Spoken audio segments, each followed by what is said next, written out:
where he was going, so I dutifully stayed on his heels and watched the parade of color-coded students pass. Red shirts and khaki trousers were police officers. Grey shirts with black fatigues tucked into spit-polished boots were new DEA agents, with the veterans dressed ominously in solid black. New FBI agents wore blue and khaki, while members of the elitist hostage teams wore solid white. Men and women were impeccably groomed and remarkably fit. They carried with them a mien of militaristic reserve as tangible as the odor of the gun-cleaning solvent they left in their wake. This book is continued at this point on the other side of this cassette. Please reverse or turn the cassette over now. Body of Evidence by Patricia D. Cornwell continued. Cassette 4, Side 2. New FBI agents wore blue and khaki, while members of the elitist hostage teams wore solid white. Men and women were impeccably groomed and remarkably fit. They carried with them a mien of militaristic reserve as tangible as the odor of the gun-cleaning solvent they left in their wake. We boarded a service elevator, and Marino punched the button designated LL for low, low, so the joke goes. Hoover's secret bomb shelter is 60 feet underground, 2 stories below the indoor firing range. It has always seemed appropriate to me that the Academy decided to locate its behavioral science unit closer to hell than heaven. Titles change. The last I heard, the Bureau was calling profilers criminal investigative agents, or CIAs, an acronym destined for confusion. The work doesn't change. There will always be psychopaths, sociopaths, lust murderers, whatever one chooses to call evil people who find pleasure in causing unthinkable pain. We got off the elevator and followed a drab hallway to a drab outer office. Wesley emerged and showed us into a small conference room where Roy Hannawell was sitting at a long, polished table. The fibers expert never seemed to remember me on sight from one meeting to the next. I always made a point of introducing myself when he offered his hand. Of course, Dr. Scarpetta, how are you?" he inquired, just as he always did. Wesley shut the door, and Marino looked around, scowling when he couldn't find an ashtray. An empty Diet Coke can in a trash basket would have to do. I resisted the impulse to dig out my own pack. The Academy was about as smokeless as an intensive care unit. Wesley's white shirt was wrinkled in back, his eyes tired and preoccupied as he began perusing paperwork inside a folder. He immediately got down to business. "Anything new on Sterling Harper?" he asked. I had reviewed her histology slides yesterday and wasn't unduly surprised by what I had found, nor was I any closer to understanding her cause of sudden death. "She had chronic myelocytic leukemia," I replied. Wesley glanced up. "Cause of death?" "No. In fact, I can't even be sure she knew she had it," I said. "That's interesting," Hannawell commented. "You can have leukemia and not know it?" "The onset of chronic leukemia is insidious," I explained. "Her symptoms could have been as mild as night sweats, fatigue, weight loss. On the other hand, it could have been diagnosed some time ago and was in remission. She wasn't in a blast crisis. There were no progressive leukemic infiltrations, and she wasn't suffering from any significant infections."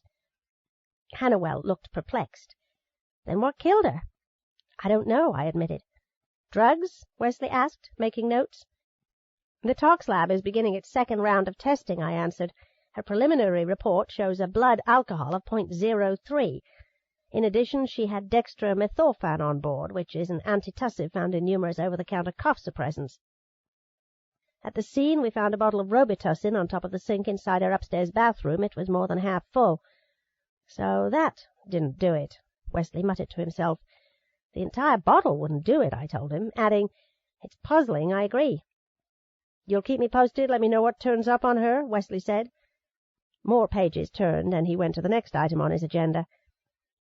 "Roy's examined the fibers from Beryl Madison's case. We want to talk to you about that. And then, Pete, Kay," he glanced up at us, "I have another matter to take up with both of you." Wesley looked anything but happy, and I had the feeling that his reason for summoning us here wasn't going to make me happy either. Hannawell, in contrast, was his usual unperturbed self. His hair, eyebrows, and eyes were grey. Even his suit was grey. Whenever I saw him, he always looked half asleep and grey, so colourless and calm I was tempted to wonder if he had a blood pressure. "With one exception," Hannawell laconically began, "the fibers I was asked to look at, Dr. Scarpetta, revealed few surprises, no unusual dyes or shapes at cross-sections to speak of. I have concluded that the 6 nylon fibers most likely came from 6 different origins, just as your examiner in Richmond and I discussed. 4 of them are consistent with the fabrics used in automobile carpeting. "How'd you figure that?" Marino asked. "Nylon upholstery and carpeting degrade very quickly in sunlight and heat, as you might imagine," Hannawell said. "If the fibers aren't treated with a pre-metallized dye, thereby adding UV and thermal stabilizers, car carpet will bleach out or rot in short order. By using X-ray fluorescence, I was able to detect trace amounts of metals in 4 of the nylon fibers. Though I can't say with certainty the origin of these fibers is car carpeting, they are consistent with that." "Any chance of tracing them back to a make and model?" Marino wanted to know. "I'm afraid not," Hannawell replied. "Unless we're talking about a very unusual fiber with a patented modification ratio, tracing the darn thing back to a manufacturer is pretty futile, especially if the vehicles in question were manufactured in Japan. Let me give you an example. The precursor to the carpeting in a Toyota is plastic pellets, which are shipped from this country to Japan. There they are spun into fibers, the yarn shipped back here to be made into carpet.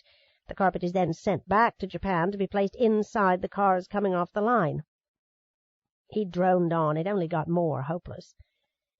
"We also have headaches with cars manufactured in the United States. Chrysler Corporation, for example, may procure a certain color for its carpeting from 3 different suppliers.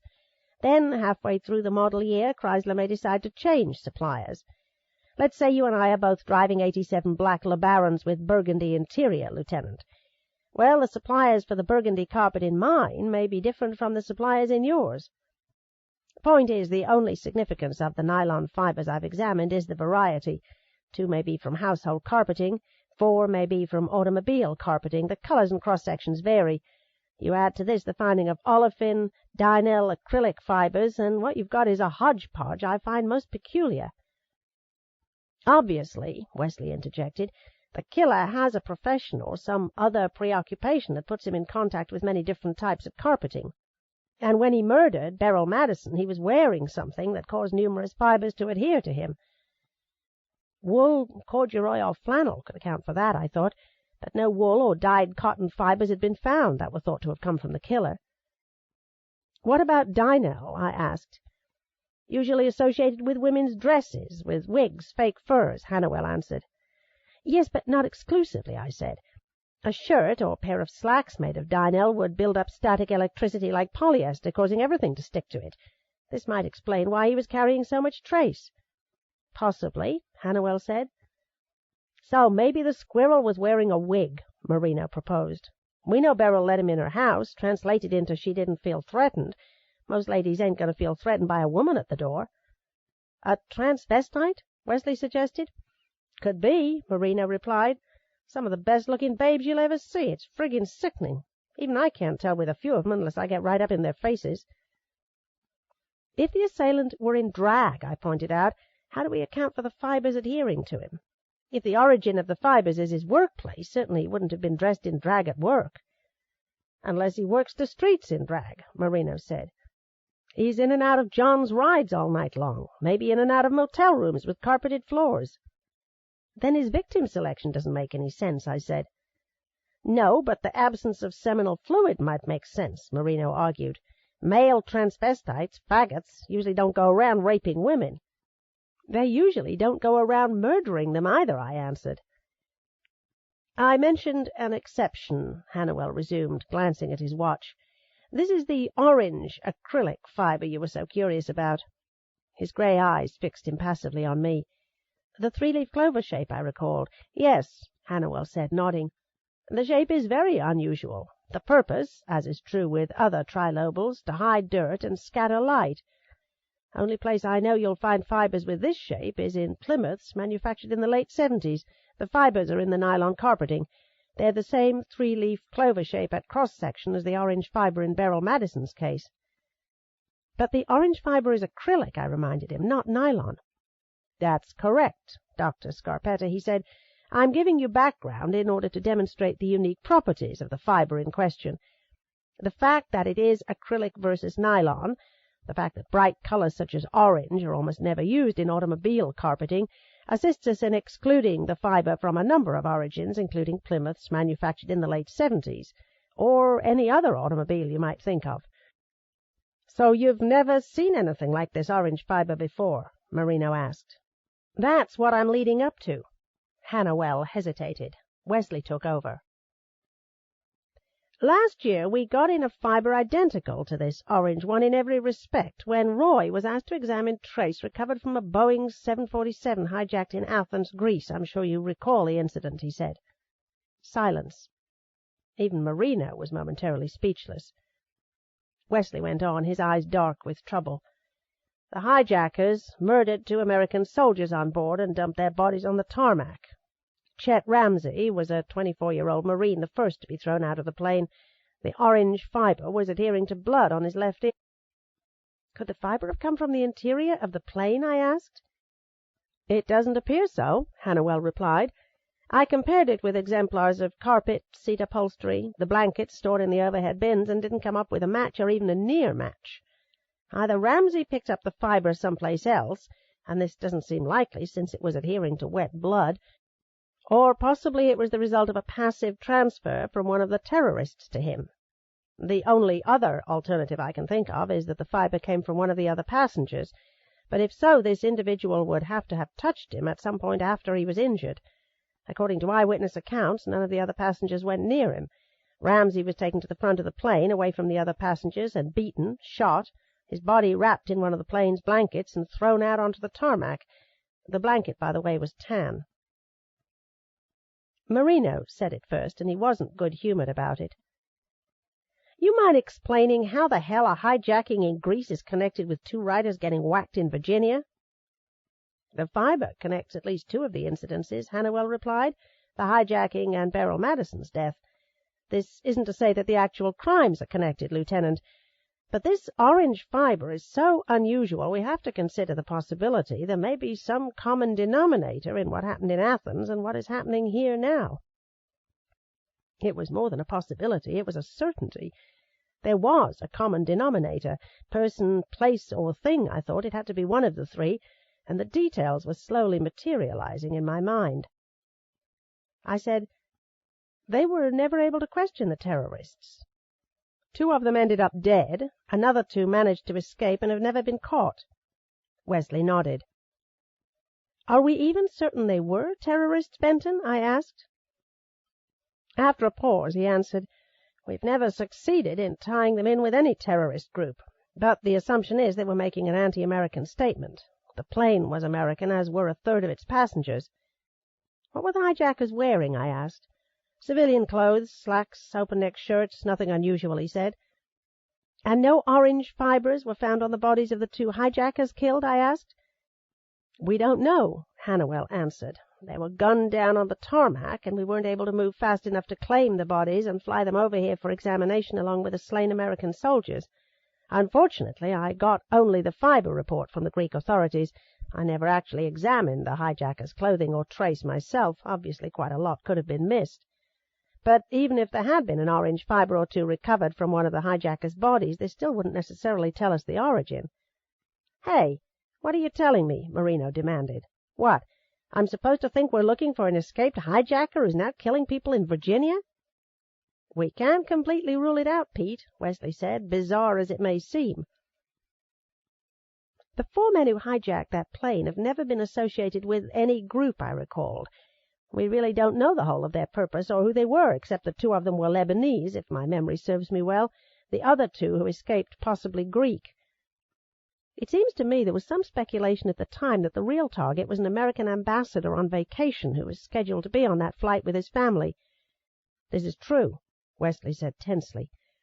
After the American embassy in Paris was bombed several days earlier, the ambassador's travel plans were secretly changed, even though the reservations weren't. His eyes glanced past me, and he was tapping an ink pen against the knuckle of his left thumb. He added, We haven't ruled out the possibility the hijackers were a hit squad, professional guns hired by somebody. Okay, Marino said impatiently. And no one's ruled out that Beryl Madison and Carrie Harper might have been murdered by a professional gun. You know, their crimes staged to look like a squirrel did 'em in. I suppose one place to start would be to see what else we can find out about this orange fibre, its possible origin. Then I came right out and said it. And maybe someone ought to look a little harder at Sparacino, make sure he wasn't somehow connected with that ambassador who may have been the real target in the hijacking. Wesley didn't respond. Marino suddenly got interested in trimming a thumbnail with his pocket knife. Hannawell looked around the table, and when it seemed apparent we had no more questions for him, he excused himself and left. Marino fired up another cigarette. "You ask me," he said, blowing out a stream of smoke. "This is turning into a damn wild goose chase. I mean, it don't add up.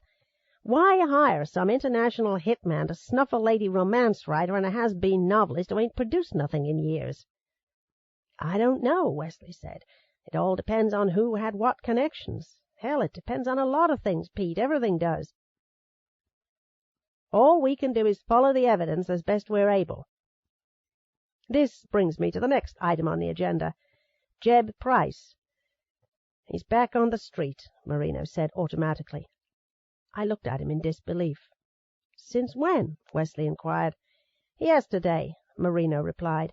"He posted bail, $50,000 to be exact." "You mind telling me how he managed that?" I said, furious that Marino hadn't told me this before now. "Don't mind at all, Doc," he said. There were 3 ways to post bail, I knew. The first was on personal recognizance, the second with cash or property, the third through a bail bondsman who charged a 10% fee and demanded a co-signer or some other sort of security to assure he wasn't left holding an empty bag if the accused decided to skip town. Jeb Price, Marino said, had opted for the latter. "I want to know how he managed that," I said again, getting out my cigarettes and scooting the Coke can closer so we could share. "Only one way I know of. He called his lawyer, who opened a bank escrow account, and sent a passbook to Lucky's," Marino said. "Lucky's?" I asked. "Yo, Lucky Bonding Company on 17th Street, conveniently located a block from the city jail," Marino answered. "Charlie Luck's pawn shop for prisoners, also known as Hawk and Walk. Charlie and me go back a long time, shoot the breeze, tell a few jokes. Sometimes he snitches a little, other times he zips his lip. This is one of those other times, unfortunately.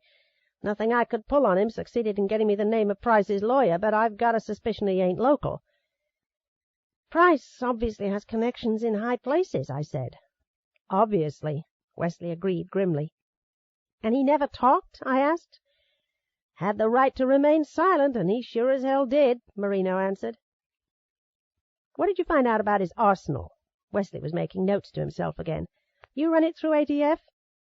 Marino replied, "Comes back as registered to him, and he's got a license to carry a concealed weapon issued 6 years ago by some senile judge up here in Northern Virginia, who's since retired and moved down south somewhere. According to the background check included in the record I got from the circuit court, Price was unmarried, was working in a D.C. gold and silver exchange called Finkelstein's at the time he was issued the license. And guess what? Finkelstein's ain't there no more." "What about his DMV record?" Wesley continued to write. "No tickets. An '89 BMW is registered to him, his address in D.C., an apartment near DuPont Circle he apparently moved out of last winter. The rental office pulled his old lease, lists him as being self-employed. I'm still running it down. We'll get the IRS to pull records of his tax returns for the past 5 years. "Possibly he's a private eye?" I asked. "Not in the District of Columbia," Marino answered. Wesley looked up at me and said, "Someone hired him. For what purpose we still don't know. Clearly he failed in his mission. Whoever's behind it may try again. I don't want you walking in on the next one, Kay." Would it be stating the obvious to say I don't want that either?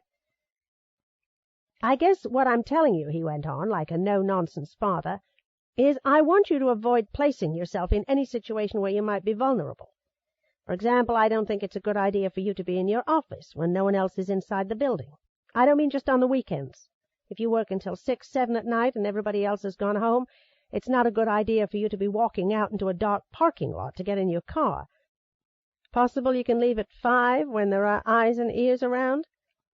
"I'll keep it in mind," I said. "Or if you have to leave later, Kay, then call the security guard and ask him to escort you to your car," Wesley went on. "Hell, call me for that matter." Marino was quick to volunteer. "You got my pager number? If I'm not available, ask the dispatcher to send a car by." "Fine," I thought. "Maybe if I'm lucky I'll make it home by midnight." "Just be extremely careful. Wesley looked hard at me. All theories aside, 2 people have been murdered. The killer's still out there. The victimology, the motivation is sufficiently strange for me to believe anything's possible. His words resurfaced more than once during the drive home. When anything is possible, nothing is impossible. 1 + 1 does not equal 3, or does it? Sterling Harper's death did not seem to belong in the same equation as the deaths of her brother and Beryl, but what if it did? "You told me Miss Harper was out of town the night Beryl was murdered," I said to Marino. "Have you learned anything more about that?" "Nope." "Wherever it was she went, do you suppose she drove?" I asked. "Nope. Only car the Harpers had was the White Rolls, and her brother had it the night of Beryl's death." "You know that?" "Checked it out with Culpepper's Tavern," he said. "Harper came in his usual time that night, drove up just like he always did, and left around 6:30. In the light of recent events, I doubted anybody thought it the least bit strange when I announced at staff conference the following Monday morning that I was taking annual leave.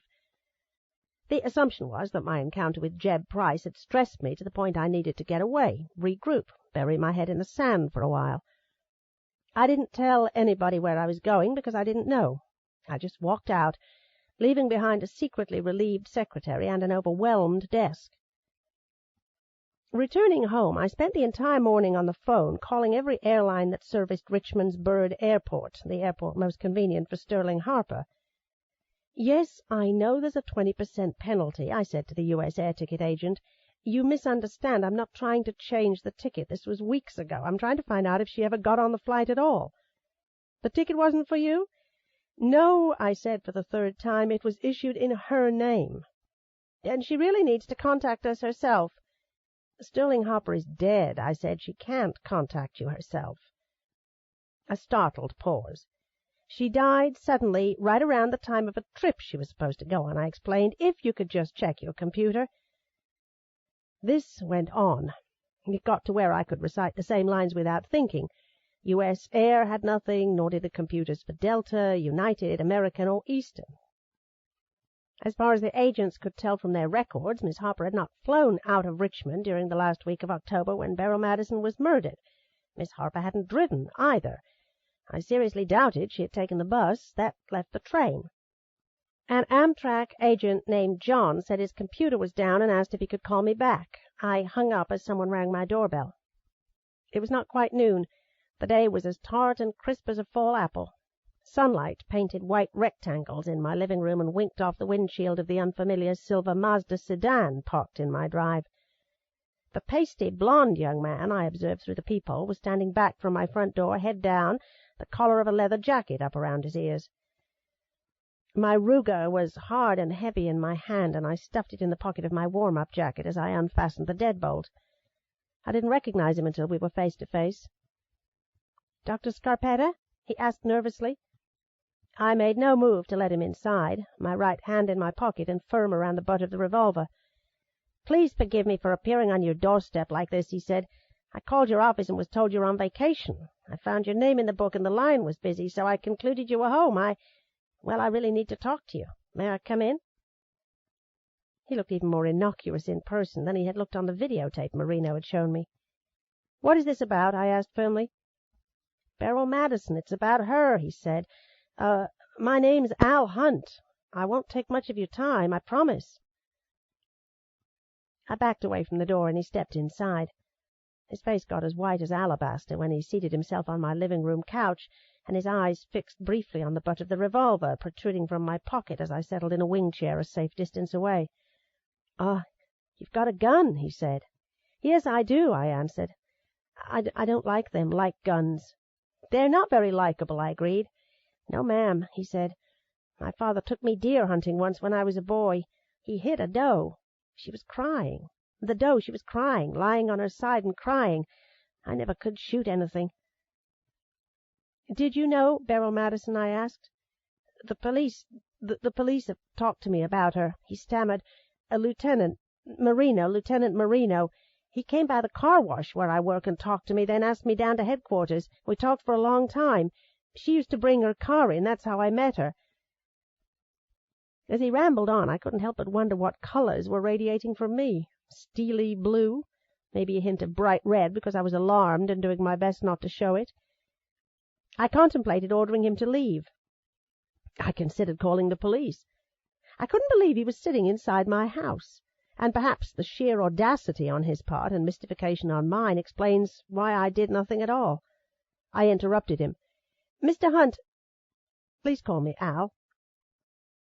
"Al, then," I said, "why did you want to see me?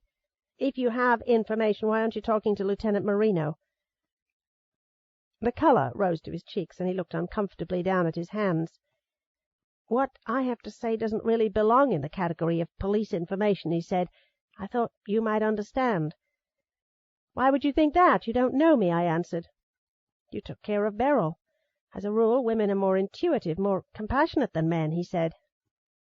Perhaps it was that simple. Perhaps Hunt was here because he believed I would not humiliate him. He was staring at me now, a wounded, woe-begone look in his eyes that was on the verge of becoming panic. He asked, "Have you ever known something with certainty, Dr. Scarpetta, even though there is absolutely no evidence to support your belief?" "I'm not clairvoyant, if that's what you're asking," I replied. "You're being the scientist." "I am a scientist." "But you've had the feeling," he insisted, his eyes desperate now. "You know very well what I mean, don't you?" "Yes," I said, "I think I know what you mean, Al." He seemed relieved and took a deep breath. "I know things, Dr. Scarpetta. I know who murdered Beryl." I didn't react at all. "I know him, know what he thinks, feels, why he did it," he said with emotion. "If I tell you, will you promise to treat what I say with great care, consider it seriously, and not— Well, I don't want you running to the police. They wouldn't understand. You see that, don't you?" "I will very carefully consider what you have to say," I replied. He leaned forward on the couch, his eyes luminous in his wan El Greco face. I instinctively moved my right hand closer to my pocket. I could feel the rubber grip of the revolver against the side of my palm. "The police already don't understand," he said. "They aren't capable of understanding me.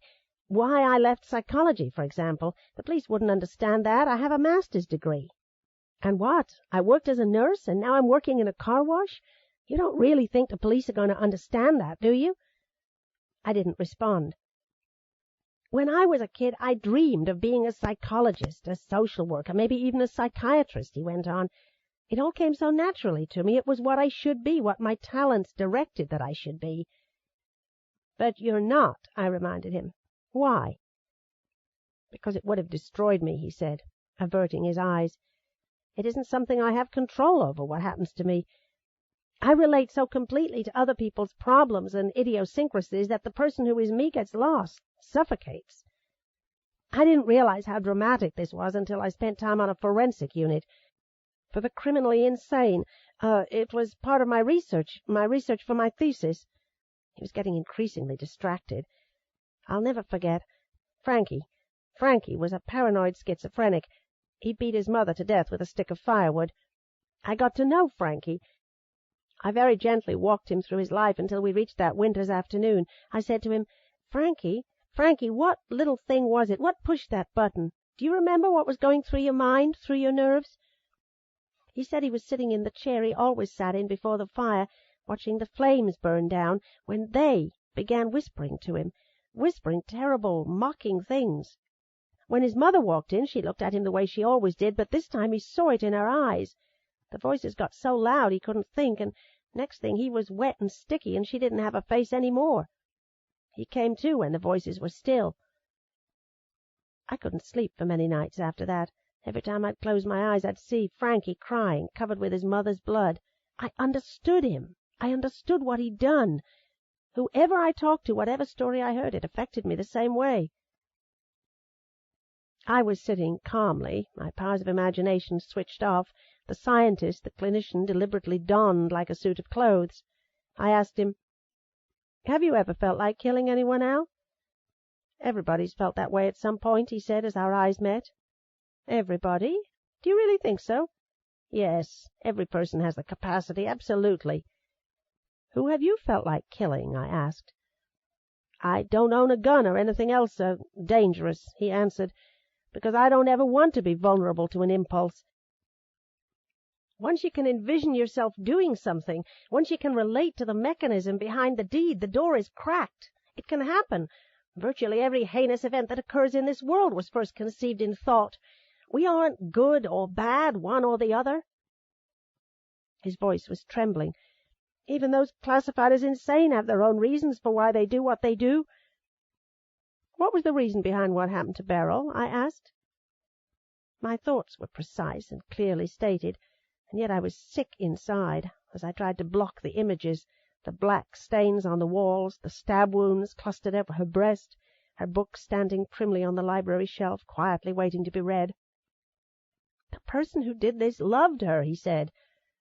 "A rather brutal way to show it, don't you think?" "Love can be brutal," he said. "Did you love her?" "We were very much alike." "In what way?" "Out of sync." He was studying his hands again. "Alone and sensitive and misunderstood, and this served to make her distant, very guarded and unapproachable. I know nothing about her. I'm saying no one's ever told me anything about her, but I sensed the being inside her. I intuited that she was very aware of who she was, of her worth.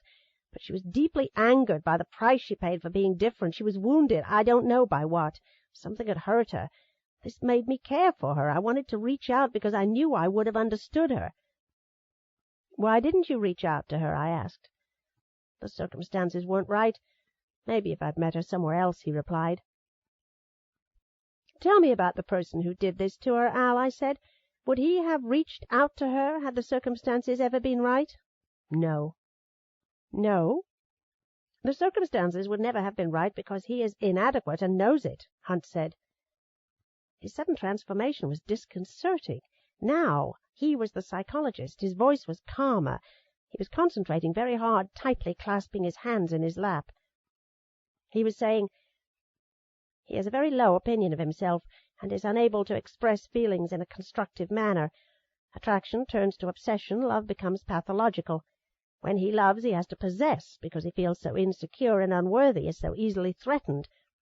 When his secret love is not returned, he becomes increasingly obsessed. He becomes so fixated, his ability to react and function becomes limited. It's like Frankie hearing the voices. Something else drives him. He no longer has control." "Is he intelligent?" I asked. "Reasonably so." "What about education?" "His problems are such that he isn't able to function in the capacity he is intellectually capable of." "Why her?" I asked him. "Why did he select Beryl Madison?" "She has freedom, fame he doesn't have," Hunt replied, his eyes glazed. "He thinks he's attracted to her, but it's more than that. He wants to possess those qualities he lacks. He wants to possess her. In a sense, he wants to be her." "Then you're saying he knew Beryl was a writer?" I asked. "There is very little you can keep from him. One way or another he would have found out she's a writer. He would know so much about her that when she began to pick up on it she would have felt terribly violated and profoundly afraid." "Tell me about that night," I said. "What happened the night she died, Al?" "I know only what I've read in the papers." "What have you pieced together from reading what has been in the papers?" I asked. "She was home," he said, staring off, "and it was getting late in the evening when he appeared at her door. Most likely she let him in. At some point before midnight he left her house and the burglar alarm went off. She was stabbed to death. There was an implication of sexual assault. That's as much as I've read." "Do you have any theories as to what might have gone on?" I asked blandly. "Speculations that go above and beyond what you've read?" He leaned forward in the chair, his demeanor dramatically changing again. His eyes got hot with emotion, his lower lip began to quiver. "I see scenes in my mind," he said. "Such as?" "Things I wouldn't want to tell the police." "I'm not the police," I said. "They wouldn't understand," he said. "These things I see and feel without having any reason to know them. It's like Frankie." He blinked back tears. "It's like the others.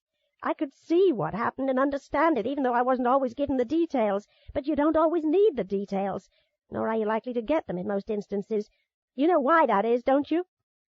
"I'm not sure. Because the Frankies in the world don't know the details either. It's like a bad accident you can't remember. The awareness returns like waking up from a bad dream, and you find yourself staring at the wreckage, the mother who no longer has a face, or the Beryl who is bloody and dead."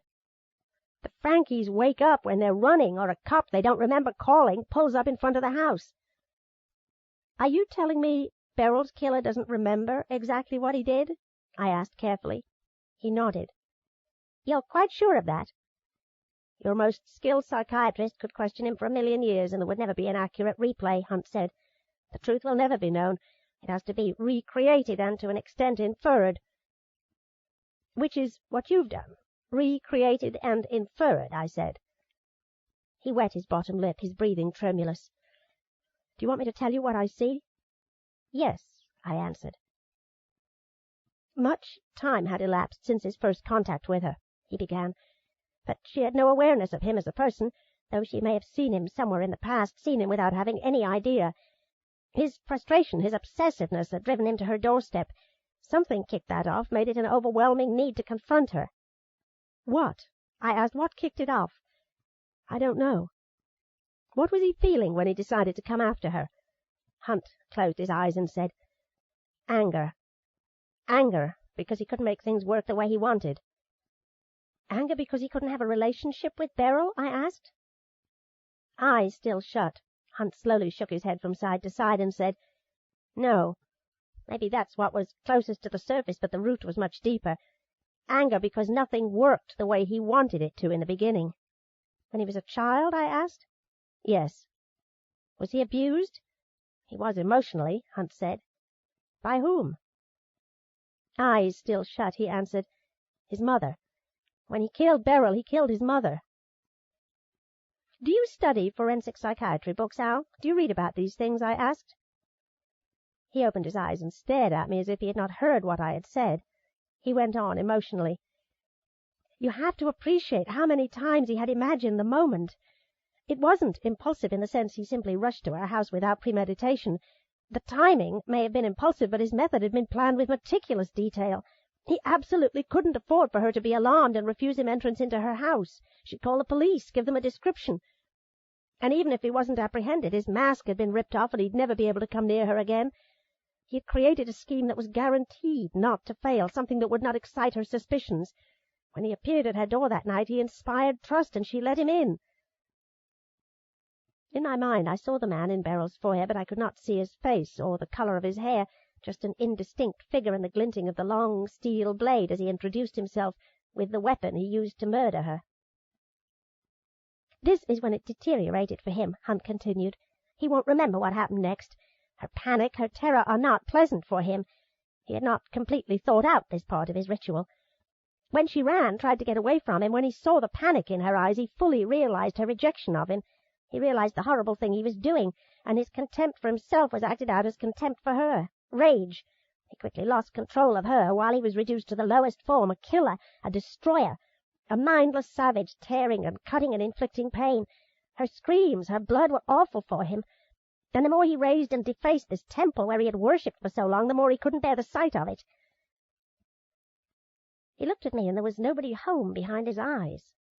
His face was drained of all emotion when he asked, Can you relate to this, Dr. Scarpetta?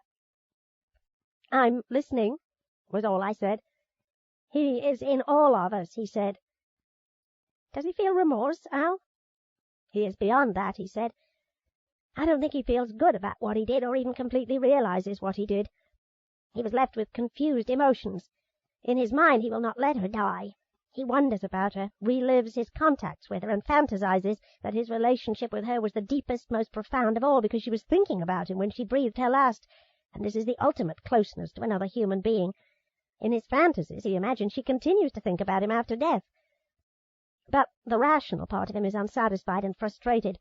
No one can completely belong to another person, and this is what he begins to discover. What do you mean? I asked. His deed could not possibly produce the desired effect, Hunt answered. He is unsure of the closeness, just as he was never sure of his mother's closeness, the distrust again.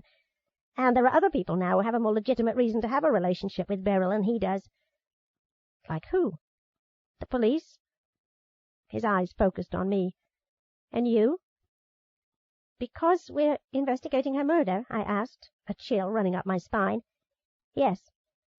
Because she has become a preoccupation for us, and our relationship with her is more public than his? I said. Yes. Where does this lead? I then asked, "Carrie Harper is dead." "He killed Harper?" "Yes." "Why?" I nervously lit a cigarette. "What he did to Beryl was a love thing," Hunt responded. "What he did to Harper was a hate thing. He is into hate things now. Anybody connected to Beryl is in danger. And this is what I wanted to tell Lieutenant Marino, the police, but I knew it wouldn't do any good. They would just think I have a loose screw." "Who is he?" I asked. "Who killed Beryl?"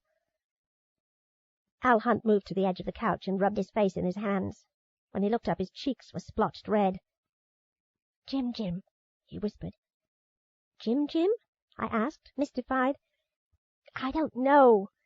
His voice broke. "I keep hearing that name in my head, hearing it and hearing it." I sat very still. "It was so long ago I was at Valhalla Hospital," he said. "The forensic unit?" I broke out. "Was this Jim a patient while you were there?" "I'm not sure." The emotions were gathering in his eyes like a storm.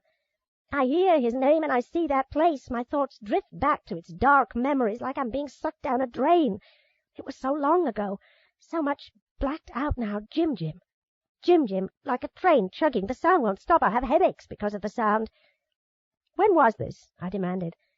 10 years ago," he cried.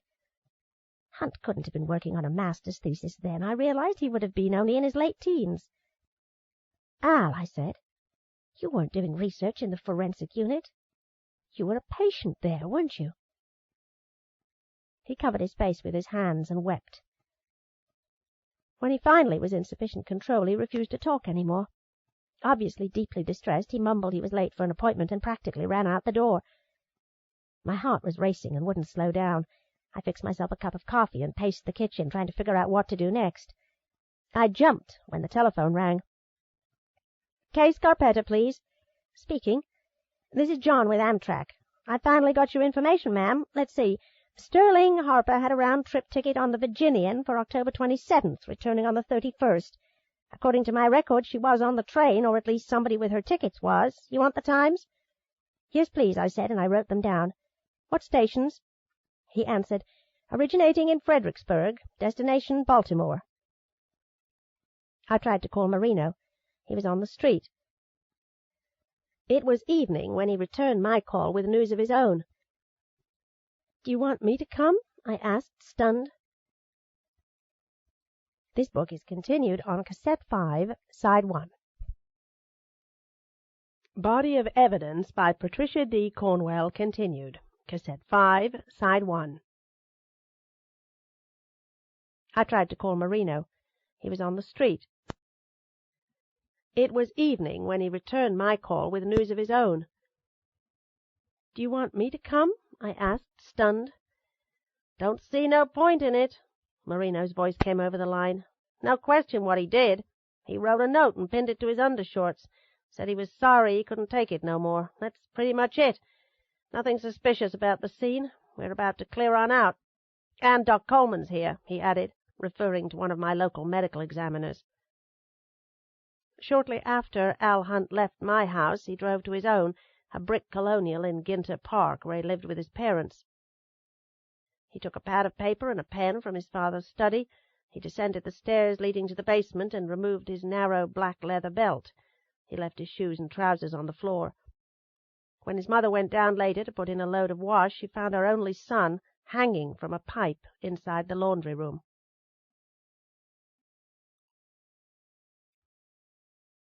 Chapter 11. A freezing rain began to fall past midnight, and by morning the world was glass. I stayed in my house Saturday, my conversation with Al Hunt replaying in my mind, startling the solitude of my private thoughts like the thawing ice suddenly crackling to the earth beyond my window. I felt guilty. Like every other mortal who has ever been touched by suicide, I had the fallacious belief that I could have done something to stop it. Numbly, I added him to the list. 4 people were dead. 2 deaths were blatant, vicious homicides, 2 of them were not, and yet all of the cases were somehow connected, perhaps connected by a bright orange thread. Saturday and Sunday I worked in my home office because my downtown office would only remind me that I no longer felt in charge. For that matter, I no longer felt needed. The work went on without me. People reached out to me and then were dead. Respected colleagues like the Attorney General asked for answers, and I did not have anything to offer. I fought back in the only feeble way I knew how. I stayed in front of my home computer, typing out notes about the cases and poring over reference books, and I made a lot of phone calls. I did not see Marino again until we met at the Amtrak station on Staples Mill Road Monday morning.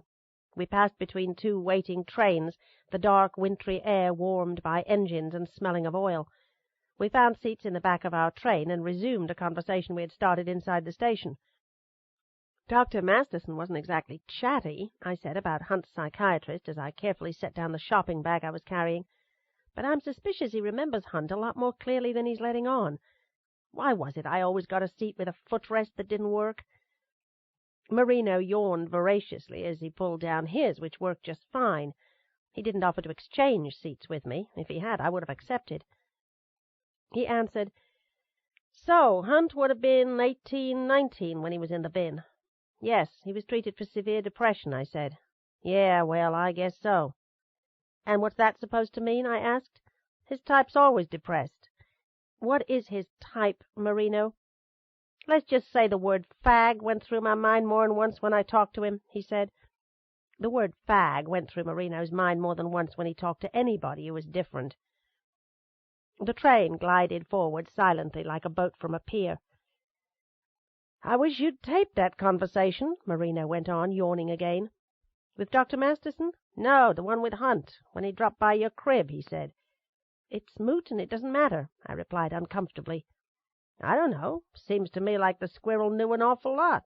Wish like hell he'd hung around a little longer, so to speak." What Hunt had said in my living room would have been significant were he still alive and not armored in alibis. The police had taken apart his parents' house. Nothing was found that might have linked Hunt to the murders of Beryl Madison and Carrie Harper. More to the point, Hunt was eating dinner with his parents at their country club the night of Beryl's death, and he was with his parents at the opera when Harper was murdered. The stories had been checked out. Hunt's parents were telling the truth. We bumped, swayed, and rumbled northbound, the train whistle hooting balefully. "The stuff with Beryl pushed him over the edge," Marino was saying. "You want my opinion? He related to her killer to the point he freaked, took himself out of circulation, kissed off before he cracked." "I think it's more likely Beryl reopened the old wound," I answered. "It reminded him of his inability to have relationships. Sounds like he and the killer are cut from the same cloth. Both of them unable to relate to women, both of them losers." "Hunt wasn't violent." "Maybe he was leaning that way and couldn't live with it," Marino said. "We don't know who killed Beryl and Harper," I reminded him. "We don't know if it was someone like Hunt. We don't know that at all. And we still have no idea about the motive. The killer could just as easily be someone like Jeb Price or someone called Jim Jim." Jim, my ass," he said snidely. "I don't think we should dismiss anything at this point, Marino." "Be my guest. You run across a Jim who graduated from Valhalla Hospital and now's a part-time terrorist carrying around orange acrylic fibers on his person, give me a buzz." Settling down in his seat and shutting his eyes, he mumbled, "I need a vacation." "So do I said. "I need a vacation from you." Last night, Benton Wesley had called to talk about Hunt, and I mentioned where I was going and why. He was adamant that it was unwise for me to go alone, visions of terrorists, Uzis, and Glazers dancing in his head. He wanted Marino with me, and I might not have minded had it not turned out to be such an ordeal. There were no other seats available on the 6:35 morning train, so Marino had booked both of us on the one leaving at 4:48 a.m. I ventured into my downtown office at 3 a.m. to pick up the styrofoam box now inside my shopping bag. I was feeling physically punished, my sleep deficit climbing out of sight. The Jeb Prices of the world wouldn't need to do me in. My guardian angel Marino would spare them the trouble. Other passengers were dozing, their overhead lamps switched off. Soon we were creaking slowly through the middle of Ashland, and I wondered about the people living in the prim white frame homes facing the tracks. Windows were dark, bare flagpoles greeting us with stark salutes from porches. We passed sleepy storefronts, a barber shop, a stationery store, a bank, then picked up speed as we curved around the campus of Randolph-Macon College with its Georgian buildings and its frosted athletic field peopled at this early moonlit hour by a row of varicolored football sleds. Beyond the town were woods and raw red clay banks. I was leaning back in the seat, entranced by the rhythm of the train. The farther we got from Richmond, the more I relaxed, and, quite without intending to, I drifted off to sleep. I did not dream, but was unconscious for an hour, and when I opened my eyes the dawn was blue beyond the glass, and we were passing over Quantico Creek. The water was polished pewter, catching light in laps and ruffles, and there were boats out. I thought of Mark. I thought of our night in New York, and of times long past. I had not heard a word from him since the last cryptic message on my answering machine. I wondered what he was doing, and yet I was afraid to know. Marino sat up, squinting groggily at me. It was time for breakfast and cigarettes, not necessarily in that order. The dining car was half filled with semi-comatose clientele who could have been sitting in any bus station in America and looked very much at home. A young man dozed to the beat of whatever was playing inside the headphones he wore. A tired woman held a squirming baby. An older couple was playing cards. We found an empty table in a corner, and I lit up while Marino went to see about food. The only positive thing I could say about the pre-packaged ham and egg sandwich he came back with was that it was hot. The coffee wasn't bad. He tore open cellophane with his teeth and eyed the shopping bag I had placed next to me on the seat. Inside it was the styrofoam box containing samples of Sterling Harper's liver, tubes of her blood, and her gastric contents packed in dry ice. "How long before it thaws?" he asked. "We'll get there in plenty of time, providing we don't make any detours," I replied. "Speaking of plenty of time, that's exactly what we got on our hands. You mind going over it again, the bit about this cough syrup shit? I was half asleep when you were rattling on about it last night." "Yes, half asleep just like you are this morning." "Don't you ever get tired?" "I'm so tired, Marino, I'm not sure I'm going to live." "Well, you better live. I sure as hell ain't delivering those pieces and parts by myself," he said, reaching for his coffee. I explained with the deliberation of a taped lecture. "The active ingredient in the cough suppressant we found in Miss Harper's bathroom is dextromethorphan, an analog of codeine. Dextromethorphan is benign unless you ingest a tremendous dose. It's the D-isomer of a compound, the name of which won't mean anything to you." "Oh, yeah? How do you know it won't mean nothing to me?"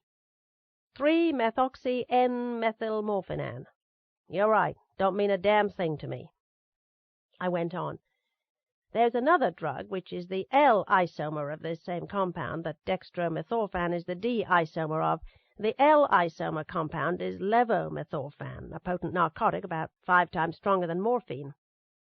And the only difference between the two drugs as far as detection goes is that when viewed through an optical rotatory device called a polarimeter, dextromethorphan rotates light to the right and levomethorphan rotates light to the left.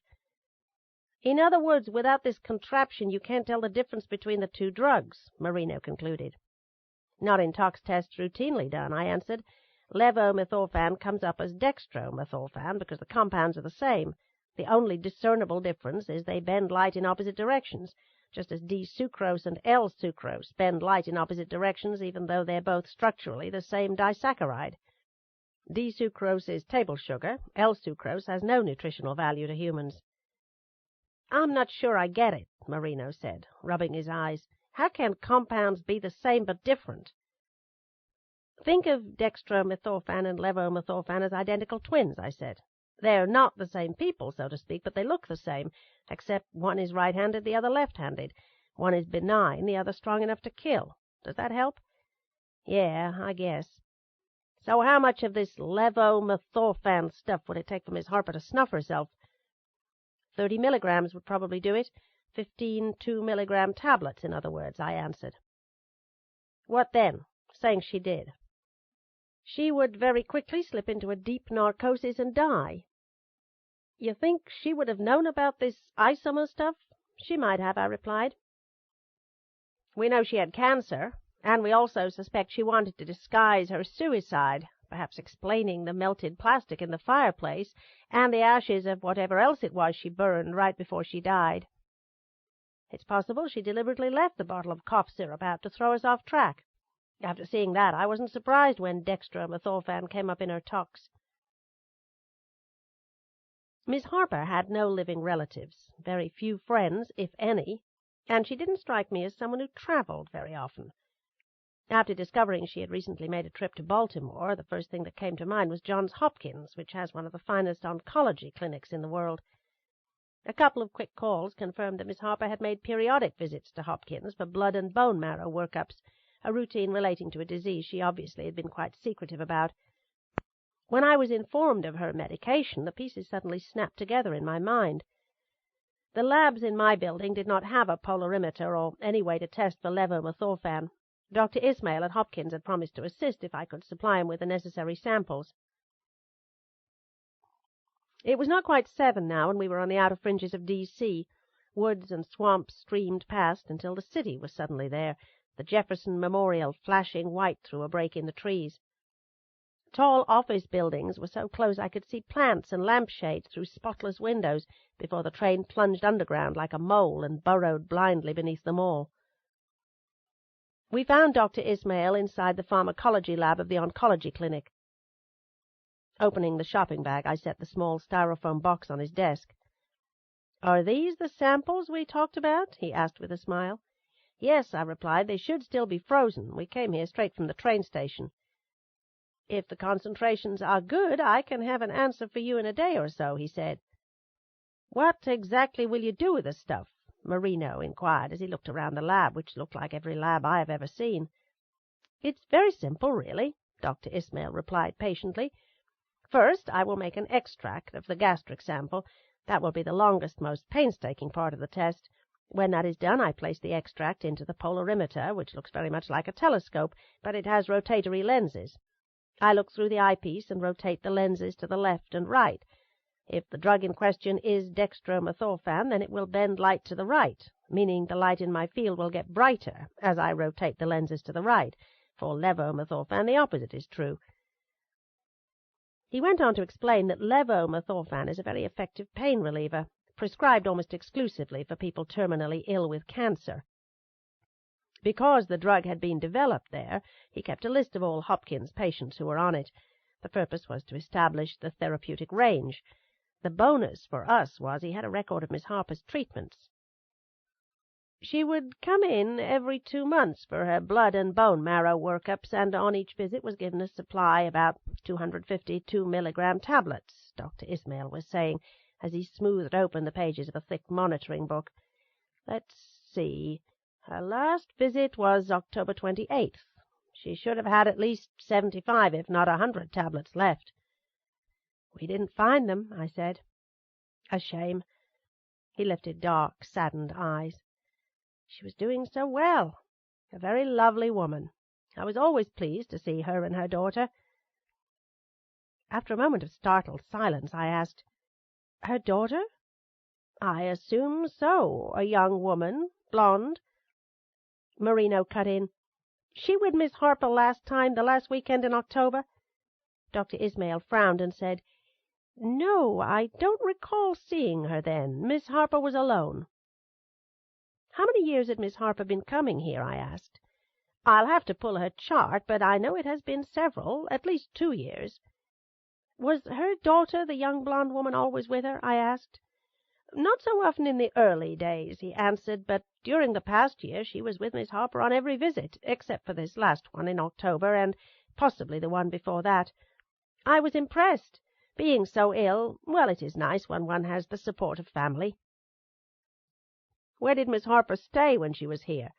Marino's jaw muscles were flexing again. "Most of the patients stay in hotels located nearby, but Miss Harper was fond of the harbor," Dr. Ismail said. My reactions were slowed by tension and lack of sleep. "You don't know what hotel?" Marino persisted. "No, I have no idea."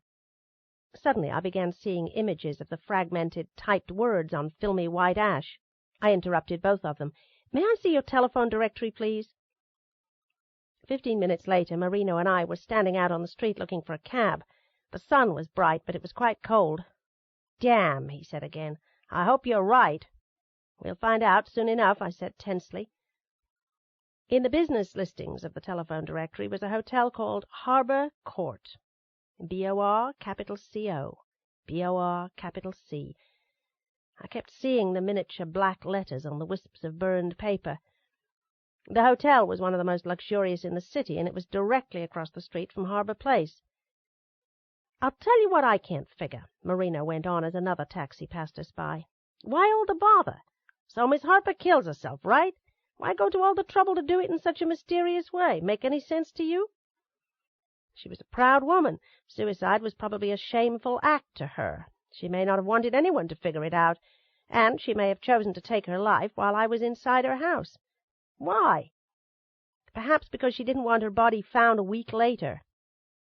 Traffic was terrible, and I was beginning to wonder if we were going to have to walk to the harbor." "And you really think she knew about this Isomer business?" "I think she did," I said. "How come?" "Because she would wish for death with dignity, Marino. It's possible she'd premeditated suicide for quite a long time, in the event her leukemia became acute and she didn't want to suffer or make others suffer any longer. Levomethorphan was a perfect choice. In most instances it never would have been detected, providing a cough suppressant containing dextromethorphan was found inside her house." "No shit," he marveled, as a taxi, thank God, pulled out of traffic and headed our way. "I'm impressed. You know, I really am." "It's tragic."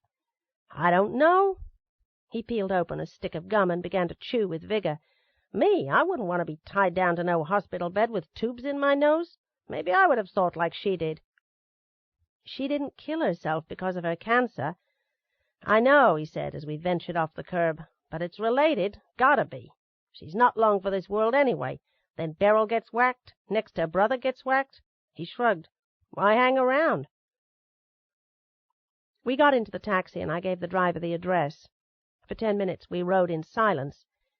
Then the taxi crept almost to a stop and threaded through a narrow arch leading into a brick courtyard, bright with beds of ornamental cabbages and small trees. A doorman dressed in tails and a top hat was immediately at my elbow, and I found myself escorted inside a splendid light-filled lobby of rose and cream. Everything was new and clean and highly polished, with fresh flowers arranged on fine furniture, and crisp members of the hotel staff alighting where needed, but not obtrusive. We were shown to a well-appointed office, where the well-dressed manager was talking on the telephone. T.M. Bland, according to the brass nameplate on his desk, glanced up at us and quickly completed his call. Marino wasted no time telling him what we wanted. "The list of our guests is confidential," Mr. Bland replied, smiling benignly. Marino helped himself to a leather chair and lit a cigarette, despite the "thank you for not smoking" sign in plain view on the wall, then reached for his wallet and flashed his badge. "Name's Pete Marino," he said laconically. "Richmond P.D., homicide. This here's Dr. Kay Scarpetta, Chief Medical Examiner of Virginia. We sure as hell understand your insistence on confidentiality, and respect your hotel for that, Mr. Bland. But you see, Sterling Harper's dead, her brother Carrie Harper's dead, and Beryl Madison's dead, too. Carrie Harper and Beryl was murdered. We're not too sure yet what happened to Miss Harper. That's what we're here for." "I read the newspapers, Detective Marino," Mr. Bland said, his composure beginning to waver. "Certainly the hotel will cooperate with the authorities in any way possible." "Then you're telling me there was guests here," Marino said. "Carrie Harper was never a guest here. But his sister and Beryl Madison was?" "That is correct," Mr. Bland said. "How often and when was the last time?" "I'll have to pull Miss Harper's account," Mr. Bland answered. "Will you please excuse me for a moment?" He left us for no more than 15 minutes, and when he returned he handed us a computer printout. "As you can see," he said, reseating himself, "Miss Harper and Beryl Madison stayed with us 6 times during the past year and a half." "Approximately every 2 months," I thought out loud, scanning the dates on the printout, "except for the last week in August and the last few days of October. Then it appears Miss Harper stayed here alone." He nodded. "What was the purpose of their visits?" Marino asked. "Business, possibly. Shopping, simply relaxation. I really don't know. It isn't the practice of the hotel to monitor our guests." "And it ain't my practice to care about what your guests is up to unless they turn up dead," Marino said. "Tell me what you observed when the 2 ladies was here." Mr. Bland's smile disappeared, and he nervously plucked a gold ballpoint pen off a notepad, and then seemed at a loss as to what purpose the action served. Tucking the pen in the breast pocket of his starched pink shirt, he cleared his throat. "I can only tell you what I noted," he said.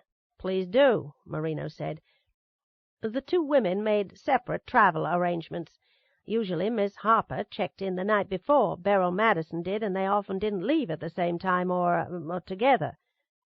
"What do you mean, they didn't leave at the same time?" "I mean that they may have checked out on the same day, but not necessarily at the same time, and they didn't necessarily choose the same means of transportation. Not in the same cab, for example." "Were they both headed for the train station?" I inquired. "It seems to me Miss Madison frequently took the limo to the airport," Mr. Bland replied. "But yes, I think Miss Harper's habit was to take the train."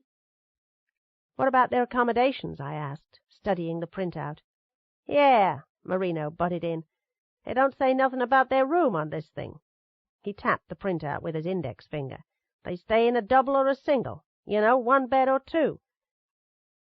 His cheeks coloring at the implication, Mr. Bland replied, "They always stayed in a double room facing the water. They were guests of the hotel, Detective Marino, if you really need to know that detail, and certainly it isn't for publication." "Hey, what do I look like, a damn reporter?" "You're saying they stayed in your hotel free of charge?" I asked, confused. "Yes, ma'am." "You mind explaining that?" Marino said. "It was the desire of Joseph McTeague," Mr. Bland answered. "I beg your pardon?" I leaned forward and stared hard at him. "The contractor from Richmond? You're referring to that Joseph McTeague?" "The late Mr. McTeague was one of the developers of much of the waterfront. His holdings include substantial interests in this hotel," Mr. Bland replied. "It was his request that we accommodate Miss Harper in any way possible, and we continued to honor this after his death." Minutes later I was slipping a dollar bill to the doorman, and Marino and I were getting into a cab. "You mind telling me who the hell Joseph McTeague is?" Marino asked as we took off into traffic. "I got a feeling you know." "I visited his wife in Richmond at Chamberlain Gardens. I told you about it." "Holy shit!" "Yes, it's rather thrown me for a loop, too," I agreed. "You want to tell me what the hell you make of that?" I didn't know, but I was beginning to formulate a suspicion about it. "Sounds pretty weird to me," he went on. "For starters, the bit about Miss Harper's taking the train while Beryl usually flew when both of them was heading in the same direction." "It's not so strange," I said. "Certainly they couldn't travel together, Marino. Miss Harper, Beryl couldn't risk that. They weren't supposed to have anything to do with each other, remember? If Carrie Harper routinely picked up his sister at the train station, there wouldn't be a way for Beryl to suddenly disappear if she and Miss Harper were traveling together." I paused as it came to mind. It may also be that Miss Harper was assisting with Beryl's book, giving her background information about the Harper family. Marino was staring out his side window. He said, "You want my opinion? I think the two ladies was closet lesbians." I saw the driver's curious eyes in the rearview mirror. "I think they loved each other," I said simply. "So maybe the two of them was having a little affair, getting together every 2 months here in Baltimore, where nobody knew 'em or paid 'em any mind." "You know," Marino persisted, "maybe that's why Beryl decided to run to Key West. She was a faggette, would have felt at home there." "Your homophobia really is rabid, not to mention tiresome, Marino. You should be careful. People might wonder about you." "Yeah, right," he said, not the least bit amused. I was silent. He went on, "Point is, maybe Beryl found herself a little girlfriend while she was down there. Maybe you ought to check into that. No way, Jose. No way I'm getting bit by no goddamn mosquito in the AIDS capital of America, and talking to a bunch of queers ain't my idea of a good time." "Have you gotten the Florida police to check out her contacts down there?" I asked seriously. "A couple of 'em said they poked around. Talk about a sorry assignment. They was afraid to eat anything, drink the water. One of the queer baits from the restaurant she wrote about in her letters is dying of AIDS even as we speak. The cops had to wear gloves the entire time." "During the interviews?" "Oh, yeah. Surgical masks, too, at least when they was talking to the guy dying. Didn't come up with nothing helpful. None of the information worth a damn." "I guess not," I commented. "You treat people like lepers, and they're not likely to open up to you." "You ask me, they ought to saw off that part of Florida and send it drifting out to sea." Well, fortunately, I said, nobody asked you. There were numerous messages waiting on my answering machine when I returned home mid-evening. I hoped one would be for Mark. I sat on the edge of my bed, drinking a glass of wine and half-heartedly listening to the voices drifting out of the machine. Bertha, my housekeeper, had the flu and announced she would not be able to come the next day. The Attorney General wanted to meet me for breakfast tomorrow morning, and went on to report that Beryl Madison's estate was suing over the missing manuscript. 3 reporters had called demanding comment, and my mother wanted to know if I would prefer turkey or ham for Christmas, her not-so-subtle way of finding out if she could count on me for at least one holiday this year. I did not recognize the breathy voice that followed. "You have such pretty blonde hair. Is it real, or do you bleach it, Kay?" I rewound the tape. I frantically opened the drawer of my bedside table. "Is it real, or do you bleach it, Kay? I left a little gift for you on your back porch." Stunned, and with Ruger in hand, I rewound the tape one more time. The voice was almost a whisper, very quiet and deliberate. A white male. I could determine no accent, sense no emotion in the tone. The sound of my feet on the stairs unnerved me, and I turned on the lights in each room I passed through. The back porch was off the kitchen, and my heart was pounding as I stepped to one side of the picture window overlooking the bird feeder and barely parted the curtains, the revolver held high, barrel pointed at the ceiling. Light seeped from the porch, pushing back the darkness from the lawn and etching the shapes of trees in the wooded blackness at the edge of my property. The brick stoop was bare. I saw nothing on it or the steps. I curled my fingers around the doorknob and stood very still, my heart hammering as I unfastened the deadbolt. A scraping against the wooden exterior of the door was barely perceptible as it opened, and when I saw what was looped over the outer knob, I slammed the door so hard the windows shook. Marino sounded as if I had gotten him out of bed. "Get here now!" I exclaimed into the phone, my voice an octave higher than usual. "Stay put," he said firmly. "Don't open the door for nobody until I get there. You got that? I'm on my way." 4 cruisers lined the street in front of my house, and in the darkness officers probed the woods and shrubbery with long fingers of light. "The K9 unit's on the way," Marino said, setting his portable radio upright on my kitchen table. "Seriously doubt the drone hung around, but we'll make damn sure he didn't before we book on out of here." It was the first time I had ever seen Marino in jeans, and he might have looked casually stylish were it not for the pair of white athletic socks and penny loafers and the gray sweatshirt, one size too small. The smell of fresh coffee filled the kitchen. I was percolating a pot big enough to accommodate half the neighborhood. My eyes were darting around looking for things to do. "Tell it to me again real slow," Marino said as he lit a cigarette. "I was playing back the messages on my answering machine," I repeated. "When I got to the last one, it was this voice, a white male, young. You'll have to hear it for yourself. He said something about my hair, wanting to know whether I bleach it." Marino's eyes annoyingly shifted to my roots. "Then he said he'd left a present on my back porch. I came down here, looked out the window, and didn't see anything. I don't know what I was expecting. I don't know. Something awful in a box, gift-wrapped. When I opened the door, I heard something scraping against the wood. It was looped over the outer knob." Inside a plastic evidence envelope in the center of the table was an unusual gold medallion attached to a thick gold chain. "You're sure it's what Harper was wearing at the tavern?" I asked again. "Oh, yeah," Marino replied, his face tight. "No question about it. No question where the thing's been all this time, either. The squirrel took it from Harper's body, and now you're getting an early Christmas present. Looks like our friend's gotten sweet on you." "Please," I said impatiently. "Hey, I'm taking it serious, okay?" He wasn't smiling as he slid the envelope closer and examined the necklace through the plastic. "You notice the clasp's bent. So's the little ring at the end. Looks to me like maybe it got broke when he yanked it off Harper's neck. Then he maybe fixes it with pliers. He's probably been wearing it. Shit." He tapped an ash. "Find any injury on Harper's neck from the chain?" "There wasn't much of his neck left," I said dully. "Ever seen a medallion like this before?" "No." It looked like a coat of arms in 18-karat gold, but there was nothing engraved on it except the date 1906 on the back. Based on the 4 jewelers' marks stamped on the back. I think its origin is English, I said. The marks are a universal code indicating when the medallion was made, where, and by whom. A jeweler could interpret them. I know it's not Italian. Dark. It would have a 750 stamped on the back for 18-carat gold, 500 for the equivalent of 14-carat. Dark. I have a jeweler consultant at Schwarzschild's. Hey, Marina said loudly. It don't matter, all right? I was prattling on like a hysterical old woman. A friggin' family tree of everybody who ever owned this necklace ain't going to tell us the most important thing, the name of the squirrel who hung it on your door.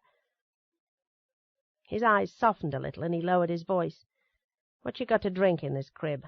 Brandy. You got any brandy? You're on the job. Not for me, he said, laughing. For you. Go, pour yourself this much. Touching his thumb to the middle knuckle of his index finger, he marked off 2 inches. Then we'll talk. I went to the bar and returned with a small snifter. The brandy burned going down and instantly began to spread warmth through my blood. I stopped shivering inside. I stopped shaking. Marino eyed me curiously. His attentiveness began to make me conscious of many things. I was wearing the same rumpled suit I had worn on the train back from Baltimore. My pantyhose were biting into my waist and bagging around my knees. I was aware of a maddening compulsion to wash my face and brush my teeth. My scalp itched. I was certain I looked awful. This guy ain't into empty threats, Marino said quietly as I sipped. He's probably just jerking me around because I'm involved in the case. Taunting. It's not unusual for psychopaths to taunt investigators or even send them souvenirs. I didn't really believe it. Certainly Marino didn't. I'm going to keep a unit or 2 staked out. We'll watch your house, he said. And I got a couple of rules for you. Follow them to the letter. No fooling around. He met my eyes. For starters, whatever your normal routines are, I want you to scramble them up as much as possible. If you usually go to the grocery store on Friday afternoon, go on Wednesday next time and pick a different store. Don't ever set foot outside your house or car without looking around. You see anything that catches your eye, like a strange car parked on the street or evidence anybody's been on your property, you haul ass out of there or keep yourself locked up tight in here and call the police. When you walk inside your house, if you sense anything, I mean if you so much as get a creepy feeling, get out of here, find a phone, and call the police. Ask an officer to accompany you inside to make sure everything's okay. I've got a burglar alarm, I said. So did Beryl. She let the bastard in. You don't let nobody in you're not sure about. What's he going to do, bypass my alarm system, I persisted. Anything's possible. I remembered Wesley saying that. No leaving your office after dark or when nobody else is around. The same applies to your coming in. If you usually come in when it's still pretty dark, the parking lot empty, start coming in a little later. Keep your answering machine on. Tape everything. You get another call, get hold of me immediately. A couple more and we'll put a trap on your line. Like you did with Beryl? I was beginning to get angry. He didn't respond. What, Marina? Will my rights be honored in the breach, too, when it's too damn late to do me any damn good? You want me to sleep on your couch tonight? He asked calmly. Facing the morning was hard enough.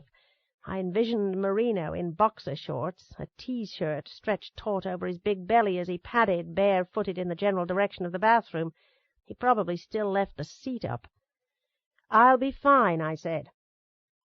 You've got a license for carrying a gun, don't you? Carrying a concealed weapon, I asked. No. He pushed back his chair, deciding.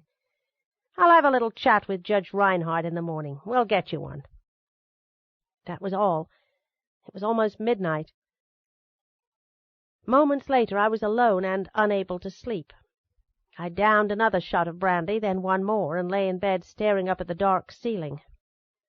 If you have enough bad things happen to you in life, others begin to privately question if you invite them, are a magnet that attracts misfortune or danger or dysfunction. I was beginning to wonder. Maybe Etheridge was right. I got too involved in my cases and placed myself at risk. I'd had close calls before that could have sent me spinning off into eternity. When I finally faded into sleep, I dreamed nonsensical things. Etheridge burned a hole in his vest with a cigar ash.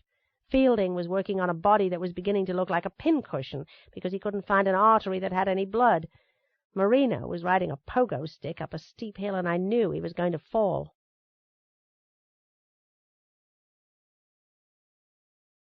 Chapter 12. In the early morning I stood inside my dark living room, staring out at the shadows and shapes of my property. My Plymouth wasn't back from the state garage. As I looked out at the oversized station wagon I was stuck with, I found myself wondering how difficult it would be for a grown man to hide under it and grab my foot as I unlocked the driver's door. He wouldn't need to kill me. I would die of a heart attack first. The street beyond was empty, streetlights burning dimly. Peering through the barely parted draperies, I saw nothing, I heard nothing. Nothing seemed out of the ordinary. Probably nothing had seemed out of the ordinary when Carrie Harper had driven home from the tavern, either.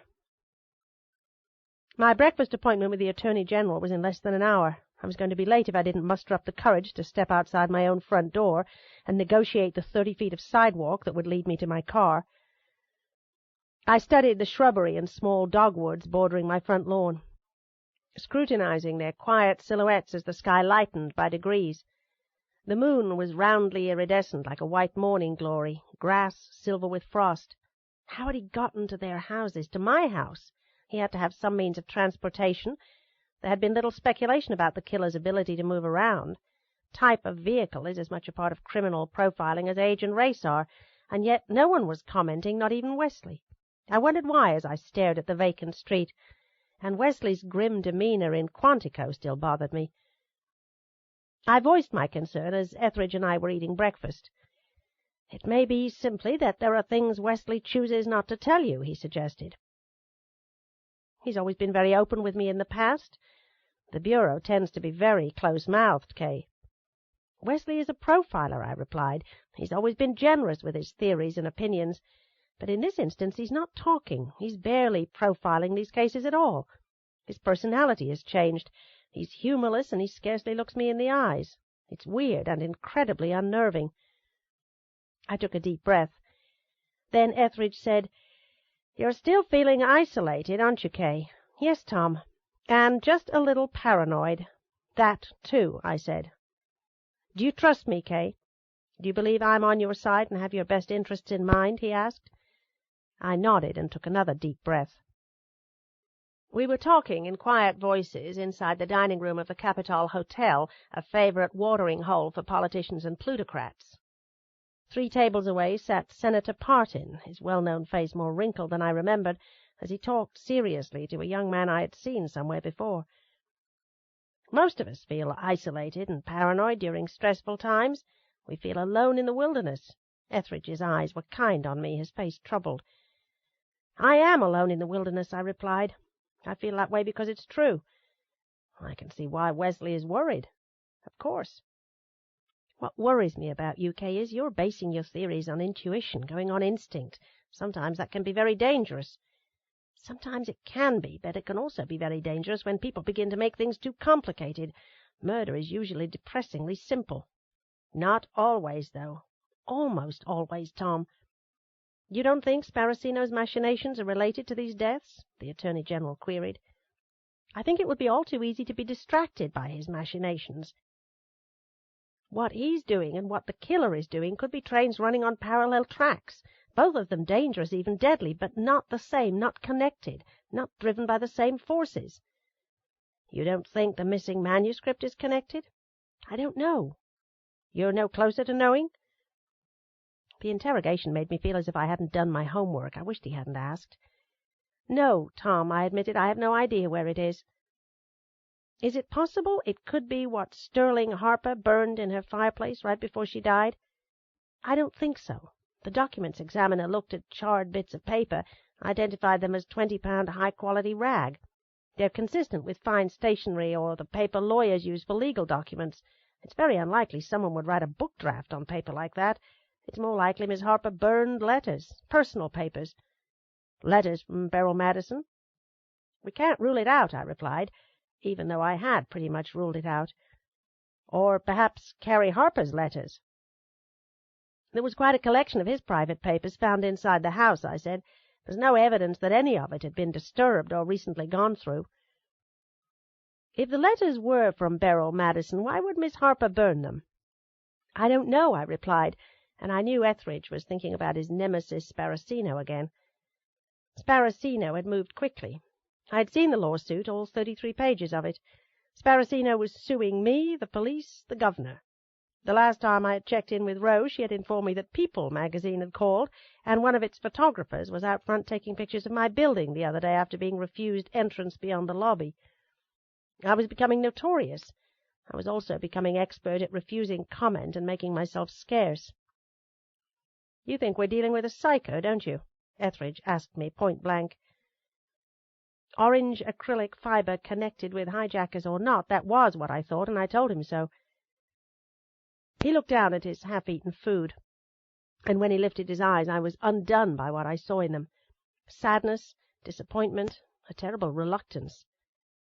"Kay," he began, "there's no easy way to say this to you." I reached for a biscuit. "You need to know, no matter what is really going on or why, no matter your beliefs and private opinions, you need to hear this." I decided I would rather smoke than eat and got out my cigarettes. "I have a contact. Suffice it to say, he is privy to Justice Department activities." "This is about Sparacino," I interrupted. "It's about Mark James," he said. This book is continued at this point on the other side of this cassette. Please reverse or turn the cassette over now. Body of Evidence by Patricia D. Cornwell continued. Cassette 5, Side 2. "I have a contact. Suffice it to say, he is privy to Justice Department activities." "This is about Sparacino," I interrupted. "It's about Mark James," he said.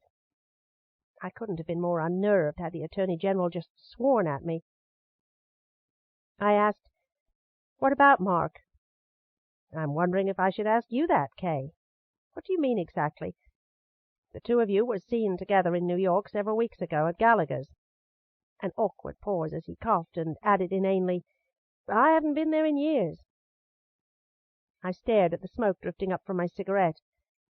"As I remember it, the steaks are pretty good." "Stop it, Tom," I said quietly.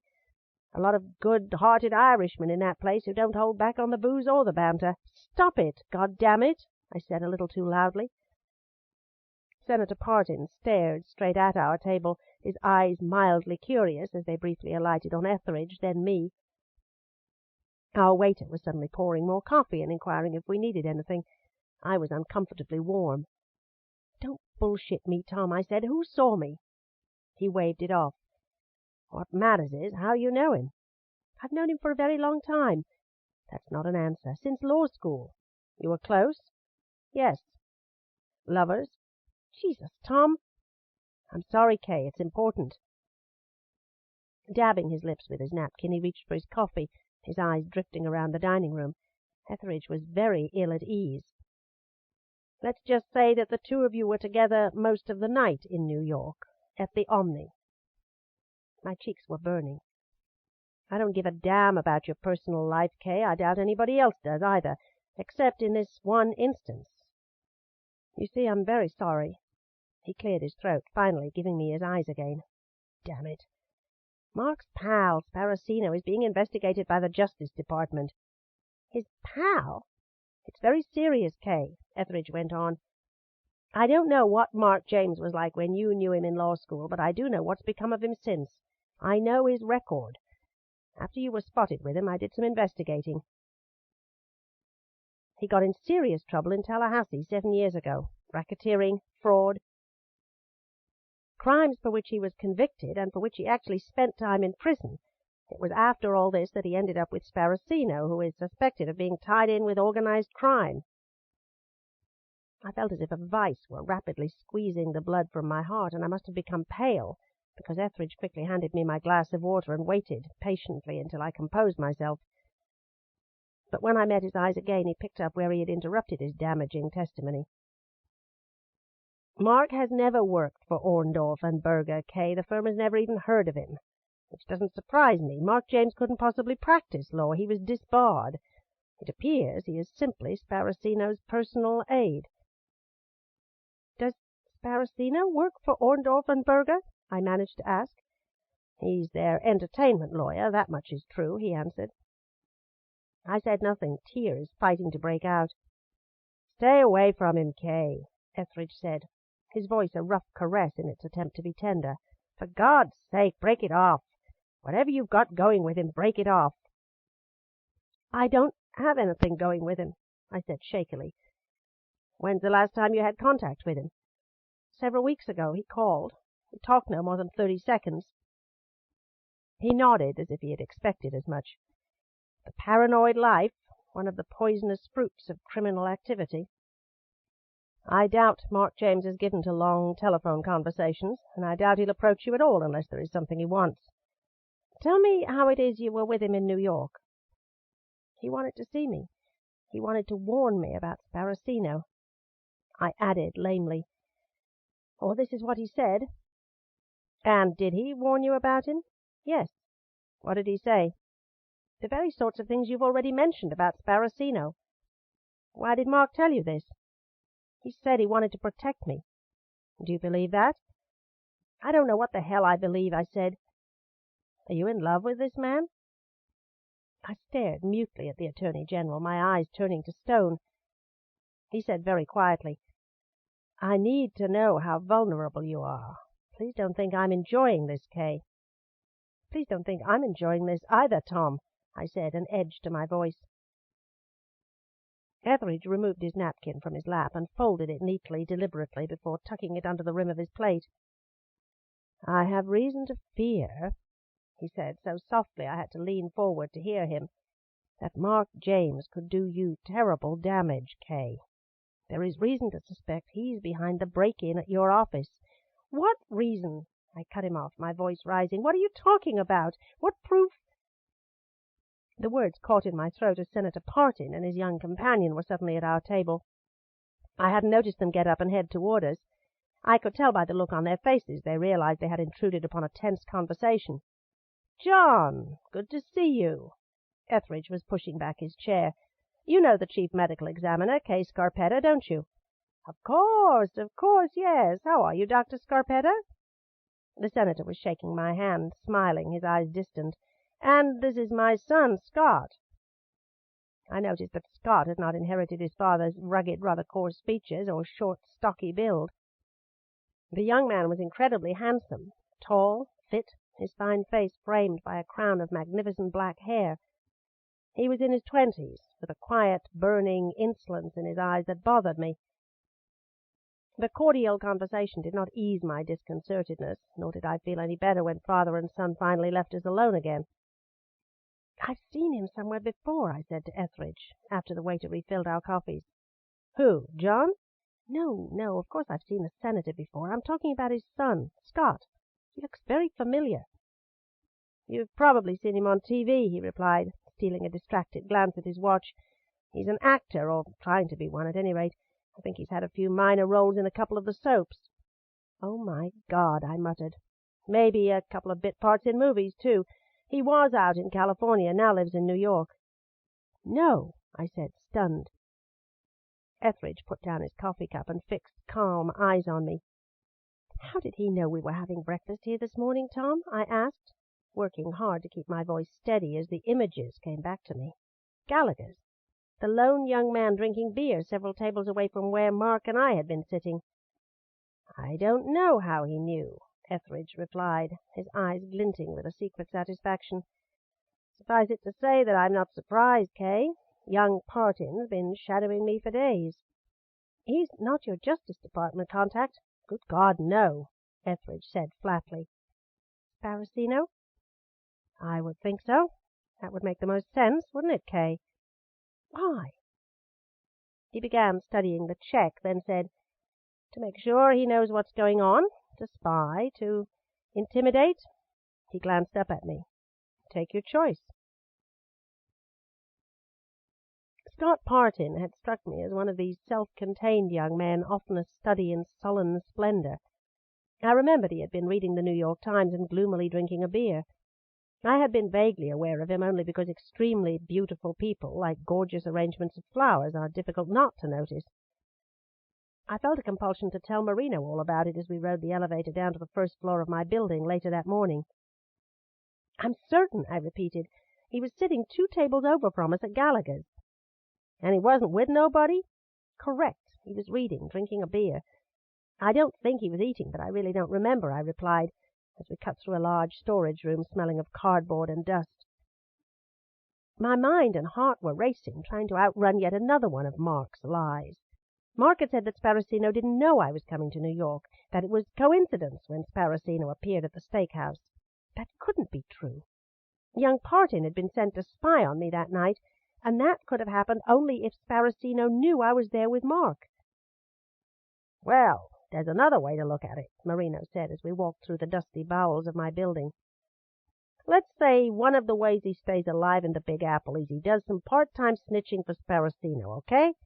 Could be Partin was sent to tail Mark, not you. Remember, Sparacino recommended the steakhouse to Mark, or at least this is what Mark told you. So Sparacino had reason to know Mark was going to eat there that night.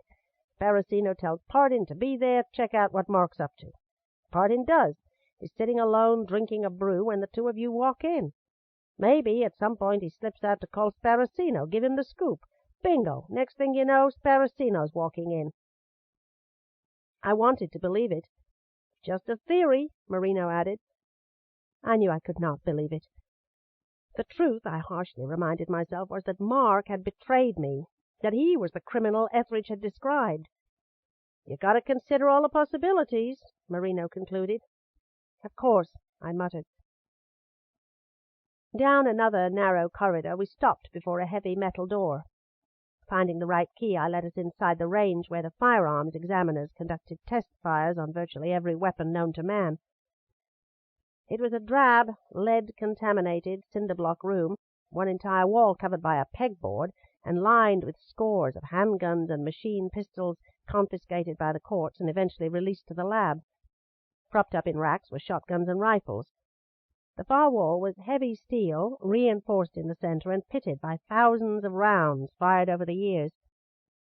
Marino headed for a corner where nude mannequin torsos, hips, heads, and legs were commingled in a heap ghoulishly reminiscent of an Auschwitz common grave. "You prefer light meat, don't you?" he asked, selecting a pale, flesh-colored male chest. I ignored him as I opened my carrying case and got out the stainless steel Ruger. Plastic clacked as he rummaged, finally selecting a Caucasian head with brown painted hair and eyes. This went on top of the chest, both of which Marino set on top of a cardboard box against the steel wall some 30 paces away. "You get one clip to make him history," Marino said. Loading wad cutters into my revolver, I glanced up as Marino withdrew a 9mm pistol out of the back of his trousers. Cocking back the slide, he pulled out the clip, then snapped it back in place. "Merry Christmas," he said, offering it to me, safety on, butt first. "No, thank you," I said, as politely as possible. "5 pops with your piece and you're out of business. If I miss—" "Shit, Doc. Everybody misses a few. Problem is, with your Ruger there, a few's all you've got." "I'd rather have a few well-placed shots with mine. All that thing does is spray lead." "It's a hell of a lot more firepower," he said. "I know, about 100 foot-pounds more at 50 feet than I've got with mine if I'm using silver tips plus ammo. Not to mention 3 times as many shots," Marino added. I had fired 9mm before and didn't like them. They weren't as accurate as my .38 Special. They weren't as safe, and they could jam. I had never been one to substitute quantity for quality, and there was no substitution for being informed and practiced. "You need only 1 shot," I said, placing a set of hearing protectors over my ears. "Yeah, if it's between the damn eyes." Steadying the revolver with my left hand, I repeatedly squeezed the trigger and shot the mannequin in the head once, the chest 3 times, the 5th bullet grazing the left shoulder, all of it happening in a matter of seconds as head and torso flew off the box and clattered dully against the steel wall. Wordlessly, Marino set the 9mm on top of the table and slipped his .357 out of his shoulder holster. I could tell I had hurt his feelings. No doubt he had gone to a lot of trouble to find the automatic for me. He had thought I would be pleased. "Thank you, Marino," I said. Clicking the cylinder back in place, he slowly raised his revolver. I started to add that I appreciated his thoughtfulness, but I knew either he couldn't hear me or he wasn't listening. I backed away as he unloaded 6 rounds, the mannequin head jumping crazily on the floor. Slapping in a speed loader, he started in on the torso. When he was finished, gun smoke was acrid on the air, and I knew I would never want him murderously angry with me. "Nothing like shooting a man while he's down," I said. "You're right." He removed his earplugs. "Nothing like it." We slid a wooden frame along an overhead track and attached to it a scorekeeper paper target. When the box of cartridges was empty and I was satisfied that I could still hit the broadside of a barn, I fired a couple of silver tips to clean out the bore before I took a patch cloth of Hoppy's No. 9 to it. The solvent always reminded me of Quantico.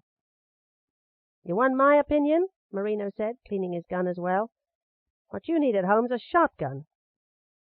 I said nothing as I returned the Ruger to its carrying case.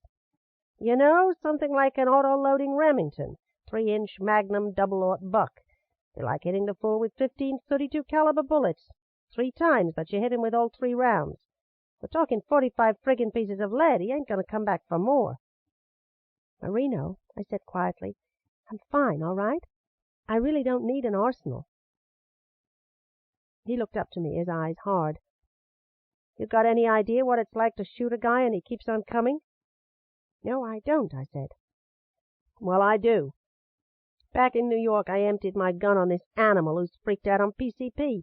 Hit the bastard 4 times in the upper body and it didn't even slow him down. It was like something out of Stephen King, the guy coming at me like the friggin' living dead." I found some tissues in the pockets of my lab coat and began wiping gun oil and solvent off my hands. "The squirrel who was chasing Beryl through our house, Doc, he was like that lunatic I'm telling you about. Whatever his gig is, he ain't going to slow down once he's in gear." "The man in New York?" I ventured. "Did he die?" "Oh, yeah, in the ER. We both rode to the hospital in the back of the same ambulance. That was a trip." "You were badly hurt?" Marino's face was unreadable as he replied, "Nah, 78 stitches, flesh wounds. You'd never see me with my shirt off. The guy had a knife." "How awful," I muttered. "I don't like knives, Doc." "I don't either," I agreed. We headed out. I felt grimy with gun oil and gunshot residue. Shooting is much dirtier than most people might imagine. Marino was reaching back for his wallet as we walked. Next, he was handing me a small white card. "I didn't fill out an application," I said, staring rather dazed at the license authorizing me to carry a concealed weapon. "Yeah, well, Judge Reinhardt owed me a favor." "Thank you, Marino," I said. He smiled as he held open the door for me. Despite the directives of Wesley and Marino and my own good sense, I stayed inside my building until it was dark out, the parking lot empty. I had given up on my desk, and a glance at my calendar had about done me in. Rose had been systematically reorganizing my life. Appointments had been pushed weeks ahead or cancelled, and lectures and demonstration autopsies had been rerouted to Fielding. The health commissioner, my immediate boss, had tried to reach me 3 times, finally inquiring if I were ill. Fielding was becoming quite adept at filling in for me. Rose was typing his autopsy protocols and micro-dictations. She was doing his work instead of mine. The sun continued to rise and set, and the office was running without a hitch, because I had selected and trained my staff very well. I wondered how God had felt after he created a world that thought it did not need him. I did not go home right away, but drove to Chamberlain Farms.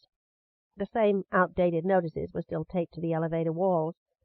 I rode up with an emaciated little woman who never took her lonely eyes off me as she clutched her walker like a bird clinging to its branch. I had not told Mrs. McTeague I was coming. When the door to 378 finally opened after several loud knocks, she peered quizzically out from her lair of crowded furniture and loud television noise. "Mrs. McTeague?" I introduced myself again, not at all sure she would remember me. The door opened wider as her face lit up. "Yes, why, of course. How grand of you to stop by. Won't you please come in?" She was dressed in a pink quilted housecoat and matching slippers, and when I followed her into the living room she turned off the television set and removed a lap robe from the couch, where she evidently had been sitting as she snacked on nut bread and juice and watched the evening news. "Please forgive me," I said. "I've interrupted your dinner." "Oh, no, I was just nibbling. "May I offer you some refreshment?" she was quick to say. I politely declined, seating myself while she moved about, tidying up. My heart was tugged by memories of my own grandmother, whose humour was unflagging even as she watched her flesh fall to ruin around her ears. I would never forget her visit to Miami the summer before she died, when I took her shopping and her improvised diaper of men's briefs and Kotex pads sprung a safety pin and ended up around her knees in the middle of Woolworth's. She held herself together as we hurried off to find a ladies' room, both of us laughing so hard I nearly lost control of my bladder too. "They say we may get snow tonight," Mrs. McTeague commented when she seated herself. "It's very damp out," I replied abstractedly, "and it certainly feels cold enough to snow." "I don't believe they're predicting any accumulation, though." "I don't like driving in the snow," I said, my mind working on weighty, unpleasant things. "Perhaps we'll have a white Christmas this year. Wouldn't that be special?" "It would be special." I was looking in vain for any evidence of a typewriter in the apartment. "I can't remember the last time we had a white Christmas." Her nervous conversation tried to overcome her uneasiness. She knew I had come to see her for a reason, and sensed it wasn't good news. "Are you quite sure I can't get you something? A glass of port?" "No, thank you," I said. Silence. "Mrs. McTeague," I ventured. Her eyes were as vulnerable and uncertain as a child's. "I wonder if I might see that photograph again, the one you showed me last time I was here?" She blinked several times, her smile thin and pale like a scar. "The one of Beryl Madison," I added. "Why, certainly," she said, slowly getting up, an air of resignation about her as she went to the secretary to fetch it. Fear, or maybe it was merely confusion, registered on her face when she handed me the photograph, and I also asked to see the envelope and sheet of creamy folded paper. I knew instantly by the feel of it that the paper was 20-pound weight, and when I tilted it toward the lamp I saw the crane's watermark translucent in the high-quality rag.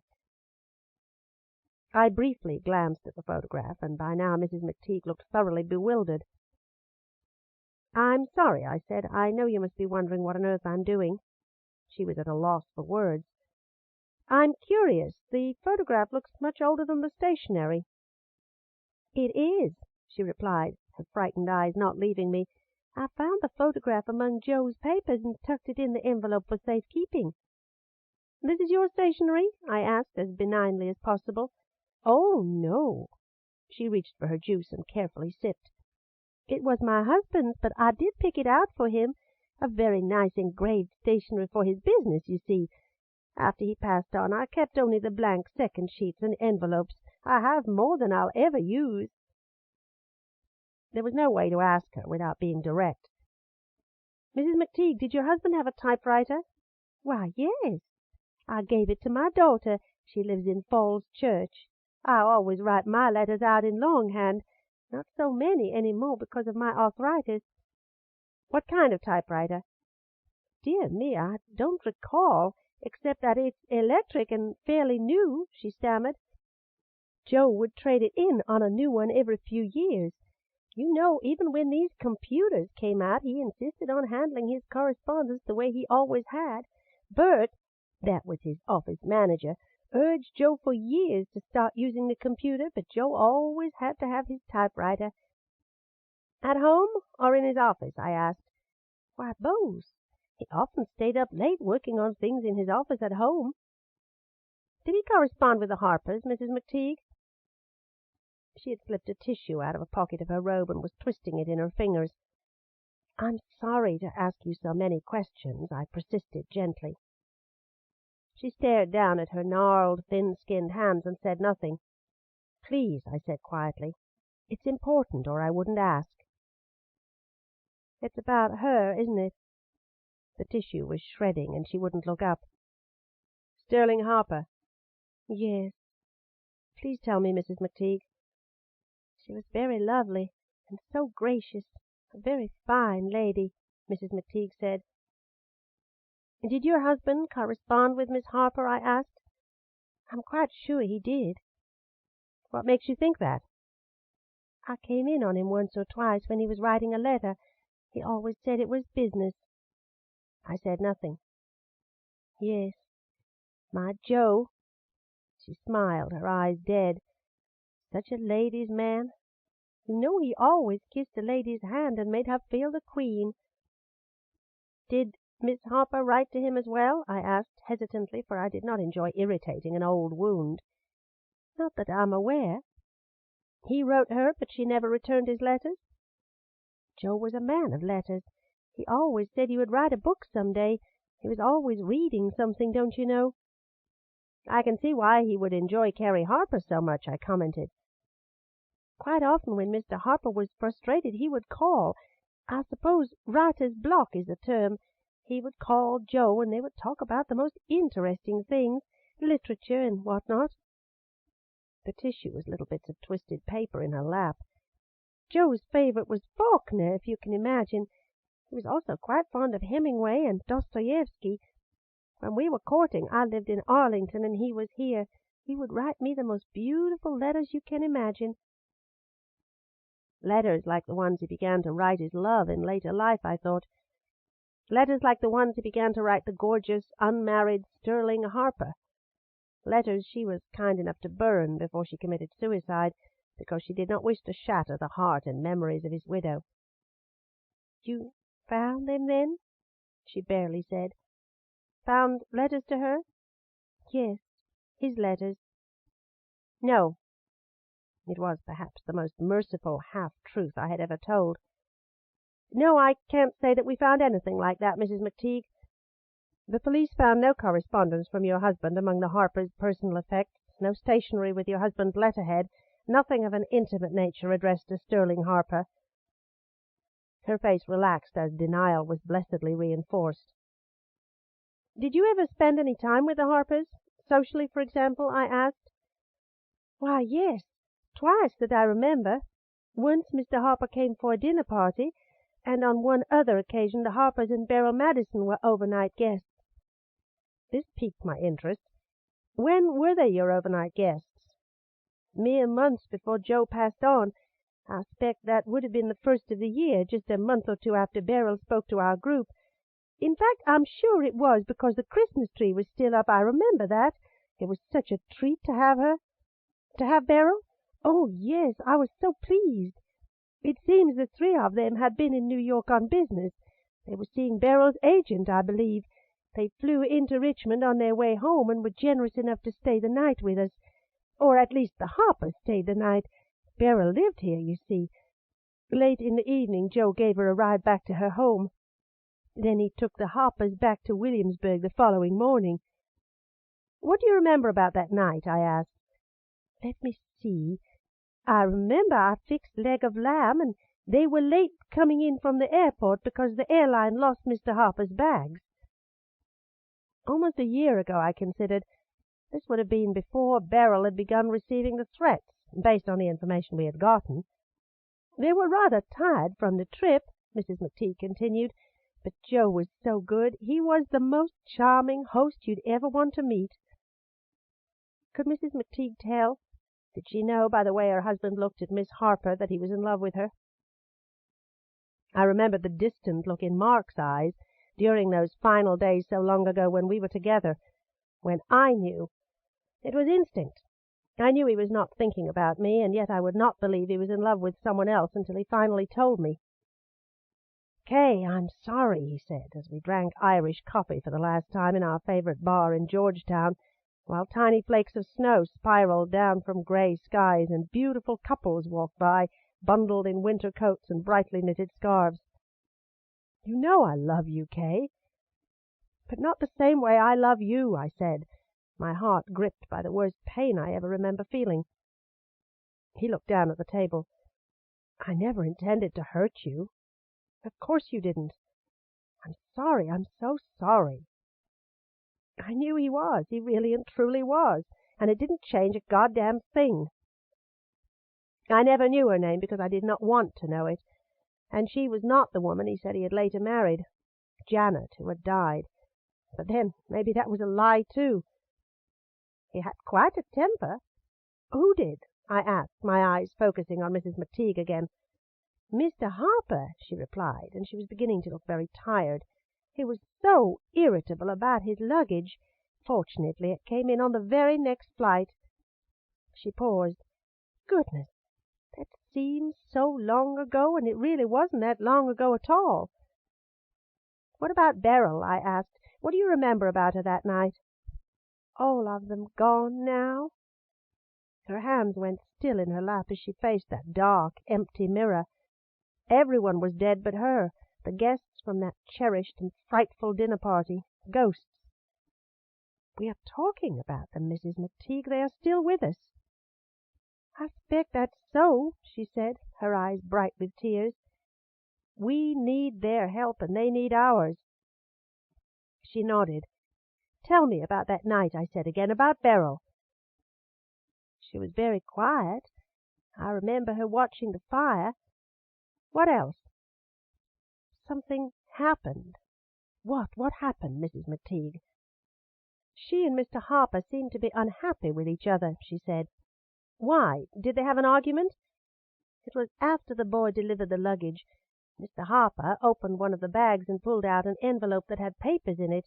I don't really know, but he was drinking too much. Then what happened? He exchanged some rather harsh words with his sister and Beryl. Then he took the papers and just flung them into the fire. He said, "That's what I think of that. Trash, trash," or words to that effect. Do you know what it was he burned? A contract, perhaps? I don't think so, she replied, staring off. I remember getting the impression it was something Beryl had written. They looked like typed pages, and his anger seemed directed at her. The autobiography she was writing, I thought. Or perhaps it was an outline that Miss Harper, Beryl, and Sparacino had discussed in New York with an increasingly enraged and out-of-control Carrie Harper. Joe intervened, she said, lacing her misshapen fingers together, holding in her pain. What did he do? He drove her home, she said. He drove Beryl Madison home. She stopped, staring at me in abject fear. It's why it happened, I know it. It's why what happened, I asked.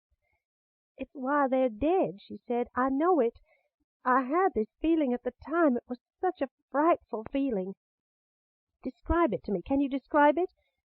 It's why they're dead, she repeated.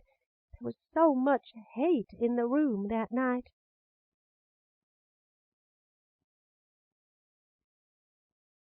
Chapter 13.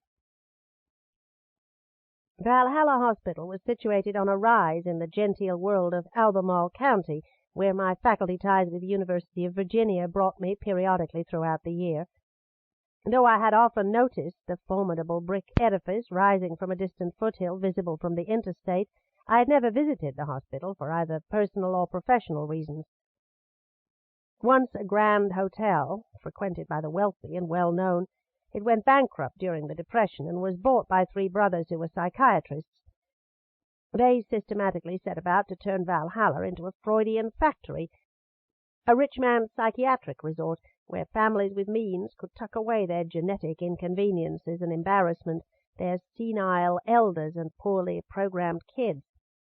It didn't really surprise me that Al Hunt had been farmed out here as a teenager. What did surprise me was that his psychiatrist seemed so reluctant to discuss him. Beneath Dr. Warner Masterson's professional cordiality was a bedrock of secrecy hard enough to break the drill bits of the most tenacious inquisitors. I knew he did not want to talk to me. He knew he had no choice.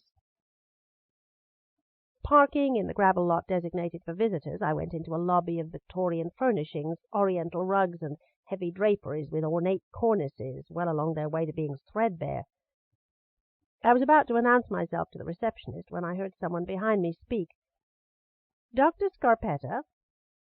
I turned to face a tall, slender black man dressed in a European-cut navy suit. His hair was a sandy sprinkle, his cheekbones and forehead aristocratically high. "I'm Warner Masterson," he said, and smiling broadly he offered his hand. I was about to wonder if I had forgotten him from some former encounter when he explained that he recognized me from pictures he had seen in the papers and on the television news, reminders I could do without. "We'll go back to my office," he added pleasantly. "I trust your drive up wasn't too tiring. May I offer you something? Coffee? A soda?" All this as he continued to walk, and I did my best to keep up with his long strides.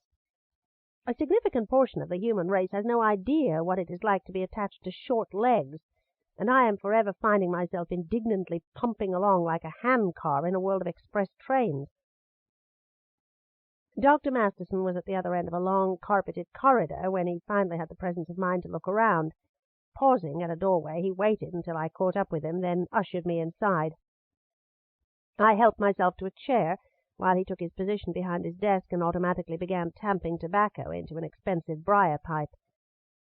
"Needless to say, Dr. Scarpetta," Dr. Masterson began in his slow, precise way as he opened a thick file folder, "I'm dismayed by Al Hunt's death." "Are you surprised by it?" I asked. "Not entirely." "I'd like to review his case as we talk," I said. He hesitated long enough for me to consider reminding him of my statutory rights to the record. Then he smiled again and said, "Certainly," as he handed it over. I opened the manila folder and began to peruse its contents as blue pipe smoke drifted over me like aromatic wood shavings. Al Hunt's admission history and physical examination were fairly routine. He was in good physical health when he was admitted on the morning of April 10th, 11 years ago. The details of his mental status examination told another story. "He was catatonic when he was admitted?" I asked.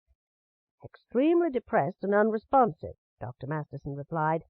"He couldn't tell us why he was here. He wasn't able to tell us anything. He didn't have the emotional energy to answer questions. You'll note from the record that we were unable to administer the Stanford Binet or the MMPI and had to repeat these tests at a later date." The results were in the file. Al Hunt's score on the Stanford Binet intelligence test was in the 130 range. A lack of smarts, certainly not his problem, not that I'd had any question. As for the Minnesota multiphasic personality inventory, he did not meet the criteria for schizophrenia or organic mental disorder.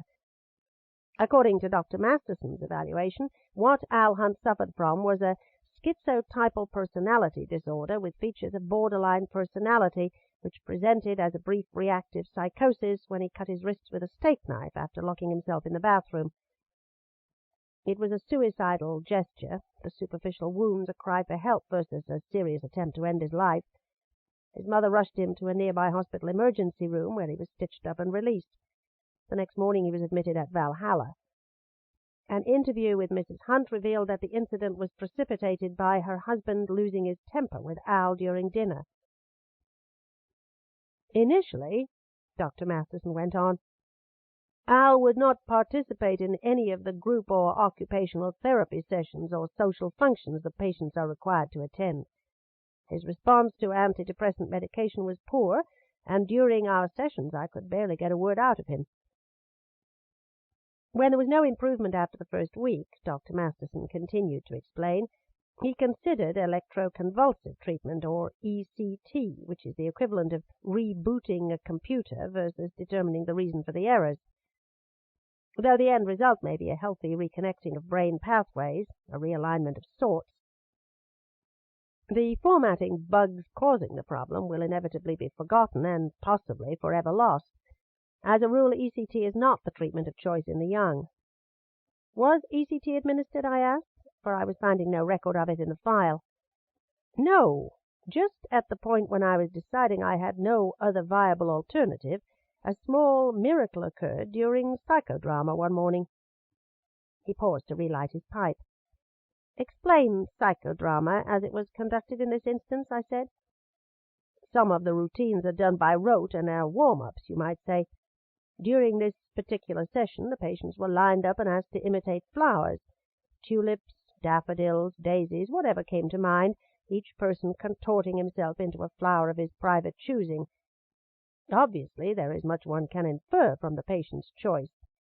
This was the first time Al had participated in anything at all.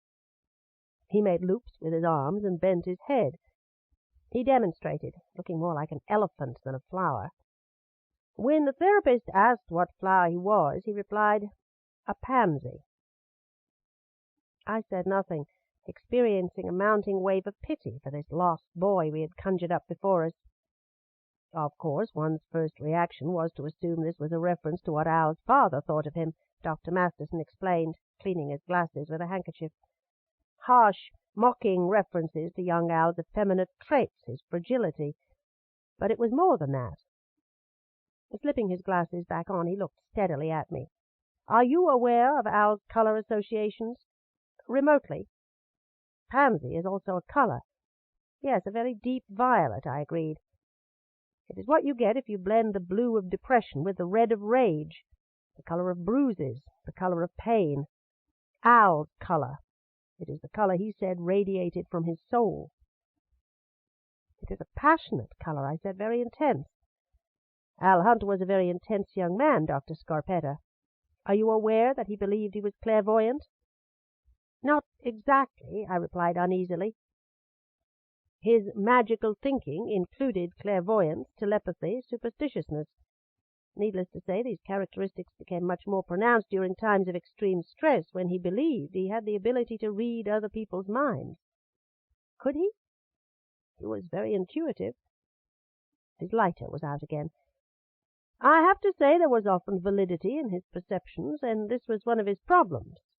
He sensed what others thought or felt, and sometimes seemed to possess an inexplicable a priori knowledge of what they would do or what they had already done. The difficulty came, as I briefly mentioned during our telephone conversation, in that Al would project, run too far with his perceptions. He would lose himself in others, become agitated, paranoid, in part because his ego was so weak. Like water, he tended to take the shape of whatever he filled. To use a cliché, he personalized the universe. A dangerous way to be, I observed. To say the least. He's dead. You're saying he considered himself empathic? Definitely.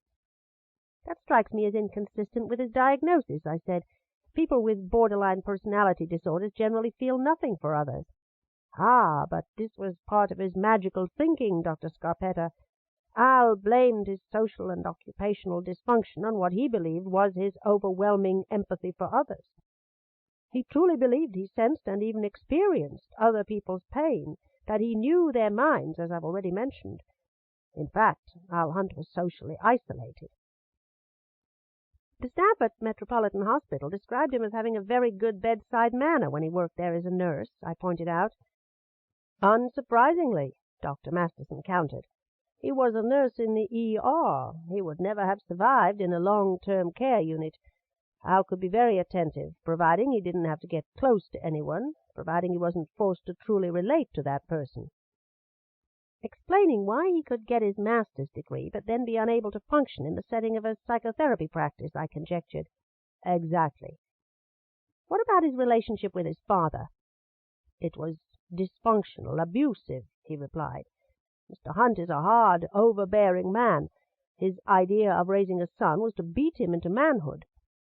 Al simply did not have the emotional make-up to withstand the bullying, the manhandling, the mental boot camp that was supposed to prepare him for life. It sent him fleeing to his mother's camp, where his image of himself became increasingly confused. I'm sure it comes as no surprise to you, Dr. Scarpetta, that many homosexual males are the sons of big brutes who drive pickups with gun racks and Confederate flag bumper stickers. Marino came to mind. I knew he had a grown son. It had never occurred to me before this moment that Marino never talked about this only son who lived out west somewhere. I asked, Are you suggesting that Al was homosexual? I'm suggesting he was too insecure, his feelings of inadequacy too great for him to respond to anyone, for him to form intimate relationships of any nature. To my knowledge, he never had a homosexual encounter. His face was unreadable as he gazed over my head and sucked on his pipe. What happened in psychodrama that day, Dr. Masterson? What was the small miracle you mentioned? His imitation of a pansy, was that it? It cracked the lid, he said. But the miracle, if you will, was an intense and volatile dialogue he got into with his father, who was imagined to be sitting in an empty chair in the center of the room. This book is continued on Cassette 6, Side 1. Body of Evidence by Patricia D. Cornwell continued. Cassette 6, Side 1. What happened in psychodrama that day, Dr. Masterson? What was the small miracle you mentioned? His imitation of a pansy, was that it? It cracked the lid, he said. But the miracle, if you will, was an intense and volatile dialogue he got into with his father, who was imagined to be sitting in an empty chair in the center of the room. As this dialogue intensified, the therapist sensed what was happening and slipped into the chair and began playing the part of Al's father. By now Al was so involved he was almost in a trance. He could not distinguish the real from the imagined, and finally his rage broke. How did it manifest itself? Did he become violent? He began to weep uncontrollably, Dr. Masterson replied. What was his father saying to him? He was assaulting him with the usual brickbats, being critical, telling him how worthless he was as a man, as a human being. Al was hypersensitive to criticism, Dr. Scarpetta. This was, in part, the root of his confusion. He thought he was sensitive to others, when, in truth, he was sensitive only to himself. Was Al assigned a social worker, I asked, continuing to flip through pages and finding no entries made by any therapists. Of course. Who was it? There appeared to be pages missing from the record. The therapist I just mentioned, he replied blandly. The therapist from psychodrama? He nodded. Is he still employed by this hospital? No, Dr. Masterson said. Jim is no longer with us. Jim? I interrupted. He began knocking burnt tobacco out of his pipe. What is his last name, and where is he now? I asked. I regret to say that Jim Barnes died in a car accident many years ago. How many years ago? Dr. Masterson began cleaning his glasses again. I suppose it was 8, 9 years ago. How did it happen, and where? I don't recall the details. How tragic, I said, as if the matter were no longer of any interest to me. Am I to assume you are considering Al Hunt a suspect in your case? He asked. There are 2 cases, 2 homicides, I said. Very well, 2 cases. To answer your question, Dr. Masterson, it isn't my business to consider anyone a suspect in anything. That's up to the police. My interest is in gathering information about Al Hunt that might assist me in verifying that he had a history of suicidal ideations. Is there any question about that, Dr. Scarpetta? He hanged himself, didn't he? Could that be anything other than a suicide? He was dressed oddly, a shirt and his boxer shorts, I responded matter-of-factly. Such things often lead to speculations. Are you suggesting autoerotic asphyxiation? He raised his eyebrows in surprise. An accidental death that occurred while he was masturbating? I'm doing my best to obviate that question should it ever be asked. I see. For insurance reasons. In the event his family might contest what you put down on the death certificate. For any reason, I said. Are you really in doubt as to what happened? He frowned. No, I replied, I think he took his own life, Dr. Masterson. I think this was his intention when he went down to the basement, and that he may have taken his pants off when he removed his belt, the belt he used to hang himself. Very well, and perhaps I can clear up another matter for you, Dr. Scarpetta. Al never demonstrated violent tendencies. The only individual he ever inflicted harm upon, to my knowledge, was himself. I believed him. I also believed there was much he wasn't telling me, that his memory lapses and vagueness were patently deliberate. Jim Barnes, I thought. Jim. How long was Al's stay here? I changed the subject. 4 months, I believe. Did he ever spend time in your forensic unit? Valhalla doesn't have a forensic unit per se. We have a ward called Back Hall for patients who are psychotic, suffering the DTs, a danger to themselves. We don't warehouse the criminally insane. Was Al ever on this ward? I asked again. It was never necessary. Thank you for your time, I said, getting up. If you would simply mail a photocopy of this record to me, that will be fine. It will be my pleasure. He smiled his broad smile again, but he would not look at me. Don't hesitate to call if there's anything further I can do. It nagged at me as I followed the long, empty corridor to the lobby, but my instinct was not to ask about Frankie or even mention the name. Back Hall. patients who are psychotic or suffering the DTs. Al Hunt had mentioned interviewing patients confined to the forensic unit. Was this a figment of his imagination or confusion? There was no forensic unit at Valhalla.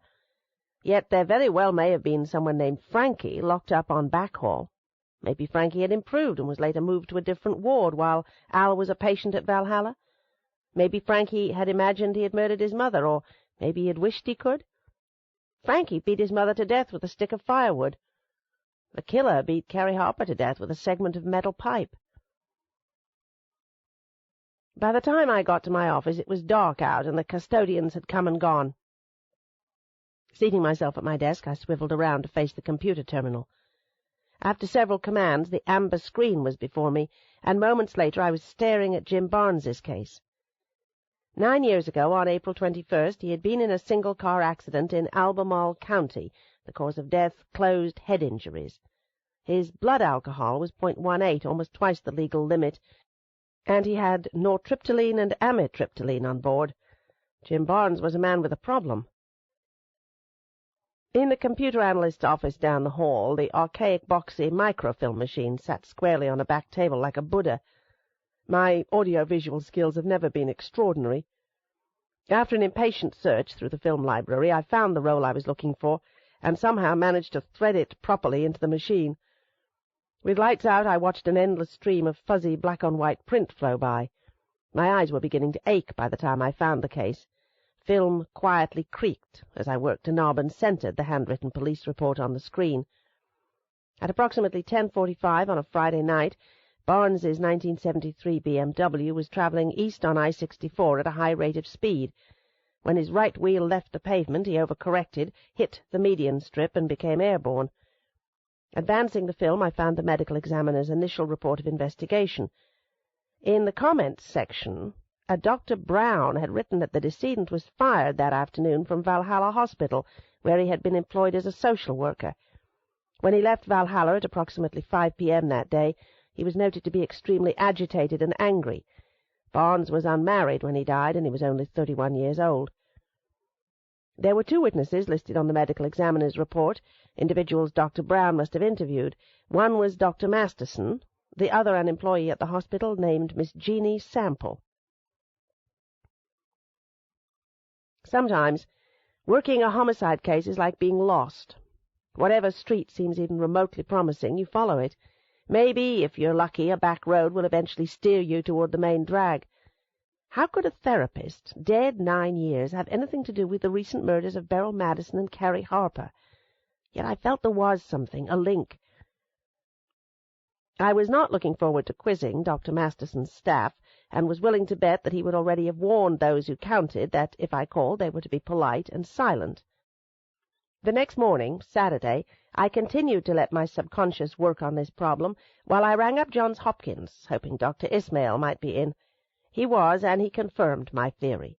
Samples derived from Sterling Harper's gastric contents and blood showed she had ingested levomethorphan shortly before death, her level 8 milligrams per liter of blood, which was too high to be either survivable or accidental. She had taken her own life, and had done so in a manner that under ordinary circumstances would have gone undetected. Did she know that dextromethorphan and levomethorphan both come up as dextromethorphan in routine tox tests? I asked Dr. Ismail. I don't recall ever discussing such a thing with her, he said, but she was very interested in the details of her treatments and medications, Dr. Scarpetta. It is possible she could have researched the subject in our medical library. I do recall her asking numerous questions when I first prescribed levomethorphan. This was several years ago. Since it is experimental, she was curious, perhaps somewhat concerned. I was barely listening as he continued explaining and defending. I would never be able to prove Miss Harper had deliberately left the bottle of cough-suppressant out where I would find it, but I was reasonably certain this was what she had done. She was determined to die with dignity and without reproach, but she did not want to die alone. After I hung up, I fixed a cup of hot tea and paced the kitchen, pausing every so often to gaze out at the bright December day. Sammy, one of Richmond's few albino squirrels, was plundering my bird feeder again. For an instant we were eye to eye, his furry cheeks frantically working, seeds flying out from under his paws, his scrawny white tail a twitching question mark against the blue sky. We had become acquainted last winter as I stood before my window and watched his repeated attempts at leaping from a branch, only to slide slowly off the coned top of the feeder, his paws grabbing wildly at thin air on his way down. After a remarkable number of tumbles to terra firma, Sammy finally got the hang of it. Every so often I would go out and throw him a handful of peanuts, and it had gotten to the point where if I didn't see him for a while I experienced a tug of anxiety, followed by joyous relief when he reappeared to clean me out again. Sitting down at the kitchen table, a pad of paper and pen in hand, I dialed the number for Valhalla. "Jeanie Sample, please." I did not identify myself. "Is she a patient, ma'am?" the desk clerk asked without pause. "No, she's an employee." I acted addled. "I think so. At any rate, I haven't seen Jeanie in years." "One moment, please." The woman came back on the line. "We have no record of anybody by that name." Damn! How could that be, I wondered. The telephone number listed with her name on the medical examiner's report was Valhalla's number. Had Dr. Brown made a mistake? 9 years ago, I thought. A lot could happen in 9 years. Miss Sample could have moved. She could have gotten married. "I'm sorry," I said. "Sample is her maiden name. Do you know her married name?" How awful! I should know. "Jean Wilson?" I paused with uncertainty. "We have a Jean Wilson," the voice went on. "One of our occupational therapists. Can you hold, please?" Then she was back very quickly. "Yes, her middle name is listed as Sample, ma'am, but she doesn't work on the weekend. She'll be back Monday morning at 8 o'clock. Would you like to leave a message?" "Any possibility you could tell me how to get in touch with her?" "We're not allowed to give out home numbers." She was beginning to sound suspicious. "If you'll give me your name and number, I can try to get hold of her and ask her to call you." "I'm afraid I won't be at this number long." I thought for a moment, then sounded dismally disappointed when I added, "I'll try again next time I'm in the area. And I suppose I can write her at Valhalla at your address." "Yes, ma'am, you can do that." "And that address is?" She gave it to me. "And her husband's name?" A pause. "Skip, I believe." Sometimes a nickname for Leslie, I thought. "Mrs. Skip or Leslie Wilson," I muttered as if I were writing it down. "Thank you so much." There was one Leslie Wilson in Charlottesville, directory assistants informed me, and one L.P. Wilson and one L.T. Wilson. I started dialing. The man who answered when I tried the number for L.T. Wilson told me Jeanie was running errands and would be home within the hour. I knew that a strange voice asking questions over the phone wasn't going to work. Jeanie Wilson would insist on conferring with Dr. Masterson first, and that would end the matter. It is, however, a little more difficult to refuse someone who unexpectedly appears in the flesh at your door, especially if this individual introduces herself as the chief medical examiner and has a badge to prove it. Jeanie Sample Wilson didn't look a day over 30, in her jeans and red pullover sweater. She was a perky brunette with friendly eyes and a smattering of freckles over her nose, her long hair tied back in a ponytail. In the living room beyond the open door, 2 small boys were sitting on the carpet watching cartoons on television. "How long have you been working at Valhalla?" I asked. She hesitated.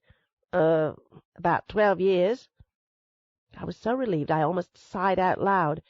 Jeanie Wilson would have been employed there not only when Jim Barnes was fired 9 years ago, but also when Al Hunt was a patient 2 years before that. She was planted squarely in the doorway. There was one car in the drive in addition to mine. It appeared her husband had gone out. Good. "I'm investigating the homicides of Beryl Madison and Carrie Harper," I said. Her eyes widened. "What do you want from me? I didn't know them." "May I come inside?" "Of course. I'm sorry. Please." We sat inside her small kitchen of linoleum and white formica and pine cabinets. It was impeccably clean, with boxes of cereal neatly lined on top of the refrigerator, and counters arranged with big glass jars filled with cookies, rice, and pasta. The dishwasher was running, and I could smell a cake baking in the oven. I intended to beat down any lingering resistance with bluntness. "Mrs. Wilson, Al Hunt was a patient at Valhalla 11 years ago, and for a while was a suspect in the cases in question. He was acquainted with Beryl Madison." "Al Hunt?" She looked bewildered. "Do you remember him?" I asked. She shook her head. "And you say you've worked at Valhalla 12 years?" 11 and a half, actually. Al Hunt was a patient there 11 years ago, as I've already said." "The name isn't familiar." "He committed suicide last week," I said. Now she was very bewildered. "I talked to him shortly before his death, Mrs. Wilson. His social worker died in a motor vehicle accident 9 years ago, Jim Barnes. I need to ask you about him." A flush was creeping up her neck. "Are you thinking his suicide was related, had something to do with Jim?" It was a question impossible to answer. "Apparently Jim Barnes was fired from Valhalla just hours before his death," I went on. "Your name, or at least your maiden name, is listed on the medical examiner's report, Mrs. Wilson." There was some question," she stammered. "You know, whether it was a suicide or an accident. I was questioned, a doctor, coroner, I don't remember, but some man called me. Dr. Brown? I don't remember his name," she said. "Why did he want to talk to you, Mrs. Wilson?" "I suppose because I was one of the last people to see Jim alive. I guess the doctor called the front desk, and Betty referred him to me." "Betty?" "She was the receptionist back then." "I need you to tell me everything you can remember about Jim Barnes's being fired," I said, as she got up to check on the cake. When she returned, she was a little more composed. She no longer looked unnerved. Instead, she looked angry. She said, "Maybe it's not right to say bad things about the dead, Dr. Scarpetta, but Jim was not a nice person. He was a very big problem at Valhalla, and he should have been fired long before he was." "Exactly how was he a problem?" "Patients say a lot of things. They're often not very well credible. It's hard to know what's true and what isn't. Dr. Masterson, other therapists would get complaints from time to time, but nothing could be proven until there was a witnessed event one morning, the morning of that day, the day Jim was fired and had the accident." "This event was something you witnessed?" I asked. "Yes." She stared off across the kitchen, her mouth firmly set. "What happened?" "I was walking through the lobby on my way to see Dr. Masterson about something when Betty called out to me. She was working the front desk, the switchboard, like I said. 'Tommy? Clay, now you keep it down in there!' The shrieking in the other room only got louder, television channels switching like mad. Mrs. Wilson got up wearily to see about her sons. I heard muffled smacks of hand against bottoms, after which the channel stayed put. Cartoon characters were shooting each other with what sounded like machine guns. "Where was I?" she asked, returning to the kitchen table. "You were talking about Betty," I reminded her. "Oh, yes. She motioned me over and said Jim's mother was on the line long distance and it seemed important. I never did know what it was about, the call, but Betty asked if I could find Jim. He was in psychodrama, which is held in the ballroom. You know, Valhalla has a ballroom we use for various functions, the Saturday night dances, parties. There's a stage, an orchestra stage, from when Valhalla was a hotel. I slipped into the back, and when I saw what was going on, I couldn't believe it." Jeannie Wilson's eyes were bright with anger. She started fidgeting with the edge of a placemat. I just stood there and watched. Jim's back was to me, and he was up on the stage with, 5 or 6 patients. They were in chairs, turned in such a way that they couldn't see what he was doing with this one patient, a young girl. Her name was Rita. Rita was maybe 13. Rita had been raped by her stepfather. She never talked, was functionally mute. Jim was forcing her to reenact it. "The rape?" I asked calmly. "The damn bastard! Excuse me, but it still upsets me." "Understandably." "He later claimed he wasn't doing anything inappropriate. Damn, he was such a liar. He denied everything. But I'd seen it. I knew exactly what he was doing. He was playing the role of the stepfather, and Rita was so terrified she didn't move. She was frozen in the chair. He was in her face, leaning over her, talking in a low voice. Sound carries inside the ballroom. I could hear everything. Rita was very mature, developed for 13. Jim was asking her, 'Is this what he did, Rita?' He kept asking her that as he touched her. Fondled her, just as her stepfather had done, I suppose. I slipped out. He never knew I'd seen it until both Dr. Masterson and I confronted him minutes later. I was beginning to understand why Dr. Masterson had refused to discuss Jim Barnes with me, and possibly why pages of Al Hunt's case file were absent. If something like this was ever made public, even though it had happened long ago, the hospital's reputation would take it on the nose. "And you were suspicious Jim Barnes had done this before?" I asked.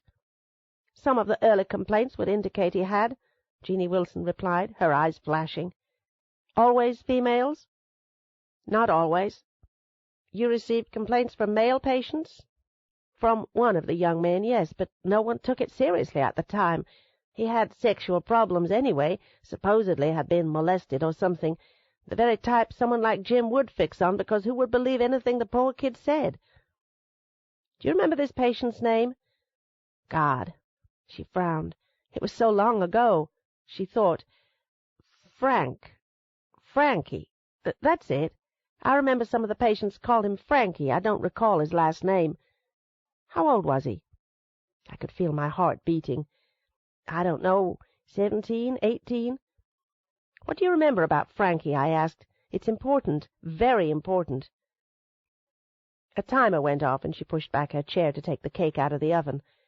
While she was up, she checked on her boys again. When she returned, she was frowning. She said, "I vaguely remember he was on back hall for a while, right after he was admitted. Then he was moved downstairs to the second-floor ward where the men are. I had him in occupational therapy." She was thinking, an index finger touching her chin. "He was very industrious, I remember that. Made a lot of leather belts, brass rubbings. And he loved to knit, which was a little unusual. Most of the male patients won't knit, don't want to. They'll stick with leather work, make ashtrays and so on. He was very creative and really pretty skilled. And something else stands out, his neatness.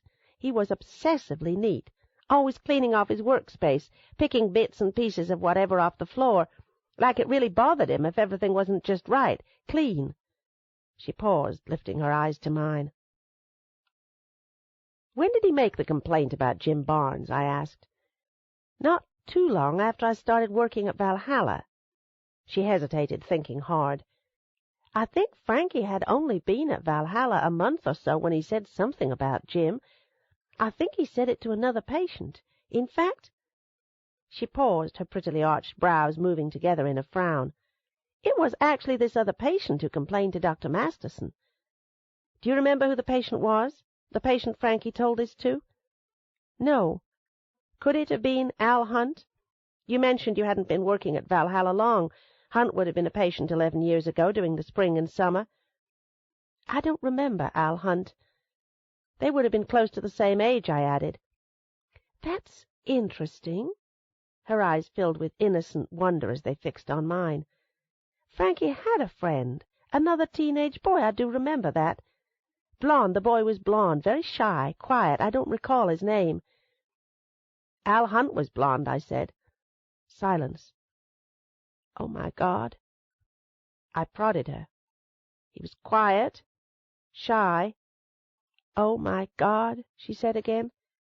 "I bet it was him, then. And he committed suicide last week?" "Yes." "Did he mention Jim to you?" "He mentioned someone he called Jim Jim." "Jim," she repeated. "Geez, I don't know." "Whatever happened to Frankie? He wasn't there long, 2 or 3 months. He went back home?" I asked. "I would imagine so," she said. "There was something about his mother. I think he lived with his father. Frankie's mother deserted him when he was small. It was something like that, anyway. All I really remember is his family situation was sad, but then I suppose you could say the same thing about most all the patients at Valhalla." She sighed. "God, this is something. I haven't thought about all this in years. Frankie." She shook her head. "I wonder what ever became of him. You have no idea?" "Absolutely none." She looked a long time at me, and it was coming to her. I could see the fear gathering behind her eyes. "The 2 people murdered, you don't think Frankie—" I said nothing. "He never was violent, not when I was working with him. He was very gentle, actually." She waited. I did not respond. I mean, he was very sweet and polite to me, would watch me very closely, do everything I told him to do.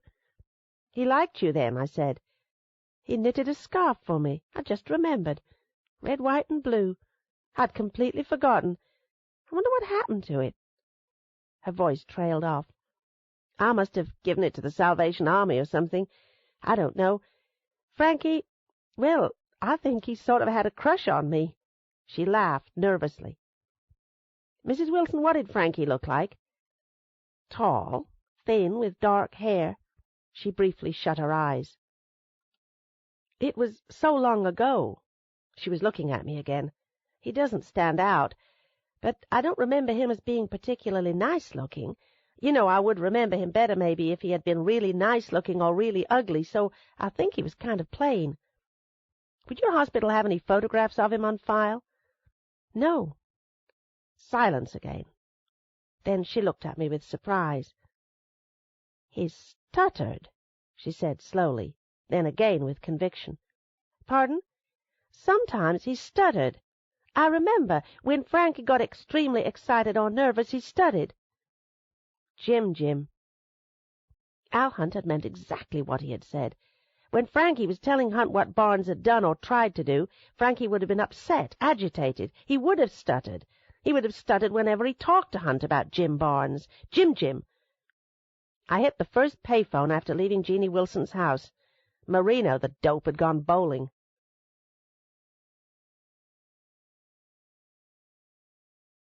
Chapter 14.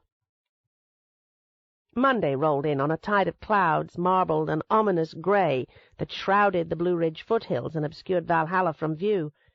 Wind buffeted Marino's car, and by the time he parked at the hospital, tiny flakes of snow were clicking against the windshield. Shit, he complained as we got out. That's all we need. It's not supposed to amount to anything, I reassured him, flinching as icy flakes stung my cheeks.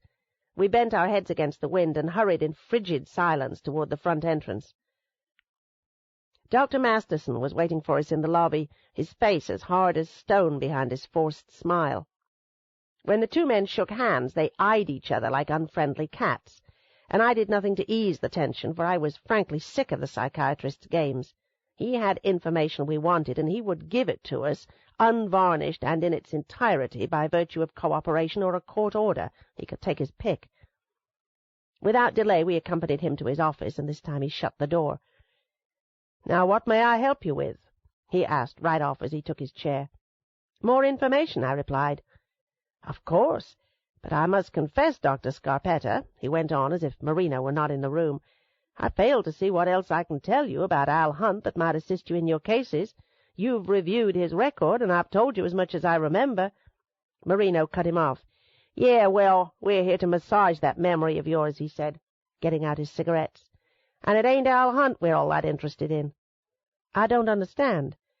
"We're more interested in his pal," Marino said. "What pal?" Dr. Masterson appraised him coldly. "The name Frankie ring a bell?" Dr. Masterson began cleaning his glasses, and I decided this was a favorite ploy of his for buying time to think. "There was a patient here when Al Hunt was, a kid named Frankie," Marino added. "I'm afraid I'm drawing a blank." "Draw all the blanks you want, Doc. Just tell us who Frankie is." "We have 300 patients at Valhalla at any given time, Lieutenant," he answered. "It isn't possible for me to remember everybody who's been here, particularly those whose stay was of a brief duration." "So you're telling me this Frankie character didn't stay very long," Marino said. Dr. Masterson reached for his pipe. He had made a slip, and I could see the anger in his eyes. "I'm not telling you anything of the sort, Lieutenant." He began slowly tamping tobacco into the bowl. "But perhaps if you could give me a little more information about this patient, the young man you refer to as Frankie, I might at least have a glimmer. Can you tell me something about him other than that he was a kid?" I intervened. "Apparently, Al Hunt had a friend while he was here, someone he referred to as Frankie. Al mentioned him to me during our conversation. We believe this individual may have been restricted to back hall after he was admitted, and then transferred to a different floor where he may have become acquainted with Al. Frankie has been described as tall, dark, slender. He also liked to knit, a hobby rather atypical among male patients, I should think." "This is what Al Hunt told you?" Dr. Masterson asked unemphatically. "Frankie was also obsessively neat," I said, evading the question. "I'm afraid a patient's enjoyment of knitting isn't likely to be something brought to my attention," he commented, relighting his pipe. "It's also possible he had a tendency to stutter when he was under stress," I added, controlling my impatience. Perhaps someone with spastic dysphonia in his differential diagnosis. That might be a place to start." "The place to start is for you to cut the shit," Marino said rudely.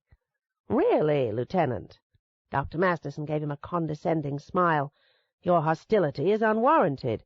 Yeah, and you're unwarranted at the moment, too. But I just might get the itch to change that in a minute, slap you with a warrant, and haul your ass off to lockup for accessory to murder. How's that sound?"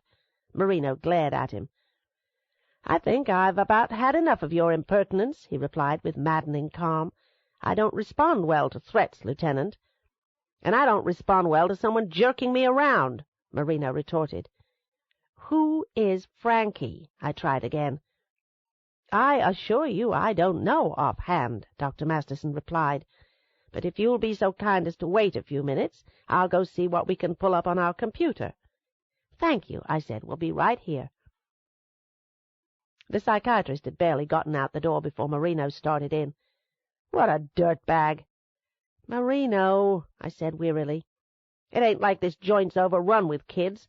I'm willing to bet 75% of the patients here's over the age of 60. You know young people would stand out in your memory, right?" "He knows damn well who Frankie is. Probably could tell us what size shoes the drone wears." "Perhaps." "There's nothing perhaps about it. I'm telling you the guy's jerking us around." "And he'll continue to do so as long as you antagonize him, Marino." "Shit." He got up and went to the window behind Dr. Masterson's desk. Parting the curtains, he stared out into the bleak, late morning. "I hate like shit when someone lies to me. Swear to God I'll pop him if I have to, nail his ass. That's the thing about shrinks that frosts me so bad. They can have Jack the Ripper for a patient, and they don't care. They'll still lie to you, tuck the animal in bed, and spoon-feed him chicken soup like he's Mr. Apple Pie America." He paused, mumbling inanely. "At least the snow's stopped." Waiting until he sat back down, I said, "I think threatening to charge him with accessory to murder was a bit much. Got his attention, didn't I?" "Give him a chance to save face, Marino." He stared sullenly at the curtained window as he smoked. "I think by now he's realizing it's in his best interest to help us," I said. "Yeah, well, it's not in my best interest to sit around playing cat and mouse with him. Even as we speak, Frankie Fruitcake's on the street thinking his screwy thoughts, ticking away like a damn bomb about to go off." I thought of my quiet house in my quiet neighborhood, of Carrie Harper's necklace looped over the knob of my back door, and the whispery voice on my answering machine, "Is your hair naturally blonde, or do you bleach it?" How odd. I puzzled over the significance of that question. Why did it matter to him? "If Frankie is our killer," I said quietly, taking a deep breath, "I can't imagine how there can be any connection between Sparacino and these homicides." "We'll see," he muttered, lighting up another cigarette and staring sourly at the empty doorway. "What do you mean, we'll see?" "Never ceases to surprise me how one thing leads to another," he replied cryptically. "What? What things lead to other things, Marino?" He glanced at his watch and cursed. "Where the hell is he, anyhow? He go out to lunch?" "Hopefully he's tracking down Frankie's record." "Yeah, hopefully." "What things lead to other things?" I asked him again. "What are you thinking about? You mind being a little more specific?" "Let's just put it this way," Marino said. "I got a real strong feeling if it wasn't for that damn book Beryl was writing, all three of them would still be alive. In fact, Hunt would probably still be alive, too." "I can't say that with certainty." "Of course you can't. You're always so goddamn objective, so I'm saying it, okay?" He looked over at me and rubbed his tired eyes. His face flushed. "I got this feeling, all right? It's telling me Sparacino, the book, is the connection. It's what initially linked the killer to Beryl, and then one thing led to another. Next, the squirrel whacks Harper. After that, Miss Harper takes enough pills to kill a damn horse, so she don't have to rattle around in that big crib of hers all alone while cancer eats her alive. then Hunt swinging from the rafters in his fucking undershorts. The orange fibre with its peculiar three-leaf clover shape drifted through my mind, as did Beryl's manuscripts, Parasino, Jeb Price, Senator Parton's Hollywood son, Mrs. McTeague, and Mark. They were limbs and ligaments of a body I could not piece together. In some inexplicable way they were the alchemy by which seemingly unrelated people and events had been fashioned into Frankie. Marino was right. One thing always leads to another. Murder never emerges full-blown from a vacuum. Nothing evil ever does. "Do you have any theories as to just what exactly this link might be?" I asked Marino. "Nope, not a goddamn one," he replied with a yawn. At the exact moment Dr. Masterson walked into the office and shut the door. I noticed with satisfaction that he had a stack of case files in hand. "Now then," he said coolly and without looking at either of us, "I found no one with the name Frankie, which I'm assuming may be a nickname. Therefore I pulled cases by date of treatment, age, and race. What I have here are the records of 6 white males, excluding Al Hunt, who were patients at Valhalla during the interval you're interested in. All of them are between the ages of 13 and 24. How about you just let us go through them while you sit back and smoke your pipe?" Marino was a little less combative, but not much. "I would prefer to give you only their histories for confidentiality reasons, Lieutenant. If one is of keen interest, we'll go through his record in detail. Fair enough?" "Fair enough," I said, before Marino could argue. "The first case," Dr. Masterson began, opening the top file, "is a 19-year-old boy from Highland Park, Illinois, admitted in December of 1978 with a history of substance abuse, heroin specifically." He flipped a page. "He was 5'8", weighed 170, brown eyes, brown hair. His treatment was 3 months in duration." "Al Hunt wasn't admitted until that following April," I reminded the psychiatrist. "They wouldn't have been patients at the same time." "Yes, I believe you're right. An oversight on my part, so we can strike him." He set the file on his ink blotter as I gave Marino a warning glance. I knew he was about to explode, his face as red as Christmas. Opening a second file, Dr. Masterson resumed. "Next, we have a 14-year-old male, blond, blue-eyed, 5'3", 115 pounds. He was admitted in February 1979, discharged 6 months later. He had a history of withdrawal and fragmentary delusions, and was diagnosed as schizophrenic of the disorganized or hebephrenic kind." "You mind explaining what the hell that means?" Marino asked. "It presented as incoherence, bizarre mannerisms, extreme social withdrawal, and other oddities of behavior. For example," he paused to look over a page, "he would leave for the bus stop in the morning, but failed to show up at school, and on one occasion was found sitting under a tree drawing peculiar, nonsensical designs in his notebook." "Yeah, and now he's a famous artist living in New York," Marino mumbled sardonically. "His name Frank? Franklin, or begin with an F?" "Nope, nothing close." "So who's next?" "Next is a 22-year-old male from Delaware. Red hair, gray eyes, 5'10", 150 pounds. He was admitted in March of 1979, discharged in June. He was diagnosed as suffering from organic delusional syndrome. Contributing factors were temporal lobe epilepsy and a history of cannabis abuse. Complications included dysphoric mood and his attempting to castrate himself while reacting to a delusion." "What's dysphoric mean?" Marino asked. "Anxious, restless, depressed." "This before or after he tried to turn himself into a soprano?" Dr. Masterson was beginning to register annoyance, and I really couldn't blame him. "Next," Marino said like a drill sergeant. "The fourth case is an 18-year-old male, black hair, brown eyes, 5'9", 142 pounds. He was admitted in May of 1979, was diagnosed as schizophrenic of the paranoid type.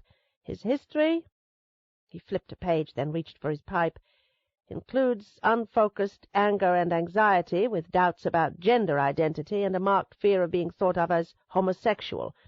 The onset of his psychosis apparently was related to his being approached by a homosexual in a men's room. Hold it right there." If Marino hadn't stopped him, I would have. We need to talk about this one. How long was he at Valhalla?" Dr. Masterson was lighting his pipe. Taking his time, glancing through the record, he replied, 10 weeks. "Which would have been while Hunt was here," Marino said. "That's correct."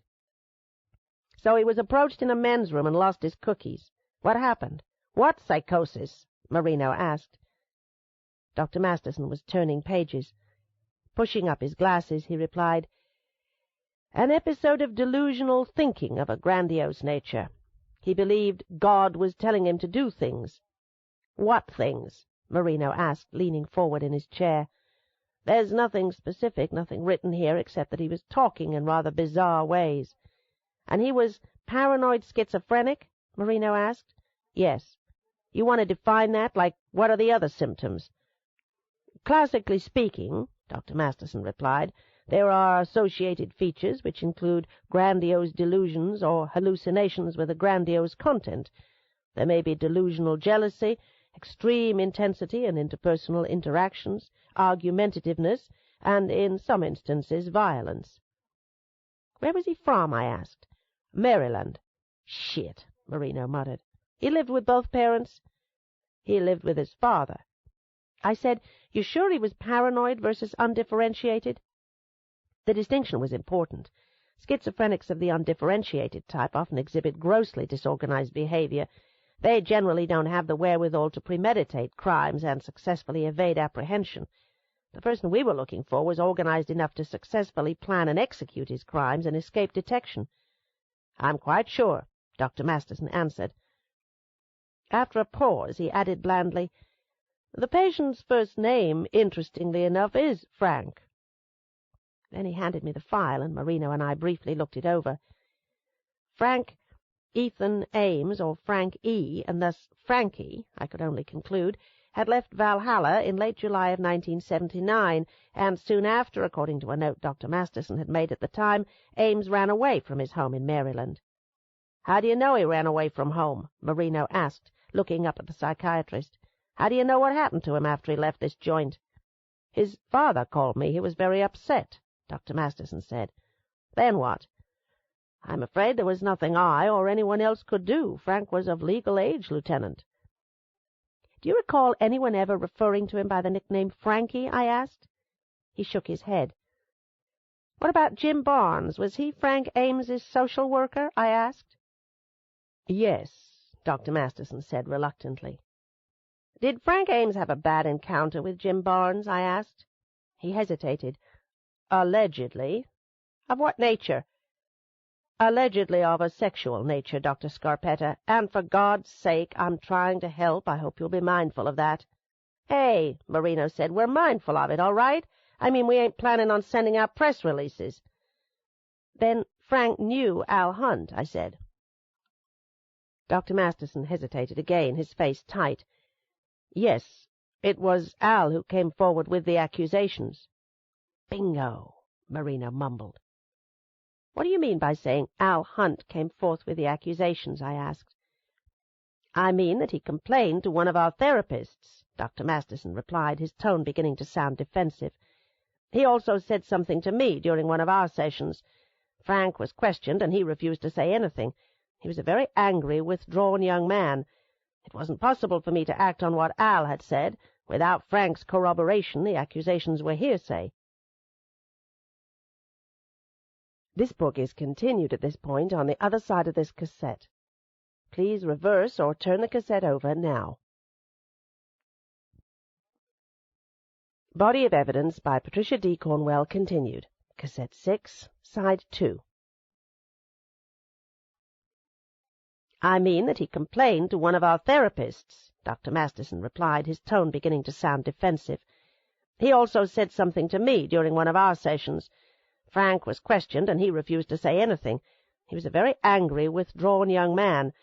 It wasn't possible for me to act on what Al had said. Without Frank's corroboration, the accusations were hearsay." Marino and I were silent. "I'm sorry," Dr. Masterson said, and by now he was thoroughly unnerved. "I can't help you with Frank's whereabouts. I know nothing further. The last time I heard from his father must have been 7-8 years ago." "What was the occasion of that conversation?" I queried. "Mr. Ames called me." "For what reason?" "He wondered if I'd heard from Frank." "Well, had you?" Marino asked.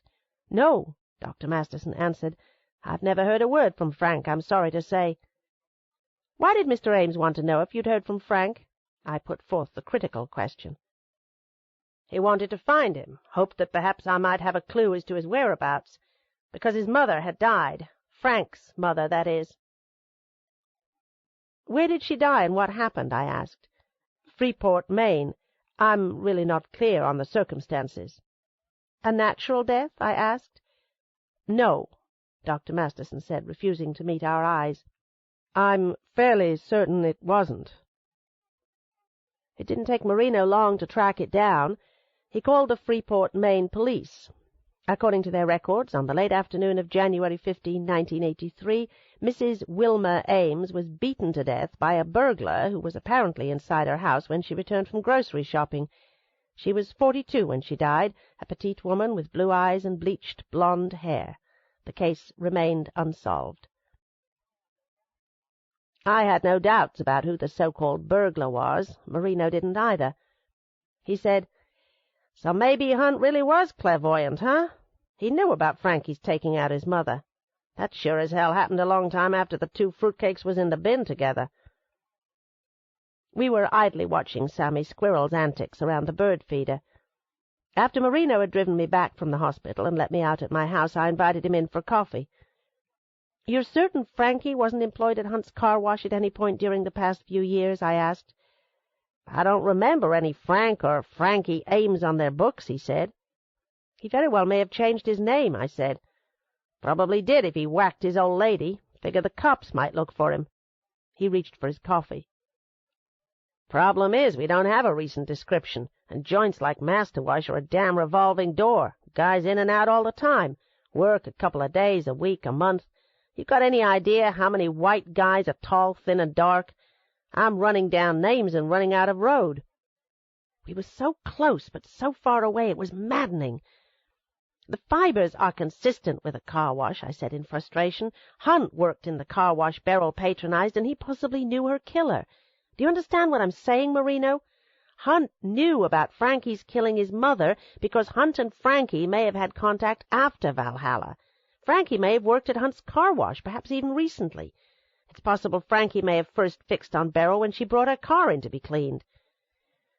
They've got 36 employees. All but 11 of them are black, Doc, and out of that 11 honkies, 6 of them are women. That leaves, 5?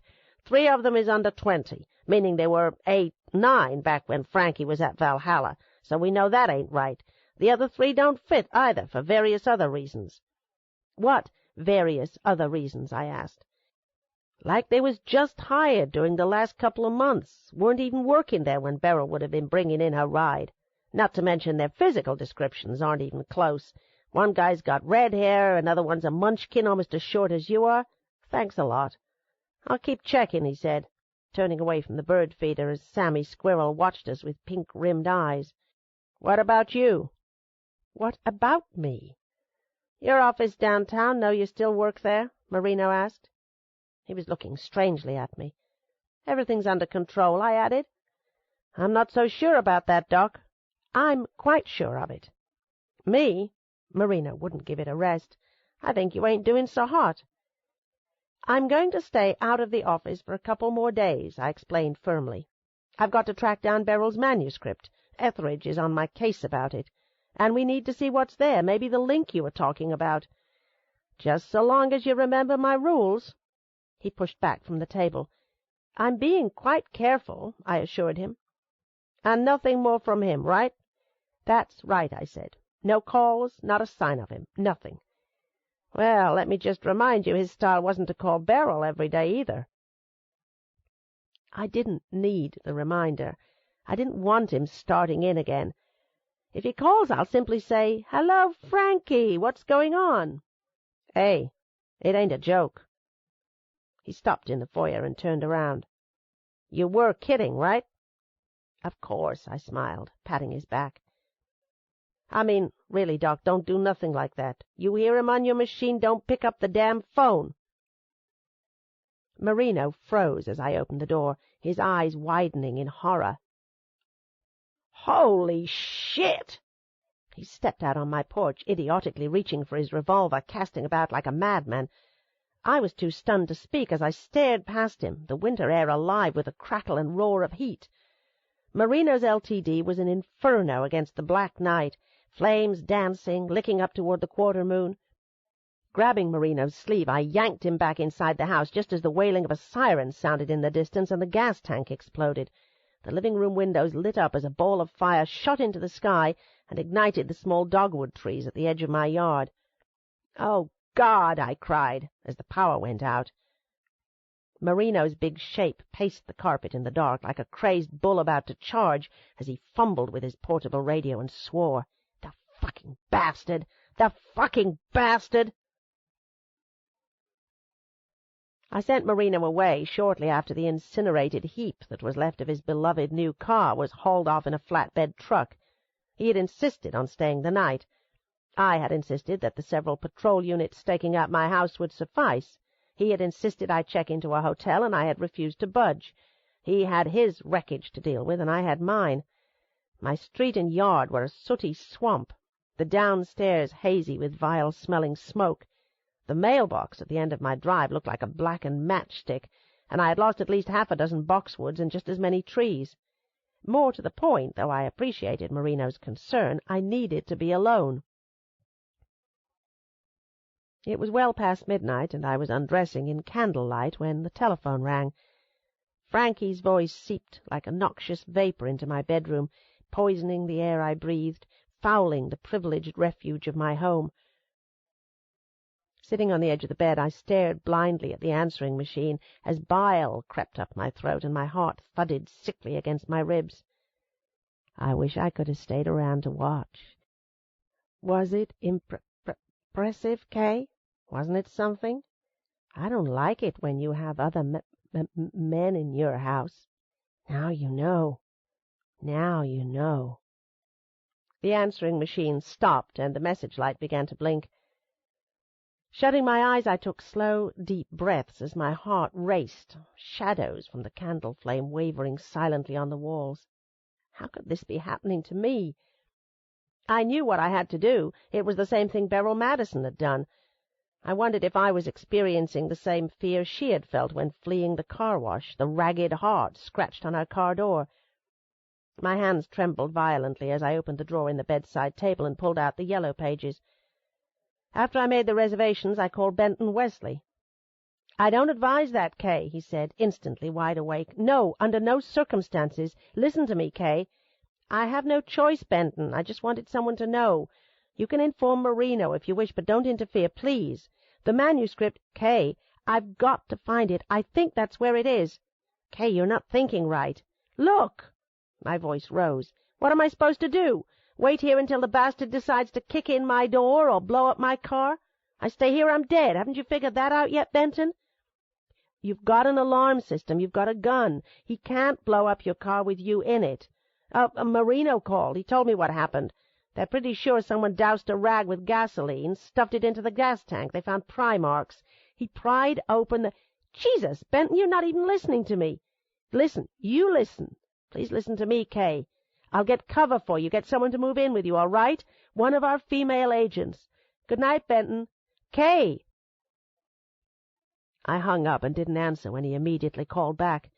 I listened numbly to his protests on the machine, blood pounding in my neck as the images rushed back at me, images of Marino's car hissing as flames snarled at arching blasts of water from tumescent fire hoses snaking over my street. When I had discovered the charred little corpse at the end of my driveway, something inside me snapped. The gas tank in Marino's car must have exploded at the very instant Sammy Squirrel was frantically hopping along the power line. Crazily, he leapt for safety. For a split second, his paws simultaneously made contact with the grounded transformer and primary line. 20,000 volts of electricity surged through his tiny body, burning him to a crisp and blowing the fuse. I had scooped him into a shoebox and buried him in my rose garden, the idea of seeing his blackened shape in the light of morning more than I could bear. The electricity was still out when I finished packing. I went downstairs and nursed brandy and smoked until I stopped shaking, my Ruger on top of the bar glinting in the light of hurricane lanterns. I did not go to bed. I did not look at the wreckage of my yard when I bolted out my door, my suitcase thumping against my leg and filthy water splashing my ankles as I ran to my car. I did not see a single patrol unit as I drove swiftly along my silent street. When I got to the airport shortly after 5 a.m., I headed straight for the ladies' room and took my handgun out of my pocketbook. Unloading it, I packed it inside my suitcase. Chapter 15. Passing through the boarding bridge, I deplaned at noon into the sun-drenched concourse of Miami International Airport. I stopped to buy the Miami Herald and a cup of coffee. Finding a small table halfway hidden by a potted palm, I took off my winter blazer and pushed up my sleeves. I was soaking wet, perspiration trickling down my sides and back. My eyes burned from lack of sleep, my head ached, and what I discovered when I spread open the paper did nothing to improve my condition. In the lower left-hand corner of the front page was a spectacular photograph of firefighters hosing down Marino's flaming car. Accompanying the dramatic tableau of arching water, billowing smoke, and trees igniting at the edge of my yard was the following caption: "Police car explodes. Richmond firefighters work on a city homicide detective's car engulfed in flames on a quiet residential street. The Ford Ltd. was unoccupied when it exploded last night. There were no injuries. Arson is suspected." At least there was no reference to whose house Marino's car had been parked in front of, or why, thank God. All the same, my mother would see the photograph and she would try to call. "I wish you'd move back to Miami, Kay. Richmond sounds so awful. And the new medical examiner's office is so lovely down here, Kay. Looks like something out of the movies," she would say. Oddly, it never seemed to occur to my mother that there were more homicides, shootouts, drug busts, race riots, rapes, and robberies in my Spanish-speaking hometown in any given year than in Virginia and the entire British Commonwealth combined. I would call my mother later. Forgive me, Lord, but I don't have it in me to talk to her now. Gathering my belongings, I crushed out a cigarette and immersed myself in the tide of tropical clothes, duty-free shopping bags, and foreign tongues flowing toward the baggage area, my handbag pressed protectively against my side. I didn't begin to relax until several hours later as I sped along the 7-mile bridge in my rental car. As I drove deeper south, the Gulf of Mexico on one side and the Atlantic on the other, I tried to remember the last time I had been to Key West. Of all the times Tony and I had visited my family in Miami, this was one outing we had never considered. I was fairly certain the last time I had made this drive I had made it with Mark. His passion for the beaches and the water and the sun was a devotion returned in kind. If it is possible for nature to favor one creature over another, nature favored Mark. I could scarcely remember the year, much less where we had gone, on the occasion he had spent a week with my family. What I remembered with clarity were his baggy white swim trunks and the firm warmth of his hand in mine during our strolls across cool, wet sand. I remembered the startling whiteness of his teeth against his coppery skin, the health and unsuppressed joy in his eyes as he looked for shark's teeth and shells, while I smiled in the shade of a wide-brimmed hat. Most of all, what I could not forget was loving a young man named Mark James more than I had thought it was possible to love anything on this earth. What had changed him? It was hard for me to fathom that he had crossed over into enemy camps, as Etheridge believed, and I had no choice but to accept. Mark was always spoiled. He carried about him a sense of entitlement that comes from being the beautiful son of beautiful people. The fruits of the world were his to enjoy, but he had never been dishonest. He had never been cruel. I couldn't even say that he had ever been condescending to those less fortunate than himself, or manipulative with those vulnerable to his charms. His only real sin was that he had not loved me enough. From the distant perch of my midlife perspective, I could forgive him for that. What I could not forgive him for was his dishonesty. I could not forgive him for deteriorating into a lesser man than the one I had once respected and adored. I could not forgive him for no longer being Mark. Passing the U.S. Naval Hospital on U.S. 1, I followed the gentle shoreline curve of North Roosevelt Boulevard. Soon enough I was threading my way through a maze of Key West streets in search of Duval. Sunlight painted the narrow streets white as shadows of tropical foliage stirred by the breeze danced across the pavement. Beneath a blue sky that went on forever, huge palms and mahogany trees cradled houses and shops in spreading arms of vivid green as bougainvillea and hibiscus wooed sidewalks and porches with bright gifts of purple and red. Slowly I passed people in sandals and shorts and an endless parade of mopeds. There were very few children and a disproportionate number of men. The La Concha was a tall, pink holiday inn of open spaces and gaudy tropical plants. I'd had no problem making reservations, ostensibly because the tourist season did not begin until the third week of December. But as I left my car in the half-empty parking lot and walked into the somewhat deserted lobby, I couldn't help but think about what Marino had said. Never in my life had I seen so many same-sex couples, and it was patently clear that running deep beneath the robust health of this tiny offshore island was a mother-lode of disease. Wherever I looked it seemed I saw men dying. I had no phobia of catching hepatitis or AIDS, having learned long ago to cope with the theoretical danger of disease endemic to my work, nor was I bothered by homosexuals. The older I got, the more I was of the opinion that love can be experienced in many different ways. There is no right or wrong way to love, only in how it is expressed. As the desk clerk returned my credit card, I asked him to steer me in the general direction of the elevators, and I foggily headed up to my room on the 5th floor. Stripping down to my underwear, I crawled in bed, where I slept for the next 14 hours. The following day was just as glorious as the one before, and I was outfitted like any other tourist, except for the loaded Ruger in my pocketbook. My self-imposed mission was to search this island of some 30,000 people and find 2 men known to me only as P.J. and Walt.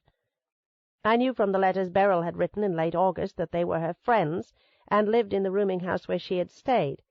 I had not the slightest clue as to the location or name of this rooming house, and it was my prayer that someone at Louis' could tell me. I walked, a map that I had bought in the hotel gift shop in hand. Following Duval, I passed rows of shops and restaurants with balustraded balconies that brought to mind New Orleans' French Quarter. I passed sidewalk art displays and boutiques selling exotic plants, silks, and Perugina chocolates, then waited at a crossing to watch the bright yellow cars of the Conch Tour train rattle by. I began to understand why Beryl Madison had not wanted to leave Key West. With each step I took, Frankie's threatening presence began to fade. By the time I turned left on South Street, he was as remote as Richmond's raw December weather. Louis' was a white-frame restaurant that had once been a house on the corner of Vernon and Wardell. Its hardwood floors were spotless, its pale peach linen-covered tables impeccably set and arranged with exquisite fresh flowers. I followed my host through the air-conditioned dining room to be seated on the porch, where I was dazzled by the variegated blues of water meeting sky and palms and hanging baskets of blooming plants stirring in air perfumed by the sea. The Atlantic Ocean was nearly under my feet, a bright spattering of sailboats anchored a short swim away. Ordering a rum and tonic, I thought of Beryl's letters and wondered if I were sitting where she had written them. Most of the tables were occupied. I felt removed from the crowd, my table in a corner against the railing. To my left were 4 steps leading down to a wide deck, where a small group of young men and women were lounging in bathing suits near a chicky bar. I watched a sinewy Latin boy in a yellow bikini flick a cigarette butt into the water, then get up and languidly stretch. He padded off to buy another round of beers from the bearded bartender, who moved about with the ennui of one tired of his job and no longer young. Long after I finished my salad and bowl of conch chowder, the group of young people finally clambered down back steps and waded noisily out into the water. Soon they were swimming in the direction of the anchored boats. I paid my bill and approached the bartender. He was leaning back in a chair beneath his thatched canopy, reading a novel. "What will it be?" he drawled, as he rose unenthusiastically to his feet and tucked the book under the bar. "I was wondering if you sold cigarettes," I said. "I didn't see a machine inside." "That's it," he said, gesturing toward a limited display behind him. I made a selection. Slapping the pack on the bar, he charged me the outrageous sum of $2 and wasn't particularly gracious when I threw in another 50 cents for a tip. His eyes were a very unfriendly green, his face weathered by years of the sun, his thick, dark beard flecked with grey. He looked hostile and hardened, and I had a suspicion he had lived in Key West for quite a while. "Do you mind if I ask you a question?" I said. "Doesn't matter, because you just did, ma'am," he answered. I smiled. "You're right, I just did. And now I'm going to ask you another one. How long have you worked at Louis'?" "Going on 5 years." He reached for a towel and began polishing the bar. "Then you must have known a young woman who went by the name Straw?" I asked, recalling from Beryl's letters that she had not used her proper name while here. "Straw?" he repeated, frowning as he continued to polish. "A nickname. She was blonde, slender, very pretty, and came to Louis' almost every afternoon during this past summer. She would sit out at one of your tables and write." He stopped polishing and fixed those hard eyes on me. "What's it to you? She a friend of yours?" "She is a patient of mine." I said the only thing I could think of that was neither off-putting nor a bald-faced lie. "Huh?" His thick eyebrows shot up. "A patient? What, you're her doctor?" "That's correct." "Well, there's not a whole lot of good you're going to do her now, Doc, I'm sorry to tell you." He plopped down in his chair and leaned back, waiting. "I'm aware of that," I said. "I know she's dead." "Yeah, I was pretty shocked when I heard about it. The cops stormed in a couple of weeks back with their rubber hoses and thumbscrews. I'll tell you what my buddies told 'em. Nobody here knows shit about what happened to Straw. She was real quiet, a real fine lady. Used to sit right over there." He pointed at an empty table not far from where I was standing. "Used to sit there all the time, just minding her own business." "Did any of you get—" "Sure." He shrugged. "We all drank a few brews together. She was partial to Coronas and lime, but I wouldn't say the people here knew her personally. I mean, I'm not sure anybody could even tell you where she was from, except that it was from the land of snowbirds." "Richmond, Virginia," I said. "You know," he went on, "a lot of people come and go around here. Key West's a live-and-let-live place. A lot of starving artists here, too. Straw wasn't any different from a lot of people I meet, except most people I meet don't end up murdered. Damn." He scratched his beard and slowly shook his head from side to side. "It's really hard to imagine. Kind of blows your mind." "There are a lot of unanswered questions," I said, lighting a cigarette. "Yeah, like, why the hell do you smoke? I thought doctors are supposed to know better." "It's a filthy, unhealthy habit, and I do know better. And I think you may as well fix me a rum and tonic, because I like to drink, too. Barbancourt with a twist, please." 4? 8? What's your pleasure?" He challenged my repertoire of fine booze. 25, if you got it." "Nope, can only get the 25-year-old stuff in the islands. So smooth it will make you cry." "The best you've got, then," I said. He shot his finger at a bottle behind him, familiar with its amber glass and 5 stars on the label. "Barbancourt rum, aged in barrels for 15 years, just like the bottle I had discovered in Beryl's kitchen cabinet." "That would be wonderful," I said. Grinning and suddenly energized, he got up from his chair, his hands moving with the dexterity of a juggler as he snapped up bottles, measuring a long stream of liquid Haytian gold without benefit of a jigger, which was followed by sparkling splashes of tonic. For the grand finale he deftly sliced a perfect sliver of a key lime that looked as if it had just been plucked from the tree, squeezed it into my drink, and ran a bruised lemon peel around the rim of the glass. Wiping his hands on the towel he had tucked into the waistband of his faded Levi's, he slid a paper napkin across the bar and presented me with his art. It was, without question, the best rum and tonic I had ever raised to my lips, and I told him so. "This one's on the house," he said, waving off the $10 bill I extended to him. "Any doctor who smokes and knows her rum's all right by me." Reaching under the bar, he got out his own pack. "I tell you," he went on, shaking out the match, "I gets so damn tired of hearing all this self-righteous shit about smoking and all the rest of it. You know what I mean? People make you feel like a damn criminal. Me, I say live and let live. That's my motto." "Yes, I know exactly what you mean," I said, as we took long, hungry drags. "Always something they got to judge you for. You know, what you eat, what you drink, who you date." "People certainly can be extremely judgmental and unkind," I answered. "Amen to that." He sat back down in the shade of his bottle-lined shelter while the sun baked the top of my head. "Okay," he said, "so you're Straw's doctor. What is it you're trying to find out, if you don't mind my asking?" "There are various circumstances that occurred prior to her death that are very confusing," I said. "I'm hoping her friends might be able to clarify a few points for me." "Wait a minute," he interrupted, sitting up straighter in his chair. "When you say doctor, like what kind of doctor do you mean?" "I examined her." "When?" "After her death." "Oh, shit! You telling me you're a mortician?" he asked in disbelief. "I'm a forensic pathologist." "A coroner?" "More or less." "Well, I'll be damned." He looked me up and down. "I sure as hell never would have guessed that one." I didn't know if I had just been paid a compliment or not. "Do they always send what did you call it, a forensic pathologist like you around, tracking down information like you're doing?" "Nobody sent me. I came of my own accord." "Why?" he asked, his eyes dark with suspicion again. "You came one hell of a long way." "I care about what happened to her. I care very much." "You're telling me the cops didn't send you?" "The cops don't have the authority to send me anywhere." "Good." He laughed. "I like that." I reached for my drink. "Bunch of bullies. Think they're all junior Rambos." He stubbed out his cigarette. "Came in here with their damned rubber gloves on. Jesus Christ! Just how do you think that looked to our customers? Went to see Brent. He was one of our waiters. He's dying, man, and what do? The assholes wear surgical masks and stand back 10 feet from his bed like he's Typhoid Mary while they're asking him shit. I swear to God, even if I'd known a thing about what happened to Beryl, I wouldn't have given them the time of day." The name hit me like a 2x4, and when our eyes met I knew he realized the significance of what he had just said. "Beryl?" I asked. He leaned back silently in his chair. I pressed him. "You knew her name was Beryl?"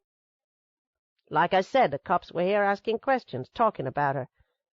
Uncomfortably he lit another cigarette, unable to meet my eyes.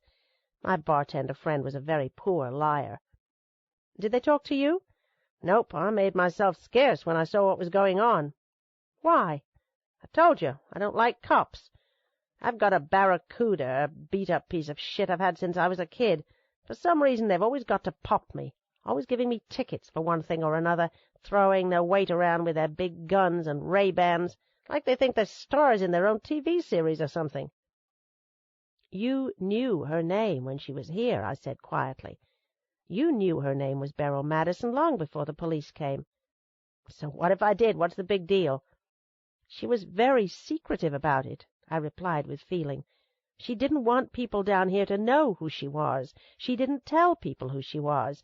She paid for everything in cash so she wouldn't have to use credit cards, checks, anything that might identify her. She was terrified. She was running. She didn't want to die." He was staring wide-eyed at me. "Please tell me what you know, please. I have a feeling you were her friend." He got up, saying nothing, and stepped out from behind the bar. His back to me, he began collecting the empty bottles and other trash the young people had scattered over the deck. I sipped my drink in silence and stared past him at the water. In the distance a bronzed young man was unfurling a deep blue sail as he prepared to set out to sea. Palm fronds whispered in the breeze, and a black Labrador retriever danced along the shore, darting in and out of the surf. "Zulu," I muttered, staring numbly at the dog. The bartender stopped what he was doing and looked up at me. "What did you say?" "Zulu," I repeated. "Beryl mentioned Zulu and your cats in one of her letters. She said Louie's stray animals eat better than any human." "What letters?" "She wrote several letters while she was here. We found them in her bedroom after she was murdered. She said the people here had become like family. She thought this was the most beautiful place in the world. I wish she'd never returned to Richmond. I wish she'd stayed right here." The voice drifted out of me, sounding as if it were coming from somebody else, and my vision was blurring. Poor sleep habits, accumulated stress, and the rum were ganging up on me. The sun seemed to dry up what little blood I had left flowing to my brain. When the bartender finally returned to his chicky hut, he spoke with quiet emotion. "I don't know what to tell you, but yeah, I was Beryl's friend." Turning to him, I replied, "Thank you." I'd like to think I was her friend, too, that I am her friend." He looked down awkwardly, but not before I detected a softening of his face. "You can never be real sure who's all right and who ain't," he commented. "It's real hard to know these days, that's for damn sure." His meaning slowly penetrated my fatigue. "Have there been people asking about Beryl who aren't all right? People other than the police? People other than me?" He poured himself a Coke. "Have there been? Who?" I repeated, suddenly alarmed. "Don't know his name." He took a big swallow of his drink. "Some good-looking guy. Young, maybe in his 20s. Dark, fancy clothes, designer shades. Looked like he just stepped out of GQ. I guess this was a couple weeks ago. He said he was a private investigator, shit like that." "Senator Partin's son." "He wanted to know where Beryl lived while she was here," he went on. "Did you tell him?" "Hell, I didn't even talk to him." "Did anybody tell him?" I persisted. "Not likely." "Why isn't it likely, and are you ever going to tell me your name?" "It's not likely because nobody knew except me and a buddy," he said. "And I'll tell you my name if you tell me yours." "Kay Scarpetta." "Pleased to meet you. My name's Peter Jones. My friends call me PJ." PJ lived 2 blocks from Louise in a tiny house completely overcome by a tropical jungle. The foliage was so dense I'm not sure I would have known the paint-eroded frame house was there had it not been for the Barracuda parked in front. One look at the car told me exactly why the police continually hassled its owner. The thing was a piece of subway graffiti on oversized wheels, with spoilers, headers, a rear end jacked up high, and a homemade paint job of hallucinatory shapes and designs in the psychedelic colors of the 60s. "That's my baby," PJ said, affectionately thumping the hood. "It's something else, all right," I said. "Had her since I was 16. "And you should keep her forever," I said sincerely, as I ducked under branches and followed him into the cool, dark shade. "It's not much," he apologized, unlocking the door. "Just one extra bedroom and John upstairs where Beryl stayed. One of these days I guess I'll rent it out again, but I'm pretty picky about my tenants." The living room was a hodgepodge of junkyard furniture, a couch and overstuffed chair in ugly shades of pink and green, several mismatched lamps fashioned from odd things like conch shells and coral, and a coffee table constructed from what appeared to have been an oak door in a former life. Scattered about were painted coconuts, starfish, newspapers, shoes, and beer cans, the damp air sour with decay. "How did Beryl find out about the room you were renting?" I asked, sitting on the couch. "At Louis'," he replied, switching on several lamps. "Her first few days here she was staying at Ocean Key, a pretty nice hotel on Duval. I guess she figured out in a hurry that was going to cost her some bucks if she planned to stick around a while." He sat down in the overstuffed chair. "It was maybe the 3rd time she'd come to Louis' for lunch. She would just get a salad and sit there and stare out at the water. She wasn't working on anything then. She would just sit. It was kind of weird the way she would hang around. I mean, we're talking hours, like most of the afternoon. Finally, and like I said, I think it was the 3rd time she'd come to Louis', she wandered down to the bar and was leaning against the railing looking out at the view. I guess I felt sorry for her." "Why?" I asked. He shrugged. "She looked so damn lost, I guess. Depressed or something, I could tell. So I started talking to her. She wasn't what I'd call easy, that's for sure." "She wasn't easy to get to know," I agreed. "She was hard as hell to hold a friendly conversation with. I asked her a couple of simple questions like, 'This your first visit here?' or 'Where are you from?' that sort of thing. And sometimes she wouldn't even answer me. It's like I wasn't there. But it was funny. Something told me to hang in there with her. I asked her what she liked to drink. We started talking about different kinds. It sort of loosened her up, caught her interest. Next thing, I'm letting her try out a few favorites on the house. First a Corona with a twist of lime, which she went nuts over. Then the Bourbon Court, like I fixed you. That was real special." "No doubt that loosened her up quite a bit," I remarked. He smiled. "Yeah, you got that straight. I mixed it pretty strong. We started shooting the breeze about other things, and next thing you know, she's asking me about places to stay in the area. That's when I told her I had a room, and I invited her to come see it. Told her to stop by later if she wanted. It was a Sunday, and I'm always off early on Sundays. "And she came by that night?" I inquired. "It really surprised me. I sort of figured she wouldn't show, but she did. Found the place without a hitch. By then Walt was home. He used to stay at the square selling his shit until dark. He'd just come in, and the three of us started talking and hitting it off. Next thing, we're walking around Old Town and end up in Sloppy Joe's. Being a writer and all, she really flipped out, went on and on about Hemingway. She was one smart lady, I'll tell you that." "Walt was selling silver jewelry," I said, "in Mallory Square." "How'd you know that?" PJ asked, surprised. "The letters Beryl wrote," I reminded him. He stared off in sadness for a moment. "She also mentioned Sloppy Joe's. I got the impression she was very fond of you and Walt. Yeah, the three of us could put away some beer." He picked a magazine off the floor and tossed it on the coffee table. "You both may have been the only friends she had." "Beryl was something." He looked at me. "She was something. I'd never met anybody like her before, and probably won't again. When she got past that wall of hers, she was some fine lady. Smart as shit," he said again, resting his head on the back of the chair and staring up at the paint-peeled ceiling. "I used to love to hear her talk. She could say things just like that." He snapped his fingers. "In a way I couldn't if I had 10 years to think about it. My sister's the same way.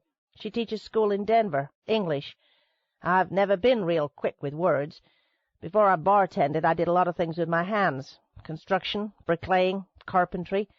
Dabbled a little in pottery until I about starved to death. I came here because of Walt. Met him in Mississippi, of all places. In a bus station, if you can fucking believe that. We started talking, rode all the way to Louisiana together. A couple of months later, we're both down here. So weird." He looked at me. "I mean, that was almost 10 years ago, and all I got left is this dump." "Your life is far from over, PJ," I said gently. "Yeah." His face turned up to the ceiling. He shut his eyes. "Where is Walt now?" "Lauderdale, last I heard." "I'm very sorry," I said. "It happens. What can I say?" There was a moment of silence, and I decided it was time to take a chance. "Beryl was writing a book while she was here. You got that straight. When she wasn't frapping around with the two of us, she was working on that damn book." "It's disappeared," I said. He didn't respond. "The so-called private investigator you mentioned and various other people are keenly interested in it. You know that already. I believe you do." He remained silent, his eyes shut. "You have no good reason to trust me, PJ, but I hope you'll listen," I went on in a low voice. "I've got to find that manuscript, the manuscript Beryl was working on while she was here. I think she didn't take it back to Richmond with her when she left Key West. Can you help me?" Opening his eyes, he peered over at me. "With all due respect, Dr. Scarpetta, saying I did know, why should I? Why should I break a promise?" "Did you promise her you'd never tell where it is?" I asked. "Doesn't matter, and I asked you first," he answered. Taking a deep breath, I looked down at the dirty gold shag carpet beneath my feet as I leaned forward on the couch. "I know of no good reason for you to break a promise to a friend, PJ," I said. "Bullshit. You wouldn't ask me if you didn't know of a good reason." "Did Beryl tell you about him?" I asked. "You mean the asshole hassling her?" "Yes. Yeah, I knew about it." He suddenly got up. "I don't know about you, but I'm ready for a beer." "Please," I said. Believing it was important I accept his hospitality, despite my better judgment. I was still woozy from the rum. Returning from the kitchen, he handed me a sweating bottle of ice-cold Corona, a wedge of lime floating in the long neck. It tasted wonderful. PJ sat down and began talking again. Beryl, I guess I may as well call her Beryl, was scared shitless. To be honest, when I heard about what happened, I wasn't really surprised. It freaked me. But I wasn't really surprised. I told her to stay here. I told her to screw the rent, that she could stay. Walt and me, well, I guess it was funny, but it got to where she was sort of like our sister. The fuckhead screwed me, too. "I beg your pardon?" I asked, startled by his sudden anger. "That's when Walt left. It was after we heard about it. I don't know. He changed, Walt did. I can't say that what happened to her was the only reason. We had our problems. But it did something to him. He got distant and wouldn't talk any more. Then one morning he left. He just left." "This was when?" several weeks ago when you found out from the police when they came to Louise?" He nodded. "It screwed me too, PJ," I said. "It's totally screwed me too." "What do you mean? How the hell's it screwed you other than causing you a lot of trouble?" "I'm living Beryl's nightmare." I was barely able to say it. He took a swallow of beer, his eyes intense on me. "Right now I suppose I'm running too, for the same reason she was." "Man, you're making my brain bleed," he said, shaking his head. "What are you talking about?" "Did you see the photograph on the front page of this morning's Herald?" I asked. "A photograph of a police car burning in Richmond?" "Yeah," he said, puzzled. "I sort of remember it. That was in front of my house, PJ. The detective was inside my living room talking to me when his car was torched. It's not the first thing that's happened. You see, he's after me, too." "Who is, for Christ's sake?" he asked, even though I could tell he knew. "The man who murdered Beryl," I said, with great difficulty. "The man who then butchered Beryl's mentor, Carrie Harper, whom you may have heard her mention. Lots of times. Shit, I'm not believing this. Please help me, PJ." "I don't know how I can." He became so upset he jumped out of the chair and started pacing. "Why would the pig come after you?" "He suffers delusional jealousy. He's obsessive. He's a paranoid schizophrenic. He seems to hate anyone connected with Beryl. I don't know why, PJ, but I have to find out who he is. I have to find him," I said. "I don't know who the hell he is or where the hell he is. If I did, I'd find him and tear his fucking head off." "I need that manuscript, PJ," I said. "What the fuck does her manuscript have to do with it?" he protested. So I told him. I told him about Carrie Harper and his necklace. I told him about the phone calls and the fibers and the autobiographical work Beryl was writing that I had been accused of stealing. I revealed everything I could think of about the cases while my soul withered in fear. I had never, not even once, discussed the details of a case with anyone other than the investigators or attorneys involved. When I was finished, PJ silently left the room. When he returned, he was carrying an army knapsack, which he placed in my lap. "There," he said. "I swore to God I would never do this. I'm sorry, Beryl," he muttered. "I'm sorry." Opening the canvas flap, I carefully pulled out what must have been close to 1,000 typed pages, scribbled with handwritten notes, and 4 computer diskettes, all of it bound in thick rubber bands. "She told us never to let anybody have it should something happen to her. I promised." "Thank you, Peter. God bless you," I said. And then I asked of him one last thing. "Did Beryl ever mention anyone she referred to as M?" He stood very still and stared at his beer. This book is continued on Cassette 7, Side 1.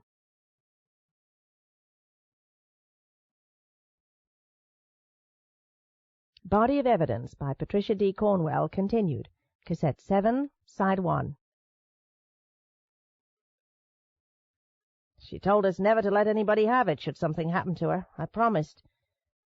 "Thank you, Peter. God bless you," I said. And then I asked of him one last thing. "Did Beryl ever mention anyone she referred to as M?" He stood very still and stared at his beer. "Do you know who this person is?" I asked. "Myself," he said. "I don't understand."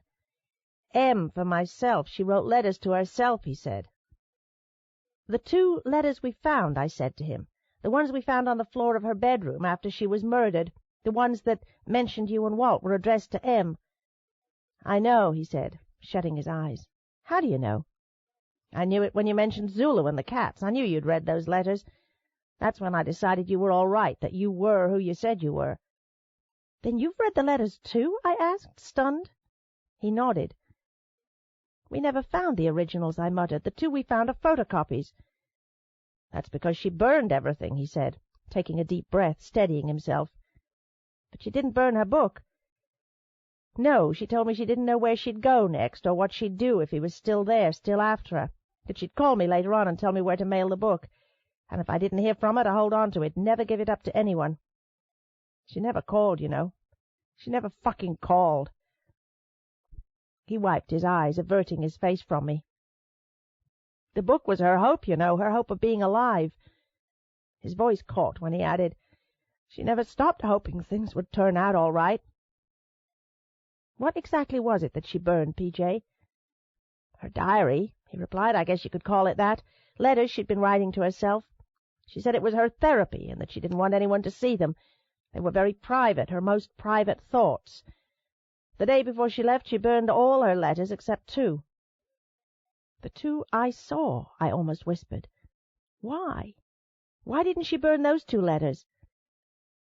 "Because she wanted me and Walt to have them." "As a remembrance?" "Yeah," he said, reaching for his beer and roughly rubbing tears from his eyes. "A piece of herself, a record of thoughts she had while she was here. The day before she left, the day she burned the stuff, she went out and photocopied just those 2. She kept the copies and gave us the originals, said it sort of made us indentured to each other. That was the word she used. The 3 of us would always be together in our thoughts as long as we had the letters." When he walked me out, I turned around, throwing my arms around him in a hug of thanks. I headed back to my hotel as the sun settled, palms etched against a spreading band of fire. Throngs of people clambered noisily toward the bars along Duval, and the enchanted air was alive with music, laughter, and lights. I walked with a spring in my step, the army knapsack slung over my shoulder. For the first time in weeks I was happy, almost euphoric. I was completely unprepared for what awaited me in my room.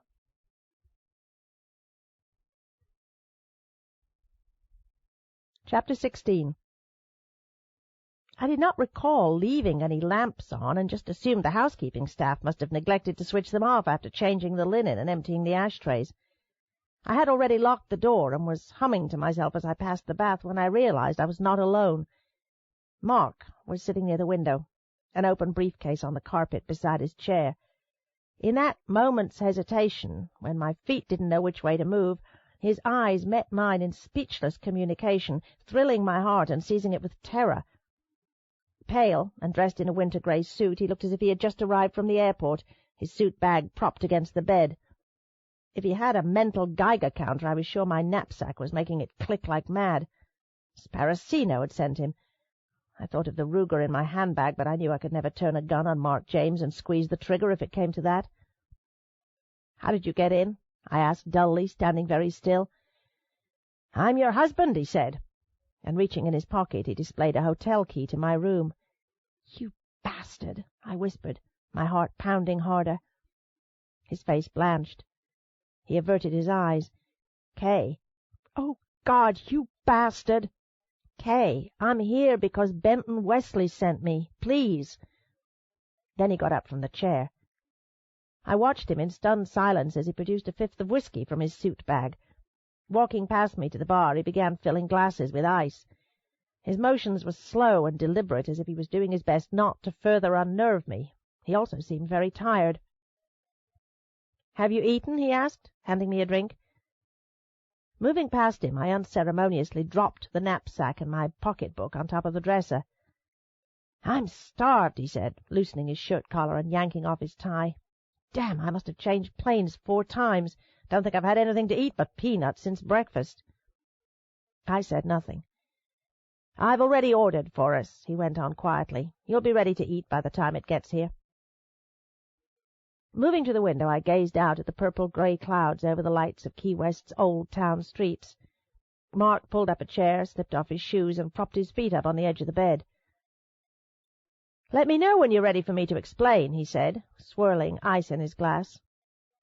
"I wouldn't believe anything you said, Mark," I answered coldly. "Fair enough.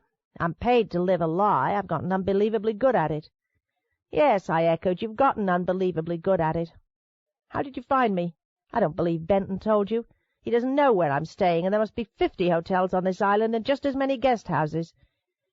"You're right. I'm sure there are, and it took me exactly 1 phone call to find you," he said. Defeated, I sat down on the bed. Reaching inside his suit jacket, he pulled out a folded brochure and handed it to me. "Look familiar?" It was the same visitor's information guide Marino had found inside Beryl Madison's bedroom, a photocopy of which was included in her case file. It was the same guide I had studied countless times and then recalled 2 nights before when I had decided to flee to Key West. One side of it listed restaurants and places to sightsee and shop. The other was a street map bordered by advertisements, including one for this hotel, which was where I had gotten the idea to stay here. Benton finally got hold of me yesterday after repeated attempts, he went on. He was pretty upset, said you'd taken off, headed here, and then we went about the business of trying to track you down. Apparently there's a photocopy of Beryl's brochure in the file he has. He assumed you would have seen it too, and possibly even made a copy for your own record. We decided it might occur to you to use it as a guide. Where did you get this? I returned the brochure to him. At the airport. It just so happens this hotel is the only one listed. It was the first place I called. They had a reservation in your name. All right, so I wouldn't make a very good fugitive. A damn poor one. It is where I got the idea, if you must know, I admitted angrily. I've been through Beryl's paperwork so many times I remembered the brochure, remembered seeing the ad for a Holiday Inn on Duval. I suppose it stood out to me because I wondered if she might have stayed here when she first arrived in Key West. Had she? He lifted his glass. No. As he got up to refresh our drinks, there was a knock on the door, and my heart jumped as Mark casually reached around and withdrew a 9mm pistol from under the back of his suit jacket. Holding it up, he looked through the peephole and returned the gun to the back of his trousers as he opened the door. Our dinner had arrived, and when Mark paid the young woman in cash, she smiled brightly and said, "Thank you, Mr. Scarpetta. I hope you enjoy your steaks." "Why did you check in as my husband?" I demanded. "I'll sleep on the floor, but you're not staying alone," he answered, setting covered dishes on the table near the window and uncorking the bottle of wine. Slipping out of his suit jacket and tossing it on the bed, he set the pistol on top of the dresser, not far from my knapsack and within easy reach. I waited until he had sat down to eat before asking him about the gun. "An ugly little monster, but maybe my only friend," he replied, cutting into his steak. "And for that matter, I presume you have your .38 with you, probably in your knapsack." He glanced at the knapsack on the dresser. "It's in my pocketbook for your information," I blurted out ridiculously. "And how in God's name did you know I have a .38? "Benton told me. He also said you'd recently gotten a license to carry it concealed, and he figured you weren't going many places without your piece these days." He sipped his wine, adding, "Not bad." "Has Benton told you my dress size, too?" I asked, forcing myself to eat as my stomach begged me not to. "Now that he doesn't need to tell me. You still wear an 8, look just as good as you did when we were in Georgetown. Better, in fact. I'd greatly appreciate it if you'd stop acting like a cavalier son of a bitch and tell me how the hell you even know Benton Wesley's name, much less merit the privilege of enjoying so many little tete-a-tetes with him about me." "Kay," he set down his fork as he met my angry gaze, "I've known Benton longer than you have. Haven't you figured it out yet? Do I have to spell it in neon lights?" "Yes, write it in big letters across the sky, Mark, because I don't know what to believe. I have no idea who you are any more. I don't trust you. In fact, at this moment, I'm scared to death of you." Leaning back in the chair, his face as serious as I had ever seen it, he said, "Kay, I'm sorry you're afraid of me. I'm sorry you don't trust me. And it makes perfect sense, because very few people in this world have any idea who I am, and there are times when I'm not so sure myself. I couldn't tell you this before, but it's over." He paused. "Benton taught me in the academy long before you got to know him." "You're an agent?" I asked in disbelief. "Yes." "No," I said, my mind reeling. "No, I'm not going to believe you this time, God damn it." Getting up without a word, he went to the phone by the bed and dialed. "Come here," he said, glancing over at me. Then he handed me the receiver. "Hello?" I recognized the voice immediately. "Benton?" I said. "Kay, are you all right?" "Mark's here," I replied. "He found me." "Yes, Benton, I'm all right." "Thank God, you're in good hands. I'm sure he'll explain." "I'm sure he will. Thank you, Benton. Goodbye." Mark took the receiver from me and hung up. When we returned to the table, he looked at me for a long time before he spoke again. "I left my law practice after Janet was killed. I'm still not sure why, Kay, but it doesn't matter. I worked in the field in Detroit for a while and then went under deep cover. The bit about my working for Orndorff and Berger was all a ruse." "You're not going to tell me Sparacino's working for the feds too," I said, and I was trembling. "Hell no," he replied, looking away from me. "What's he involved in, Mark?" His minor infractions included his cheating Beryl Madison, tampering with her royalty statements, like he's done with a number of his clients, and, as I've already told you, he was manipulating her, playing her against Carrie Harper, and cooking up a big publicity scam, again, like he's done a number of times before. "Then what you told me in New York is true?" "Certainly not everything. I couldn't tell you everything."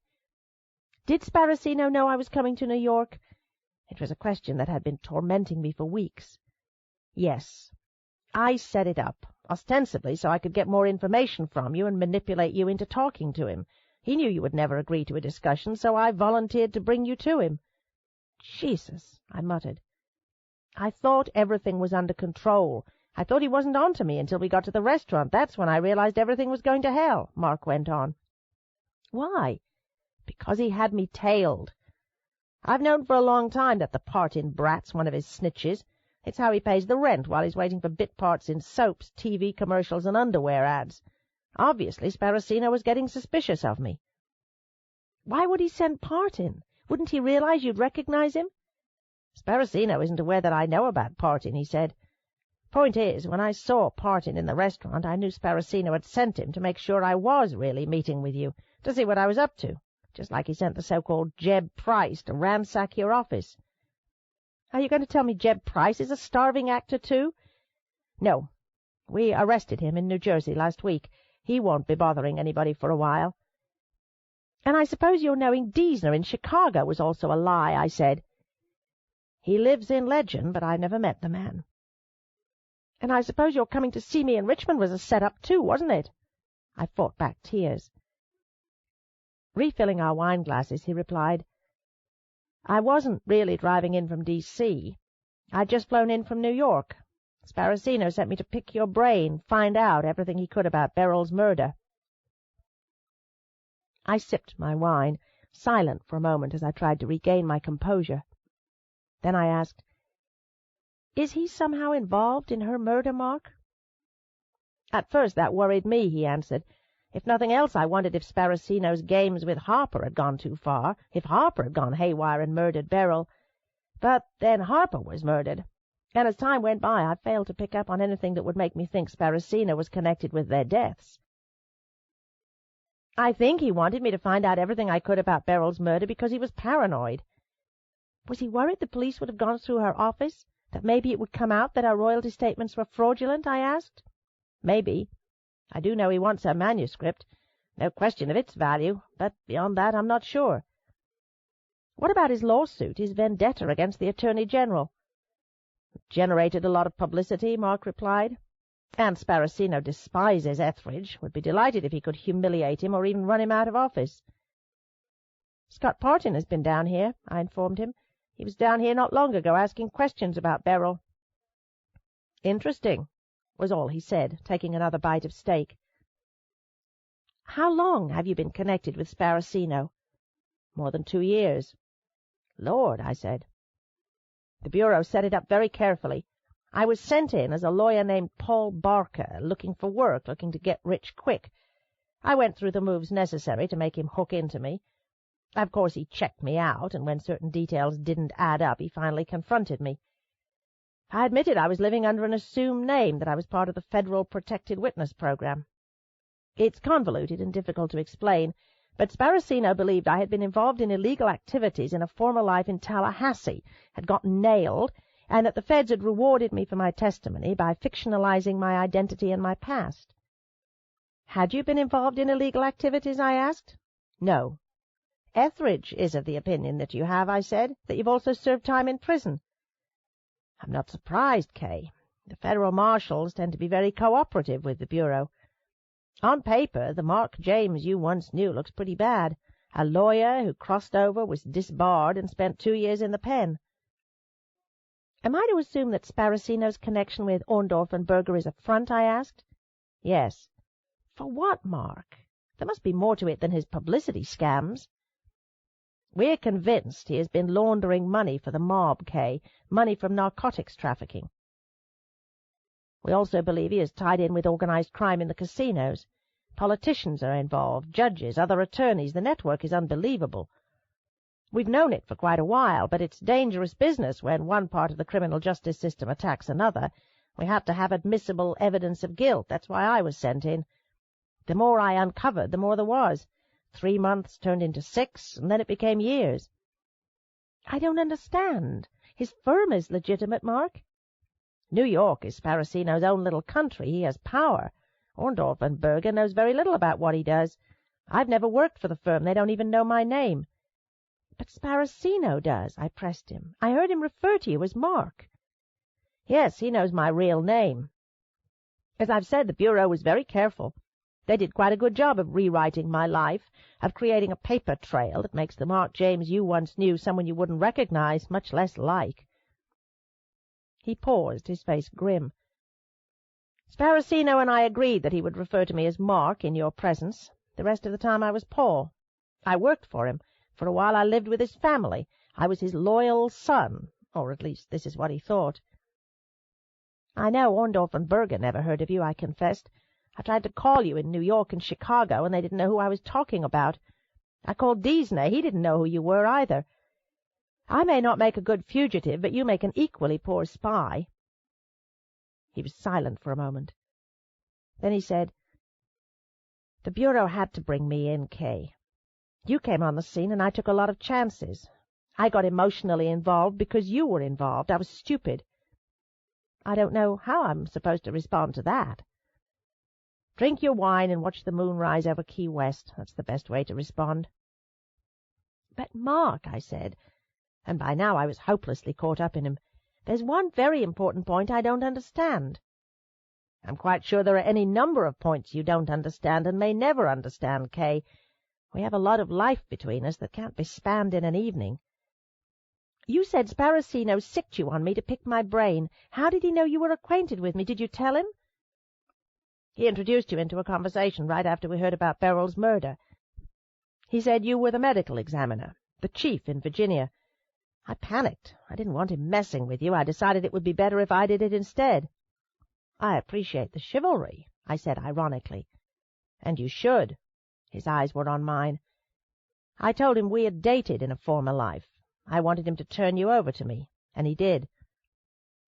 And that's the whole of it, I said. I would like to think so, but I'm afraid my motives may have been mixed. Mixed? I think I was enticed by the possibility of seeing you again. So you've said. I wasn't lying. Are you lying to me now? I swear to God I'm not lying to you now, he said. I suddenly realized I was still dressed in a polo shirt and shorts, my skin sticky, my hair a mess. I excused myself from the table and went into the bathroom. Half an hour later I was swathed in my favorite terry-cloth robe, and Mark was sound asleep on top of my bed. He groaned and opened his eyes when I sat down beside him. Sparacino's a very dangerous man, I said, slowly running my fingers through his hair. No question about it, Mark said sleepily. He sent Partin. I'm not sure I understand how he knew that Beryl was ever down here. Because she called him from down here, Kay. He's known it all along. I nodded, not really surprised. Beryl may have depended on Sparacino to the bitter end, but she must have begun to distrust him. Otherwise she would have left her manuscript with him and not in the hands of a bartender named P.J. What would he do if he knew you were here? I asked quietly. What would Sparacino do if he knew you and I were together in this room having this conversation? Be jealous as hell. Seriously. Probably kill us if he thought he could get away with it. Could he get away with it, Mark? Pulling me close, he said into my neck, Shit, no. We were awakened the next morning by the sun, and after making love again, we slept entangled in each other's arms until 10. While Mark showered and shaved, I stared out at the day, and never had colours been so bright or the sun shone so magnificently on the tiny offshore island of Key West. I would buy a condo where Mark and I would make love for the rest of our lives. I would ride a bicycle for the first time since I was a child, take up tennis again, and quit smoking. I would work harder at getting along with my family, and Lucy would be our frequent guest. I would visit Louise often and adopt PJ as our friend. I would watch sunlight dance over the sea and say prayers to a woman named Beryl Madison, whose terrible death had given new meaning to my life and taught me to love again. After brunch, which we ate in the room, I pulled Beryl's manuscript out of the knapsack while Mark looked on in disbelief. "Is that what I think it is?" he asked. "Yes, it's exactly what you think it is," I said. "Where in God's name did you find it, Kay?" He got up from the table. "She left it with a friend," I answered. And next we were propping pillows behind us, the manuscript between us on the bed, as I told Mark all about my conversations with PJ. Morning turned into afternoon, and we did not step outside the room except to place dirty dishes in the hall and replace them with sandwiches and snacks we ordered sent up as the spirit moved. For hours we said very little to each other as we turned through the pages of Beryl Madison's life. The book was incredible, and more than once it brought tears to my eyes. Beryl was a songbird born in a storm, a ragged bit of beautiful colour clinging to the branches of a terrible life. Her mother had died, and her father had replaced her with a woman who treated Beryl with scorn. Unable to endure the world she lived in, she learned the art of creating one of her own. Writing was her way of coping, and it was a talent enhanced, like artistry, by the deaf and music by the blind. She could fashion from words a world I could taste, smell, and feel. Her relationship with the Harpers was as intense as it was deranged. They were three volatile elements forming a thunderhead of unbelievable destruction when they finally lived together in that storybook mansion on its river of timeless dreams. Carrie Harper bought and restored the great house for Beryl, and it was in the upstairs bedroom where I had slept that he robbed her one night of her virginity when she was only 16. When she did not come down to breakfast the following morning, Sterling Harper went upstairs to check and found Beryl in a fetal position crying. Unable to face that her famous brother had raped their surrogate daughter, Miss Harper battled the demons of her house with troops of denial. She never said a word to Beryl or attempted to intervene, but softly shut her door at night and slept her fitful sleep. The molestation of Beryl continued week after week, less frequently as she got older, and finally ending with the Pulitzer Prize winner's impotence, brought on by long evenings of hard drinking and other excesses, including drugs. When the interest from his accumulated book earnings and family inheritance could no longer support his vices, he turned to his friend Joseph McTeague, who focused his kindly attentions and skills on Harper's precarious finances, eventually making the author not only solvent again, but wealthy enough to afford the finest whiskey by the case and cocaine binges whenever he pleased. According to Beryl, after she moved out, Miss Harper painted the portrait over the library mantel, a portrait of a child robbed of innocence, intended, unconsciously or not, to torment Harper forever.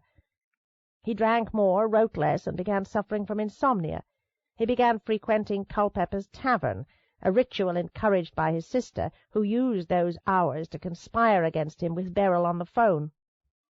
The final blow came in a dramatic act of defiance, when Beryl, encouraged by Sparacino, violated her contract. It was her way of reclaiming her life, and, in her words, preserving the beauty of my friend Sterling by pressing the memory of her between these pages like wildflowers. Beryl began her book very shortly after Miss Harper was diagnosed as having cancer. Their bond was inviolable, their love for each other immense. Naturally, there were lengthy digressions about the books Beryl had written and the sources of her ideas. Excerpts from earlier works were included, and I suspected this might have explained the partial manuscript we found on her bedroom dresser after she was dead. It was hard to say. It was hard to know what had gone on in Beryl's mind. But I could see that her work was extraordinary, and sufficiently scandalous to have frightened Carrie Harper and caused Sparacino to lust after it. What I failed to see as the afternoon wore on was anything that raised the spectre of Frankie. There was no mention in her manuscript of the ordeal that would eventually end her life. I supposed it was too much for her to contemplate. Perhaps she hoped it would pass with time. I was nearing the end of Beryl's book when Mark suddenly put his hand on my arm. "What?" I could barely tear my eyes away. "Kay, take a look at this," he said, lightly placing a page on top of the one I was reading. It was the opening of chapter 25, a page I had previously read. It took me a moment to see what I had missed. It was a very clean photocopy and not an original typed page like all of the others. "I thought you said this was the only copy," Mark quizzed me. "I was under the impression that it was," I replied, mystified. "I wonder if she made a copy and mixed up 2 of the pages." "That's the way it looks," I considered. "But where is the copy, then? It hasn't turned up." "Got no idea." "You sure Sparacino doesn't have it?" "I'm pretty sure I would know if he did. I've turned his office inside out during his absences, and I've done the same to his house. Besides, I think he would have told me, at least when he thought we were buddies." "I think we'd better go see P.J." It was, we discovered, P.J.'s day off. He was not at Louis' or at home. Dusk was settling over the island before we finally caught up with him at Sloppy Joe's, by which time he was 3 sheets to the wind. I grabbed him at the bar and led him by the hand to a table. I hastily made introductions. "This is Mark James, a friend of mine." P.J. nodded and lifted his long-necked bottle of beer in a drunken toast.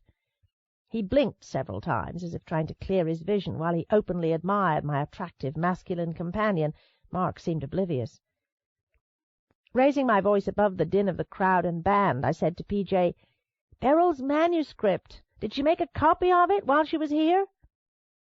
Taking a swig of beer and rocking to the music, he replied, "Don't know. She never said anything about it to me if she did." "But is it possible?" I persisted.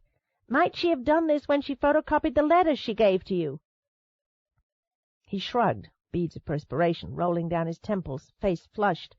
P.J. was more than drunk. He was stoned. While Mark looked on impassively, I tried again. "Well, did she carry the manuscript with her when she went out to photocopy the letters?" "Just like Bogey and Bacall," P.J. sang along in a hoarse baritone, slapping the edge of the table in rhythm with the mob. "P.J.!" I cried loudly. "Man," he protested, his eyes riveted to the stage, "it's my favorite song." So I sank back in my chair and let P.J. sing his favorite song. During a brief break in the performance, I repeated my question. P.J. drained his bottle of beer, then replied with surprising clarity, "All I remember is Beryl had the knapsack with her that day, okay? I gave it to her, you know, something she could use down here to haul her shit around in. She headed off to Copycat or somewhere, and she sure as hell had the knapsack with her. So, yeah." He got out his cigarettes. "She might have had the book in the knapsack, and she might have made a copy of it when she copied the letters. All I know is she left me the one I handed over to you whenever it was." "Yesterday," I said. "Yeah, man, yesterday." Shutting his eyes, he started slapping the edge of the table again. "Thank you, P.J.," I said. He didn't pay any attention as we left, pushing our way out of the bar to escape into the fresh night air. "That's what's known as an exercise in futility," Mark said as we began walking back to the hotel.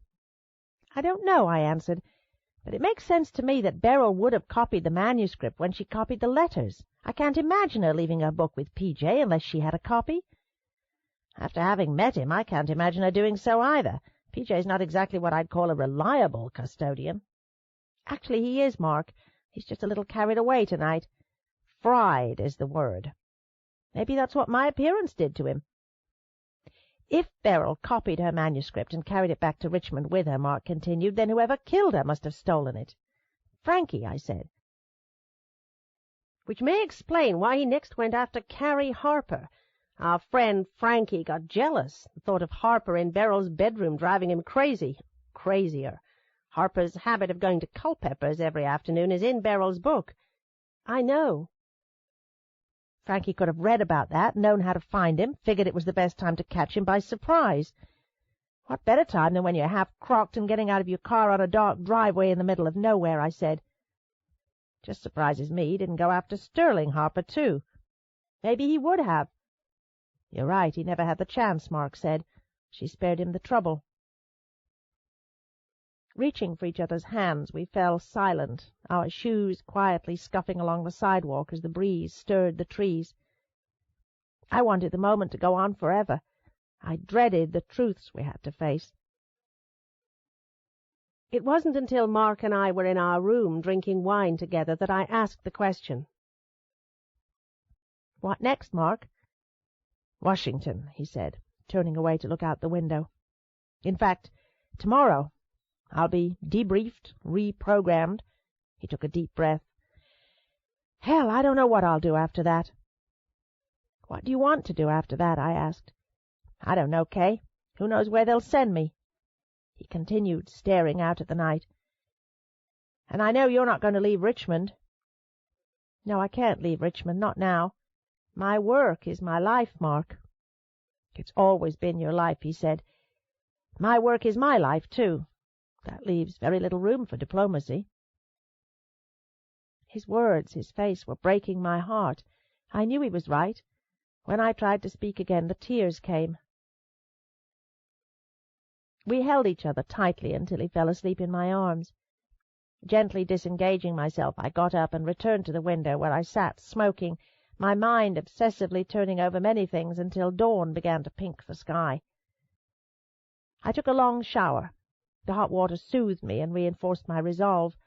Refreshed and robed, I left the humid bathroom to find Mark up and ordering breakfast. I'm returning to Richmond, I announced firmly, sitting next to him on the bed. He frowned. Not a good idea, Kay. I've found the manuscript, you're leaving, and I don't want to wait here alone expecting Frankie, Scott Parton, or even Sparacino himself to show up, I explained. They haven't found Frankie. I'll arrange for your protection here, he protested, or in Miami. That's probably better. You could stay with your family for a while. No, Kay, Mark, Frankie may already have left Richmond. They may not find him for weeks. They may never find him. What am I supposed to do, hide in Florida forever? Leaning back into the pillows, he didn't respond. I reached for his hand. I won't allow my life, my career to be disrupted like this, and I refuse to be intimidated any longer.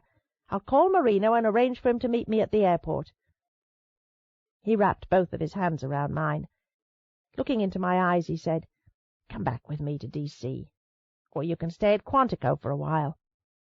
I shook my head. Nothing's going to happen to me, Mark. He pulled me close. I can't stop thinking about what happened to Beryl. Neither could I. We kissed goodbye at the Miami airport, and I walked quickly away from him and did not look back. I was awake only during the interval when I changed planes in Atlanta. The rest of the time I slept in my seat, physically and emotionally drained. Marino met me at the gate. For once he seemed to sense my mood and followed me patiently and in silence through the terminal. The Christmas decorations and merchandise in the airport shop windows only fed my depression. I wasn't looking forward to the holidays. I wasn't sure how or when Mark and I would see each other again. To make matters worse, when Marino and I got to the baggage area, we spent an hour watching luggage make its lazy rounds on a carousel. It gave Marino an opportunity to debrief me while I got increasingly out of sorts. Finally, I reported my suitcase missing. After the tedium of filling out a detailed multiple-part form, I retrieved my car, and with Marino once again tailing me, drove home. The dark, rainy night blessedly obscured the damage to the front yard as we parked in my driveway. Marino had reminded me earlier that they'd had no luck locating Frankie while I was away. He wasn't taking any chances. After shining his flashlight over my property in search of broken windows or anything else hinting of an intruder, he took me through my house, turning on lights in each room, checking closets, and even looking under the beds. We were heading to the kitchen and thinking about coffee when we both recognized the code blaring out of his portable radio. 215, 1033. Shit! Marino exclaimed, snatching the radio out of his jacket pocket. 1033 was the code for Mayday. Radio broadcasts were ricocheting like bullets through the air. Patrol cars were responding like jets taking off. An officer was down at a convenience store not far from where I lived. Apparently he had been shot. 707, 1033, Marino barked to the dispatcher that he was responding as he hurried to my front door. God damn it! Walters, he's just a fucking kid! He ran out cursing into the rain, calling back to me, Lock up tight, Doc! I'll have a couple of uniformed men over here right away. I paced the kitchen, finally sitting at the table nursing straight Scotch while a hard rain drummed the roof and beat against window panes. My suitcase was lost, and my .38 was inside it. It was a detail I had neglected to mention to Marino, my mind dulled by exhaustion. Too jittery to go to bed, I flipped through Beryl's manuscript, which I had been wise enough to hand-carry on the plane, and sipped my drink, waiting for the police to arrive. Just before midnight my doorbell rang, startling me out of my chair. Looking through my front door peephole and expecting the officers Marino had promised, I saw a pale young man wearing a dark slicker and some sort of uniform cap. He looked cold and wet as he hunched against the blowing rain, a clipboard held against his chest. "Who is it?" I called out. "Omega Courier Service from Bird Airport," he answered. "I've got your suitcase, ma'am." "Thank God," I said with feeling, deactivating the alarm and unlocking the door. Incapacitating terror seized me as he put down my suitcase inside the foyer, and I suddenly remembered. I had written my office address on the lost baggage claim I had filled out at the airport, not my home address.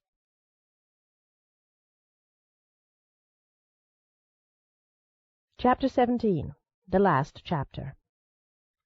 Dark hair was a stringy fringe beneath his cap, and he did not look me in the eye as he said, "If you'll just sign this, ma'am." He handed me the clipboard as voices played madly in my mind. "They were late coming in from the airport because the airline lost Mr. Harper's bag." "Is your hair naturally blonde, Kay, or do you bleach it?" "It was after the boy delivered the luggage." "All of them gone now." "Last year we got in a fibre identical to this orange one in every respect when Roy was asked to examine trace recovered from a Boeing 747. "It was after the boy delivered the luggage." Slowly I took the offered pen and clipboard from the outstretched, brown, leather-gloved hand. In a voice I did not recognize, I instructed, "Would you please be so kind as to open my suitcase? I can't possibly sign anything until I make sure my belongings are present and accounted for." For an instant his hard, pale face registered confusion. His eyes widened a little as they dropped down to my upright bag, and I struck so fast he didn't have time to raise his hands to ward off the blow. The edge of the clipboard caught him in the throat. Then I bolted like a wild animal. I got as far as my dining room before I heard his footsteps coming after me. My heart was hammering against my ribs as I raced into the kitchen, my feet nearly going out from under me on the smooth linoleum as I wheeled around the butcher block and jerked the fire extinguisher off the wall near the refrigerator. The instant he burst into the kitchen, I blasted him in the face with a choking storm of dry powder. A long-bladed knife clattered dully to the floor as he clutched his face with his hands and gasped. Snatching a cast-iron skillet off the stove, I swung it like a tennis racket, hitting him solidly in the belly. Struggling for breath, he doubled over, and I swung again, this time at his head. My aim was off. I felt cartilage crunch beneath the flat iron bottom. I knew I had broken his nose and probably knocked out several teeth. It barely slowed him down. Dropping to his knees, coughing and partially blinded by the powder, he grabbed at my ankles with one hand, his other hand groping for the knife. Throwing the skillet at him, I kicked the knife out of the way and fled from the kitchen, slamming my hip into the sharp edge of the table and knocking my shoulder against the door frame. Disoriented and sobbing, I somehow managed to dig my Ruger out of my suitcase and jammed 2 cartridges into the cylinder. By then he was almost on top of me. I was aware of the sound of the rain and his wheezing breath. The knife was inches from my throat when the 3rd squeeze of the trigger finally struck firing pin against primer. In a deafening explosion of gas and flame, a silver tip ripped through his abdomen, knocking him back several feet and down to the floor. He fought to sit up, glassy eyes staring at me, his face a gory mass of blood. He tried to say something as he feebly raised the knife. My ears were ringing. Steadying the gun in my shaking hands, I put the 2nd bullet through his chest. I smelled acrid gunpowder, tainted by the sweet odor of blood as I watched the light fade from Frankie Ames's eyes.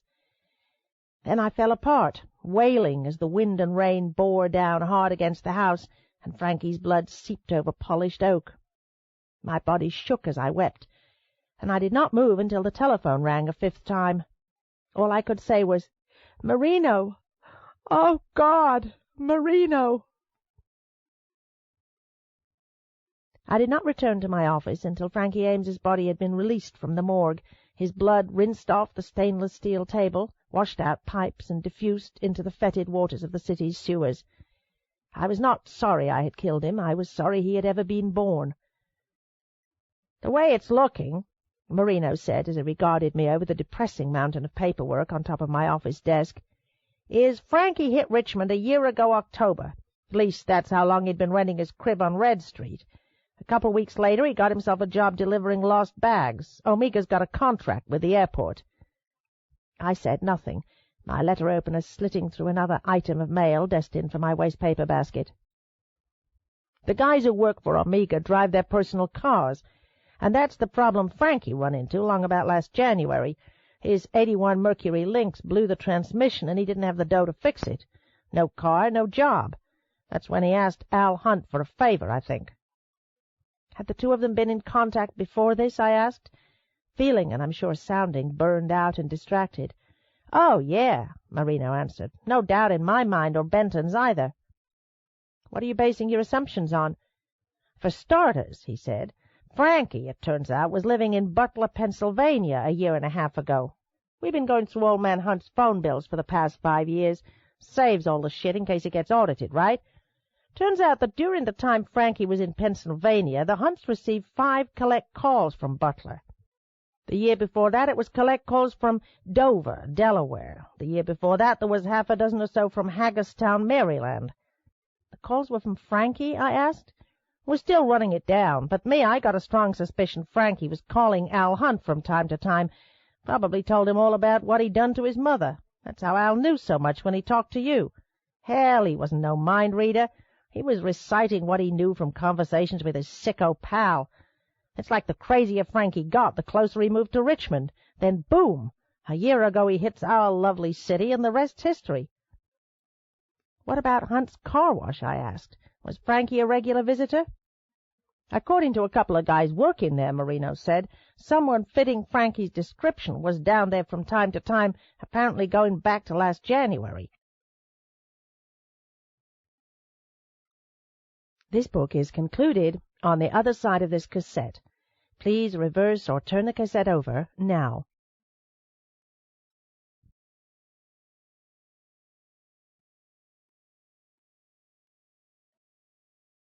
Body of Evidence by Patricia D. Cornwell concluded. Cassette 7, Side 2. "What about Hunt's car wash?" I asked. "Was Frankie a regular visitor?" "According to a couple of guys working there," Marino said, "someone fitting Frankie's description was down there from time to time, apparently going back to last January. The first week in February, based on receipts we found in his house, he had the engine in his Mercury overhauled to the tune of $500, which he probably got from Al Hunt." "Do you know if Frankie happened to be at the car wash on a day when Beryl might have brought her car in?" "I'm guessing that's what happened. You know, he spots her for the first time when he delivers Harper's bags to the McTeague's house last January. Then what? He spots her again maybe a couple weeks later when he's hanging out at Al Hunt's car wash begging for a loan. Bingo! It's like a message to him. Then maybe he spots her again at the airport. He was in and out all the time picking up lost bags, doing who knows what. Maybe he sees Beryl this third time when she's at the airport catching a plane for Baltimore, where she's going to meet Miss Harper." "Do you think Frankie talked to Hunt about Beryl, too?" "No way to know, but I wouldn't be surprised. It would sure help explain why Hunt hung himself. He saw it coming, what his squirrely pal finally did to Beryl. Then next thing Harper gets whacked. Hunt probably felt guilty as shit." I shifted painfully in my chair as I shoved paper around in search of the date stamp I'd had in hand but a second ago. I ached all over and was seriously contemplating having my right shoulder x-rayed. As for my psyche, I wasn't sure what anyone could do about that. I didn't feel like myself. I wasn't sure what I felt, except that it was very hard for me to sit still. It was impossible for me to relax. I commented, "Part of Frankie's delusional thinking would be to personalize his encounters with Beryl and ascribe profound significance to them. He sees Beryl at the McTeague's house, he sees her at the car wash, he sees her in the airport. It would really set him off. Yeah, now the schizo knows God's talking to him, telling him he has some connection with this pretty blonde lady." Just then Rose walked in. Taking the pink telephone message she offered to me, I added it to the pile. "What color was his car?" I slit open another envelope. Frankie's car had been parked in my drive. I'd seen it when the police arrived, when my property was pulsing with red strobe lights, but nothing had penetrated. I remembered very few details. Dark blue. And no one remembers seeing a blue Mercury Lynx in Beryl's neighborhood? Marino shook his head. After dark, if he had his headlights off, the car wouldn't exactly be conspicuous. True. As for when he hit Harper, he probably pulled his ride off the road somewhere and went the rest of the way on foot. He paused.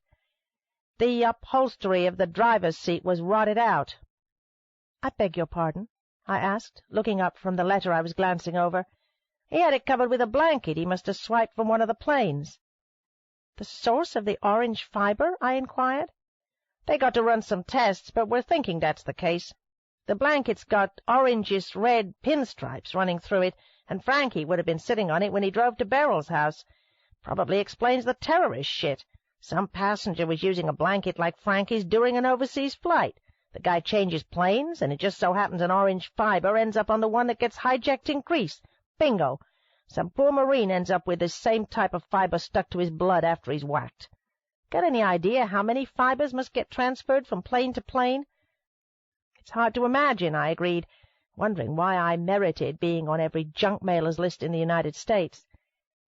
And it probably also explains why Frankie carried so many fibers on his clothes. He was working in the baggage area. He was all over the airport and may even have gone inside the planes. Who knows what he did or what debris he picked up on his clothes. Omega wears uniform shirts, Marino remarked. Tan. They're made of dinyl. That's interesting. You should know that, Doc, he said, watching me closely. He was wearing one when you shot him. I didn't remember. I remembered only his dark rain slicker and his face bloody and covered with the white powder from my fire extinguisher. Okay, I said, so far I'm following you, Marino. But what I don't understand is how Frankie got Beryl's telephone number. It was unlisted. And how did he know she was flying in from Key West the night of October 29th, the night she returned to Richmond? And how the hell did he know when I flew in, too? The computers, he said. All passenger info, including flight schedules, phone numbers, and home addresses, is in the computers. All we can figure is Frankie sometimes played around with the computers when one of the counters was unattended, maybe late at night or early in the morning. The airport was like his damn crib. No telling what all he was into without anybody paying him any mind. He wasn't much of a talker, a real low-profile kind of guy, the sort who slips around, quiet as a cat. According to his Stanford Binet, I mused, grinding the date stamp into its dried-out ink pad, he was well above average intelligence. Marino said nothing. I mumbled, his IQ was in the upper 120 range. Yeah, Marino said, somewhat impatiently. I'm just telling you. Shit, you really take those tests seriously, don't you? They're a good indicator. They ain't gospel. No, I won't say that intelligence quotient tests are gospel, I agreed. Maybe I'm glad I don't know what mine is. You could have your IQ tested, Marino. It's never too late. Hope it's higher than my damn bowling score, that's all I gotta say. Not likely, not unless you're a pretty sorry bowler. I was last time I went. I slipped off my glasses and gingerly rubbed my eyes. I had a headache that I was sure would never go away. Marino went on. All me and Benton can figure is Frankie got Beryl's phone number out of the computer, and after a while was monitoring her flights. I'm figuring he knew from the computer that she'd taken a plane to Miami back in July when she ran off after finding that heart scratched on her car door. Any theories as to when he might have done this? I interrupted, pulling the wastepaper basket closer. When she'd fly to Baltimore, she'd leave her car at the airport, and the last time she met Miss Harper up there was in early July, less than a week before Beryl found that heart scratched on her door, he said. So he may have done it while her car was parked at the airport. What do you think? I think that seems very plausible. Ditto. Then Beryl flees to Key West. I continued attacking my mail. And Frankie keeps checking the computer for her return reservation. That's how he knew exactly when she'd be back. The night of October 29th, Marino said. And Frankie had it all figured out, a piece of cake. He had legitimate access to the passenger's baggage, and I figure he probably checked out the bags from her flight as they were being loaded on the conveyor belt. When he finds a bag with Beryl's name tag on it, he snatches it. A little later, she's complaining that her brown leather tote bag is missing. He didn't need to add that this was exactly the same maneuver Frankie used on me. He monitored my return from Florida. He snatched my suitcase. Then he appeared at my door, and I let him in. The governor had invited me to a reception I had missed by a week. I supposed Fielding had gone in my place. The invitation went into the trash. Marino went on to supply more details about what the police had discovered inside Frankie Ames's North Side apartment. Inside his bedroom was Beryl's tote bag containing her bloody blouse and underclothes. Inside a trunk that served as a table next to his bed was an assortment of violent pornographic magazines and a bag of small-gauge pellets that Frankie had used to fill the section of pipe he bashed against Carrie Harper's head. Out of this same trunk came an envelope containing a second set of Beryl's computer disks, still taped between two stiff squares of cardboard, and the photocopy of Beryl's manuscript, including the opening page of Chapter 25 that she had gotten mixed up with the original Mark and I had read. Benton Wesley's theory was that Frankie's habit was to sit up in bed reading Beryl's book while he fondled the clothes she was wearing when he murdered her. Perhaps so. What I did know with certainty was that Beryl never had a chance. When Frankie arrived at her door, he was carrying her leather tote bag and identifying himself as a courier. Even if she recognized him from that night when he had delivered Carrie Harper's bags to the McTeagues' house, there was no reason for her to give it a second thought, just as I had not given it a second thought until I had already opened my door. If only she hadn't invited him in, I muttered. My letter-opener had disappeared. Where the hell had it gone? It made sense that she would, Marino replied. Frankie's all official and smiling and wearing an Omega uniform shirt and cap. He's got the bag, meaning he's also got her manuscript. She's relieved. She's grateful. She opens the door, deactivates the alarm, and invites him in. But why did she reset the alarm, Marino? I have a burglar alarm system, too, and I have delivery men arrive occasionally, too. If my alarm is on when UPS pulls up to the house, I deactivate it and open the door. If I'm trusting enough to invite the person in, I'm certainly not going to reset the alarm, only to have to deactivate it and reset it again a minute later when the person leaves. You ever locked your keys in your car? Marino looked thoughtfully at me. What's that got to do with anything? Just answer my question. Of course I have. I found my letter opener. It was in my lap. How does it happen? In new cars, they got all kinds of safety devices to prevent it, Doc. Right. And I learned them all so well I go through the motions without a thought, and next thing my doors are locked, my keys dangling from the ignition. I have a feeling that's exactly what Beryl did, Marino went on. I think she was obsessive about that damn alarm system she had installed after she started getting the threats. I think she kept it on all the time, that it was a reflex for her to punch those buttons the minute she shut her front door. He hesitated, staring off at my bookcase. Kind of weird. She leaves her damn gun in the kitchen and then resets her alarms after letting the drone inside her house.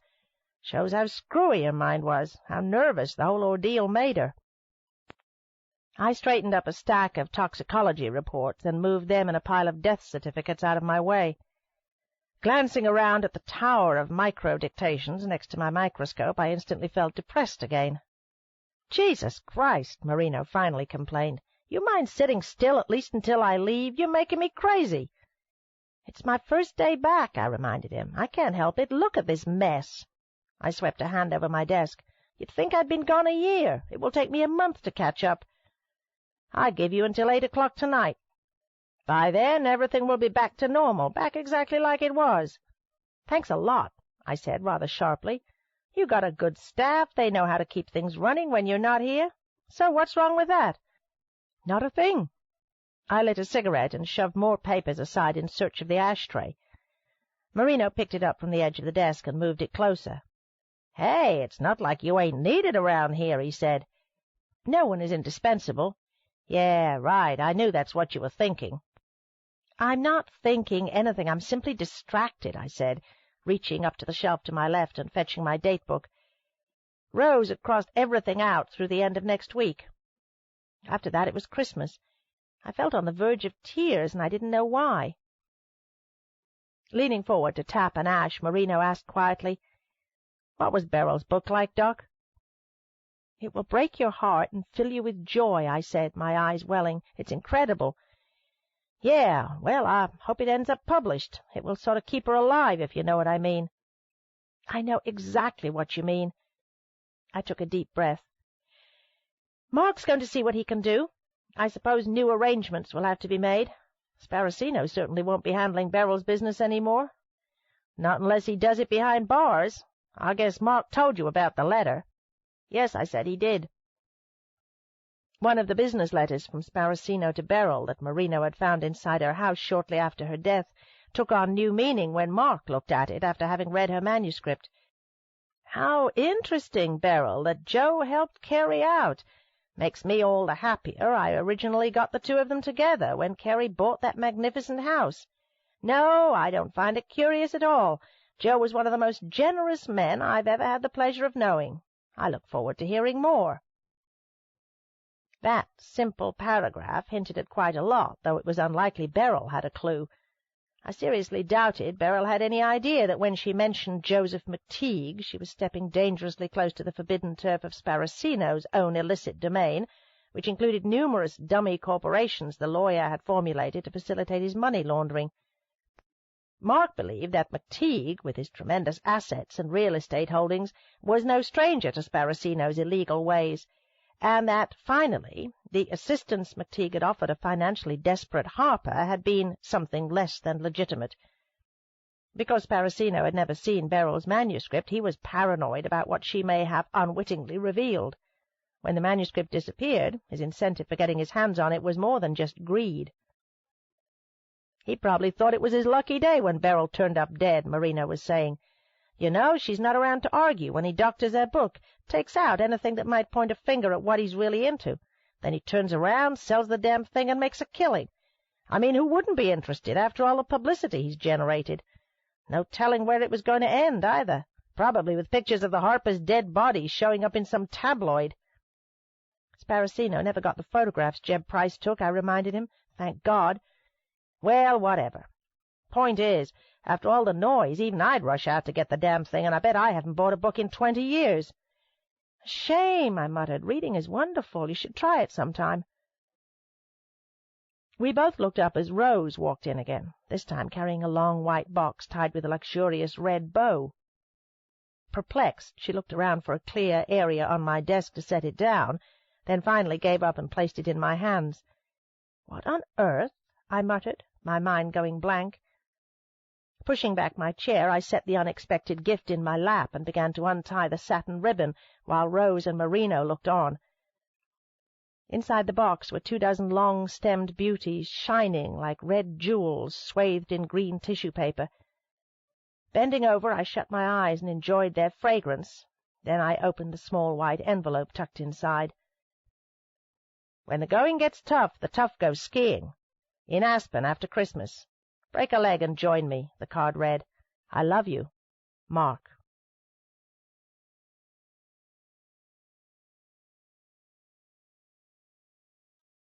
This concludes the reading of Body of Evidence by Patricia D. Cornwell.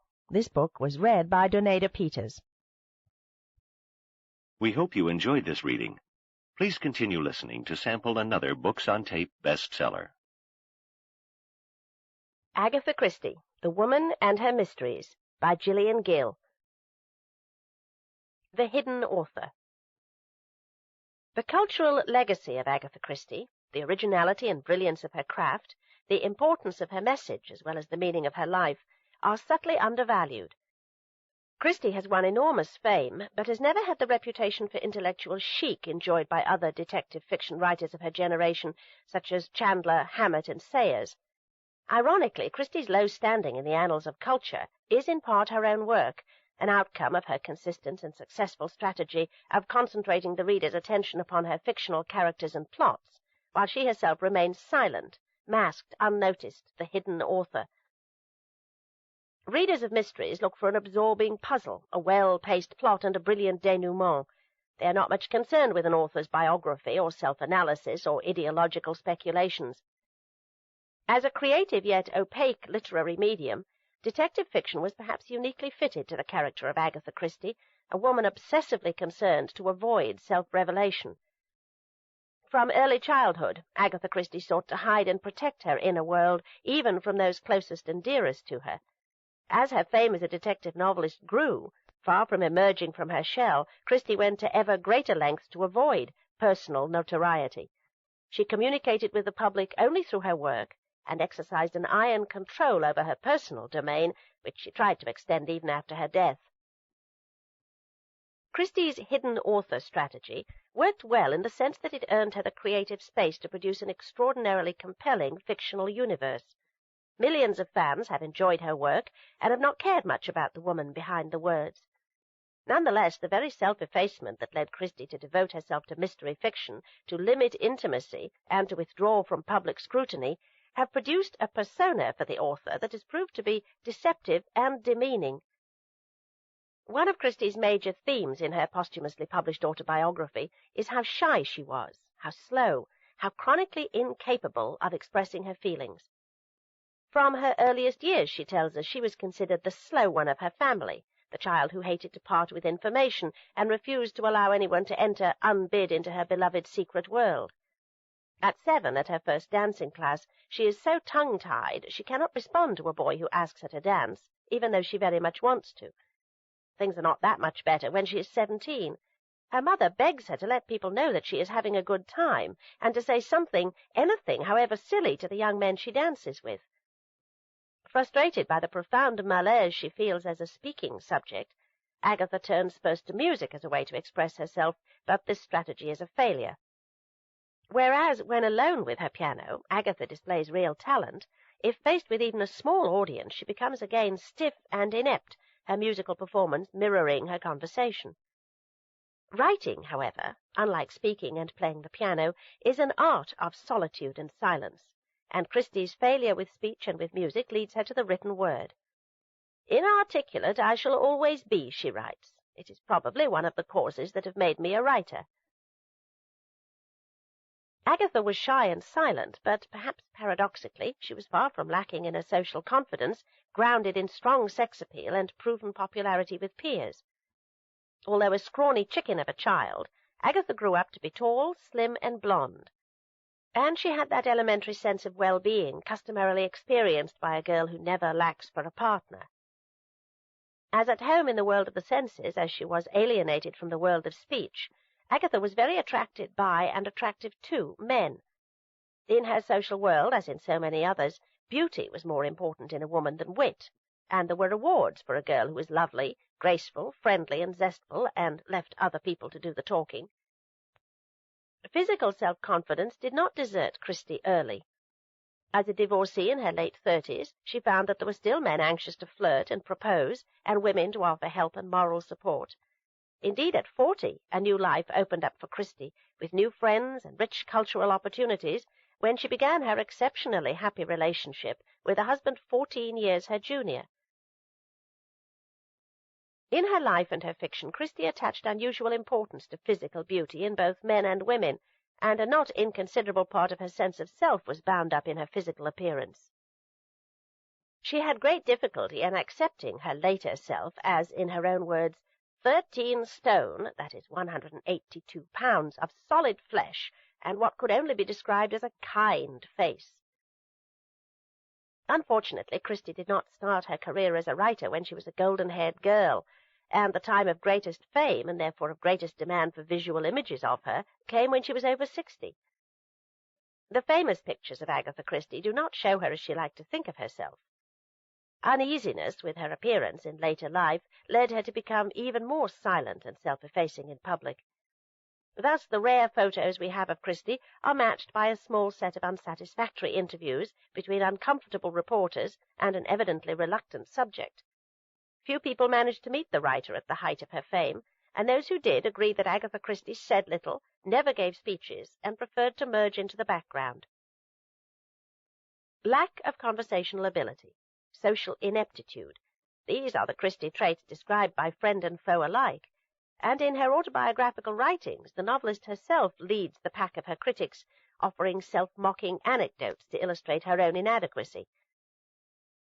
A striking example of this self-criticism is Christie's account of the party organized to celebrate the 10th anniversary of her hit play, The Mousetrap. In November 1962, an exclusive and stellar group from London's West End had been summoned to the anniversary party at the Savoy, at which the reclusive Christie was to be the guest of honour.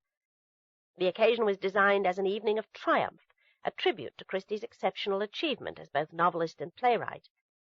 Characteristically, however, Christie herself, in an autobiography, writes the party up as a trial and a pitiful failure. Things started badly, she tells us. When she arrived, alone and a little early, as requested by the organisers, the doorman refused to let her in.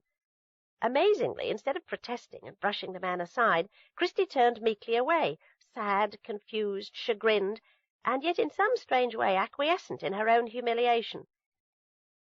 The mystery is why this famous and successful woman was so wretchedly timid. Why did she dread public occasions so much? Why did this prolific writer, who was known to develop her plots in dramatic scenes that she talked to herself out loud, feel incapable even of writing a speech for herself and reading it to a live audience?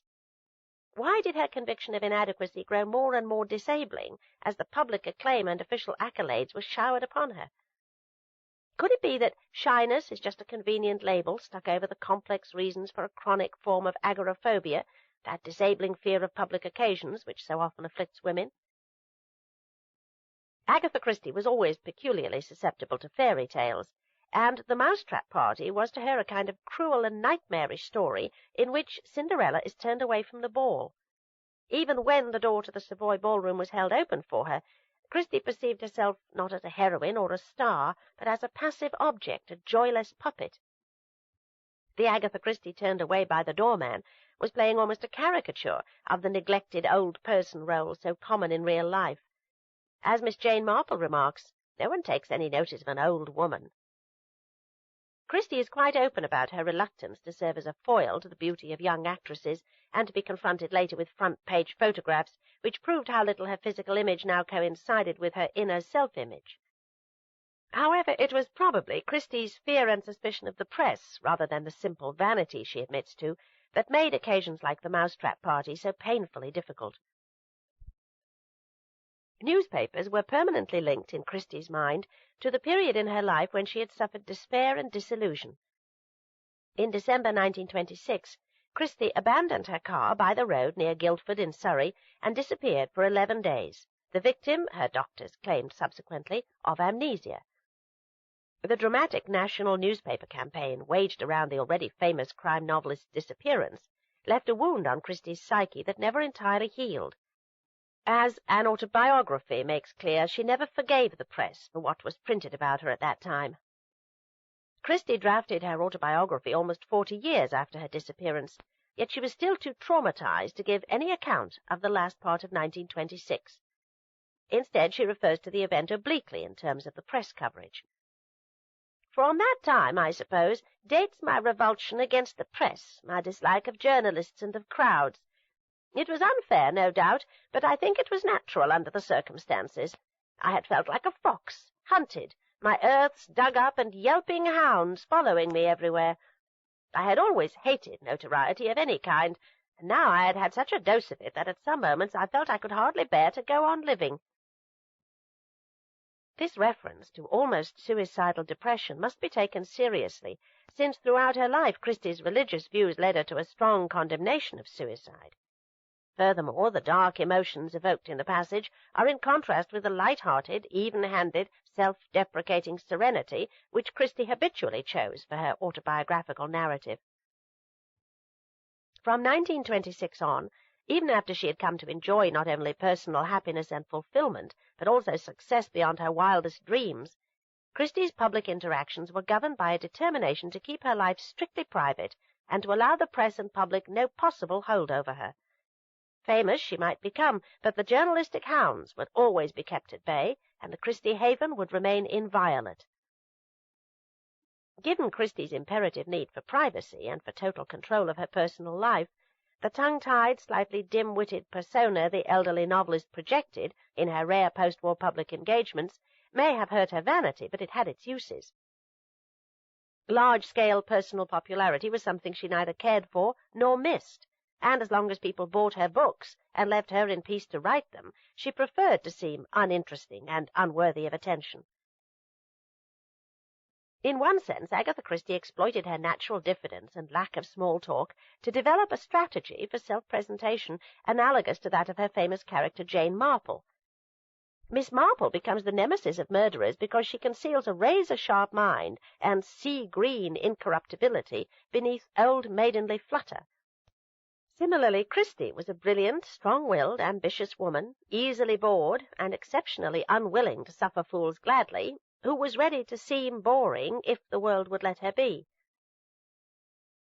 Natural reticence and reserve, vanity, learned suspicion and revulsion toward the press, an insistent need to be in control over one's life, all were important factors in Agatha Christie's shyness. However, the shyness issue is a question not simply of individual character traits or personal pathology, but of an anxiety of authorship Christie shared with many other women writers. In her discussion of the mousetrap incident, Christie says that on such occasions she is haunted by a feeling of being a fraud, of having no right to the name of author, of merely playing an authorial role and making a mess of it in the bargain.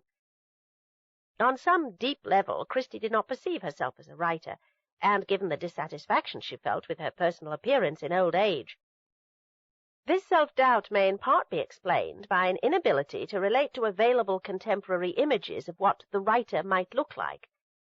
One image was of a person of her age and girth, but always male, a grand old man of letters such as Alfred Lord Tennyson, Charles Dickens, or Conan Doyle, suave and distinguished, secure in the gift of the gab as well as the services of a good tailor, who, except perhaps for Dame Edith Sitwell, has successfully created a powerful and popular image of the grand old woman of letters.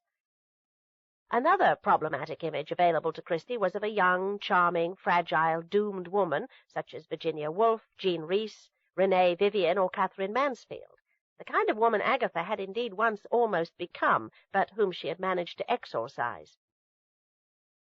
Christie's insecurity as a writer, and her failure to create a strong and positive public image during her lifetime, is an interesting fact of literary biography, but it is more than that. Christie's shyness matters because it has had an influence on the critical appreciation of her work. Just as Dame Agatha Lady Malowan was perceived as a conventional, old-fashioned, boring woman with nothing to say, so her books have commonly been referred to as badly written, stilted, stereotyped, and unaccountably slow to die a decent death.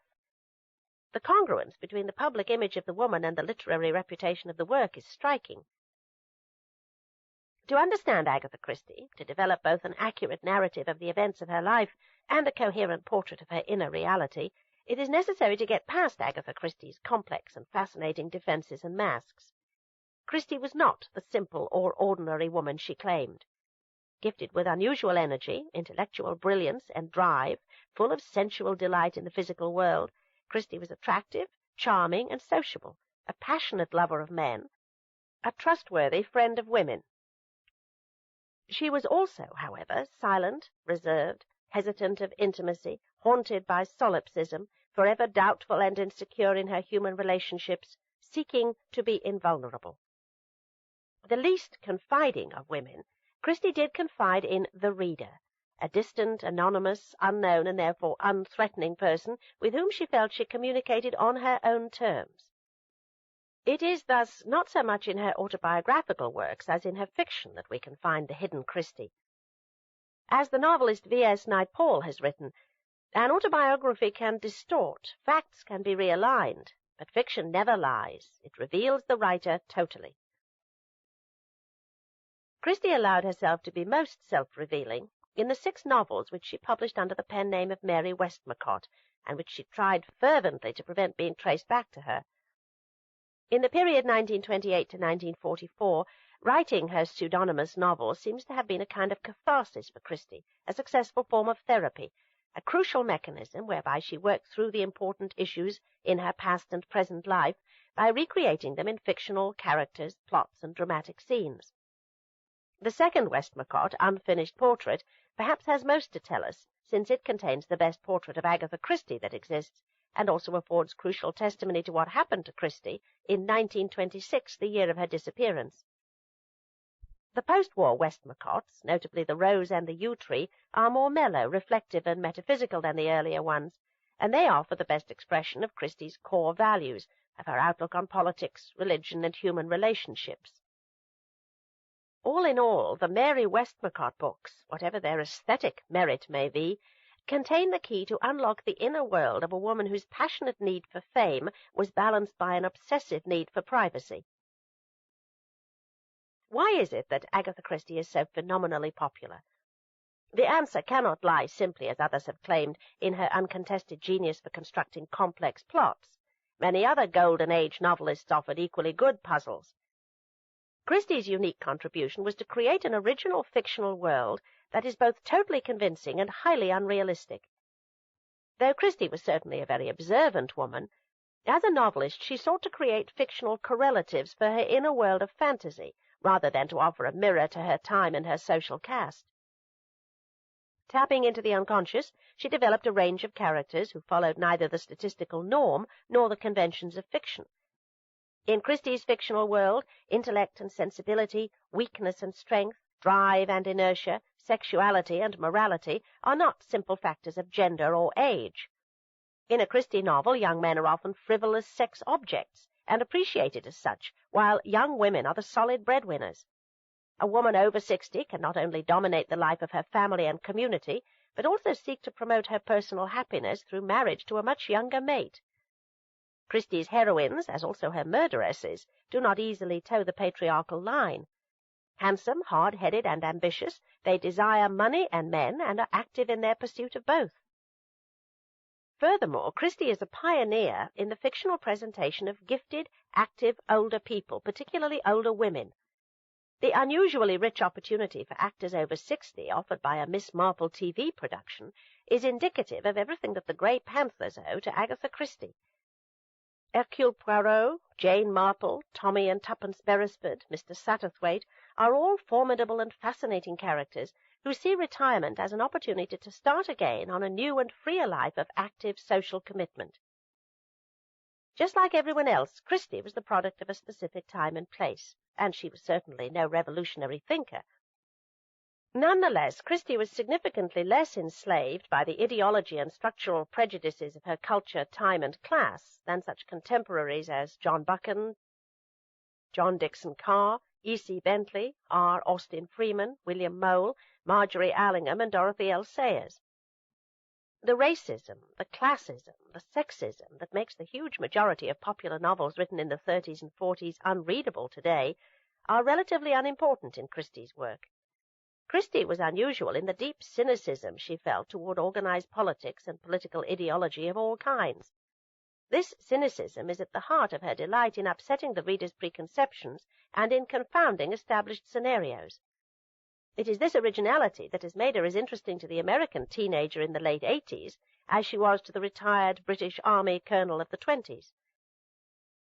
The following pages offer a new evaluation of Christie the woman, as well as a careful analysis of Christie's craft as a writer of detective fiction.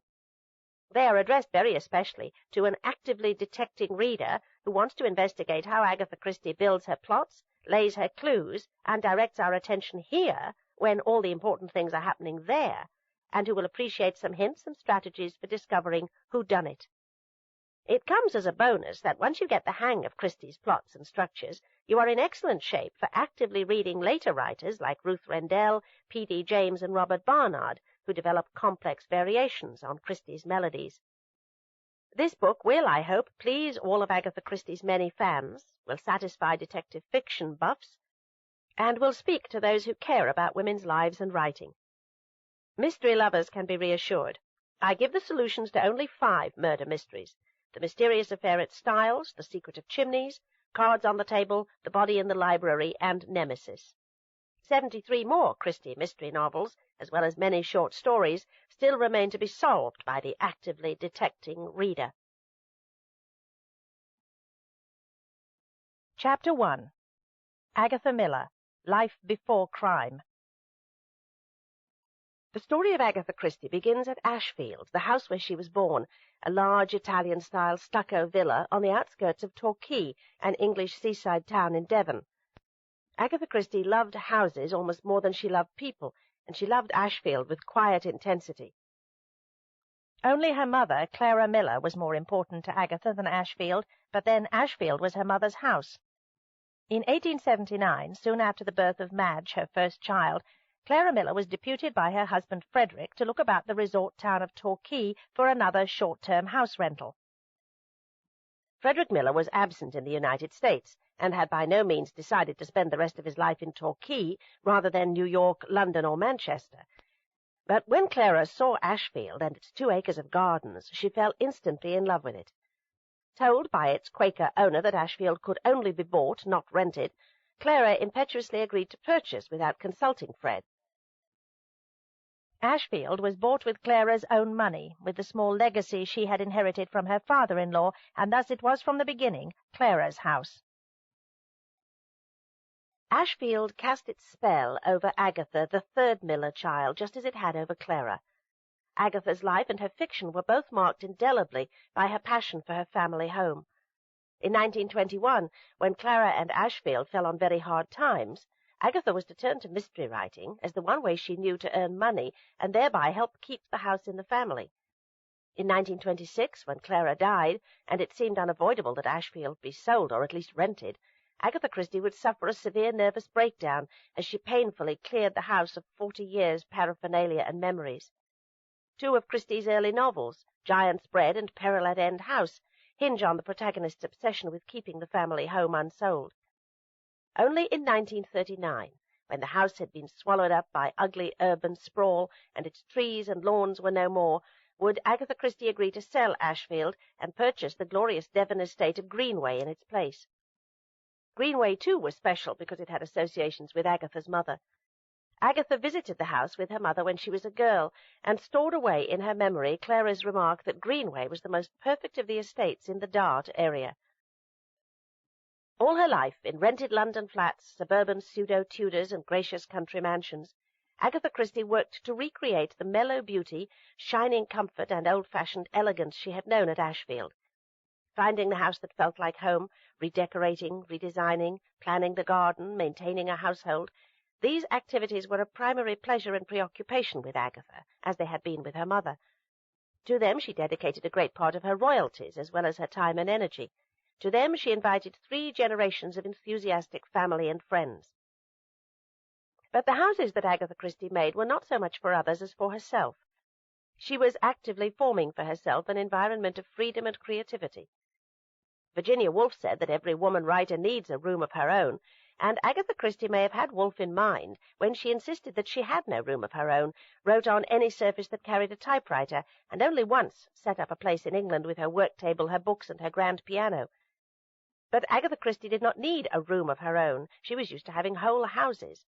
She was one of those rare women who can buy property at will, and buy it with money earned by their own work, not inherited or received from husband or lover.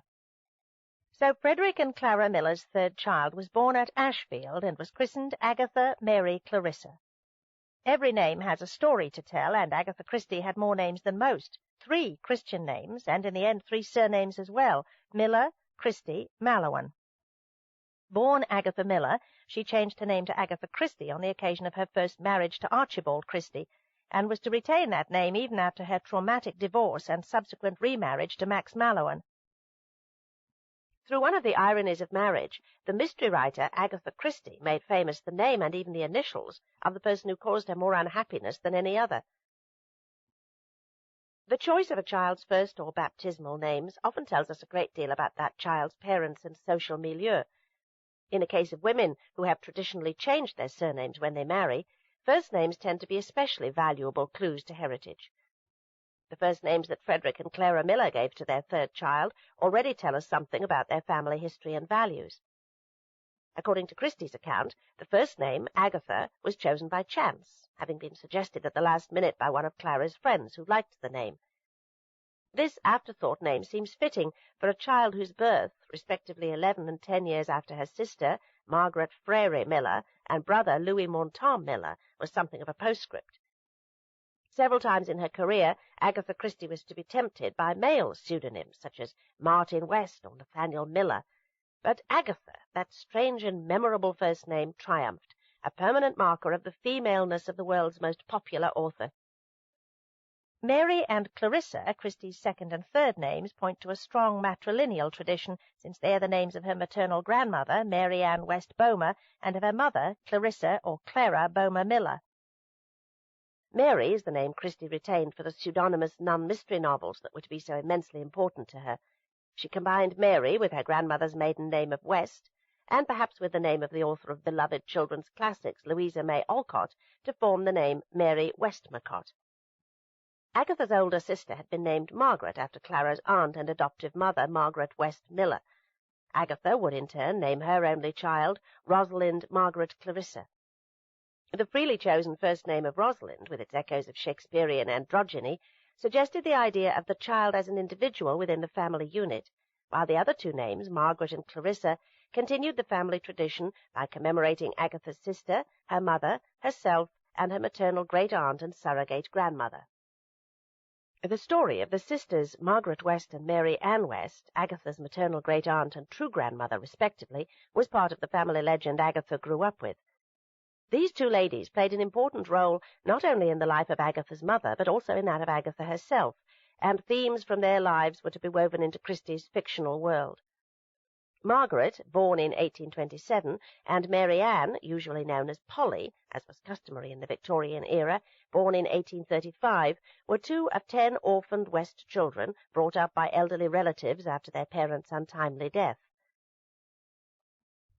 This concludes our program on this cassette. Please call Books on Tape Incorporated for information about it or any title we have recorded. Please wind the cassette forward to its end so it will be in order for the next listener. Thank you.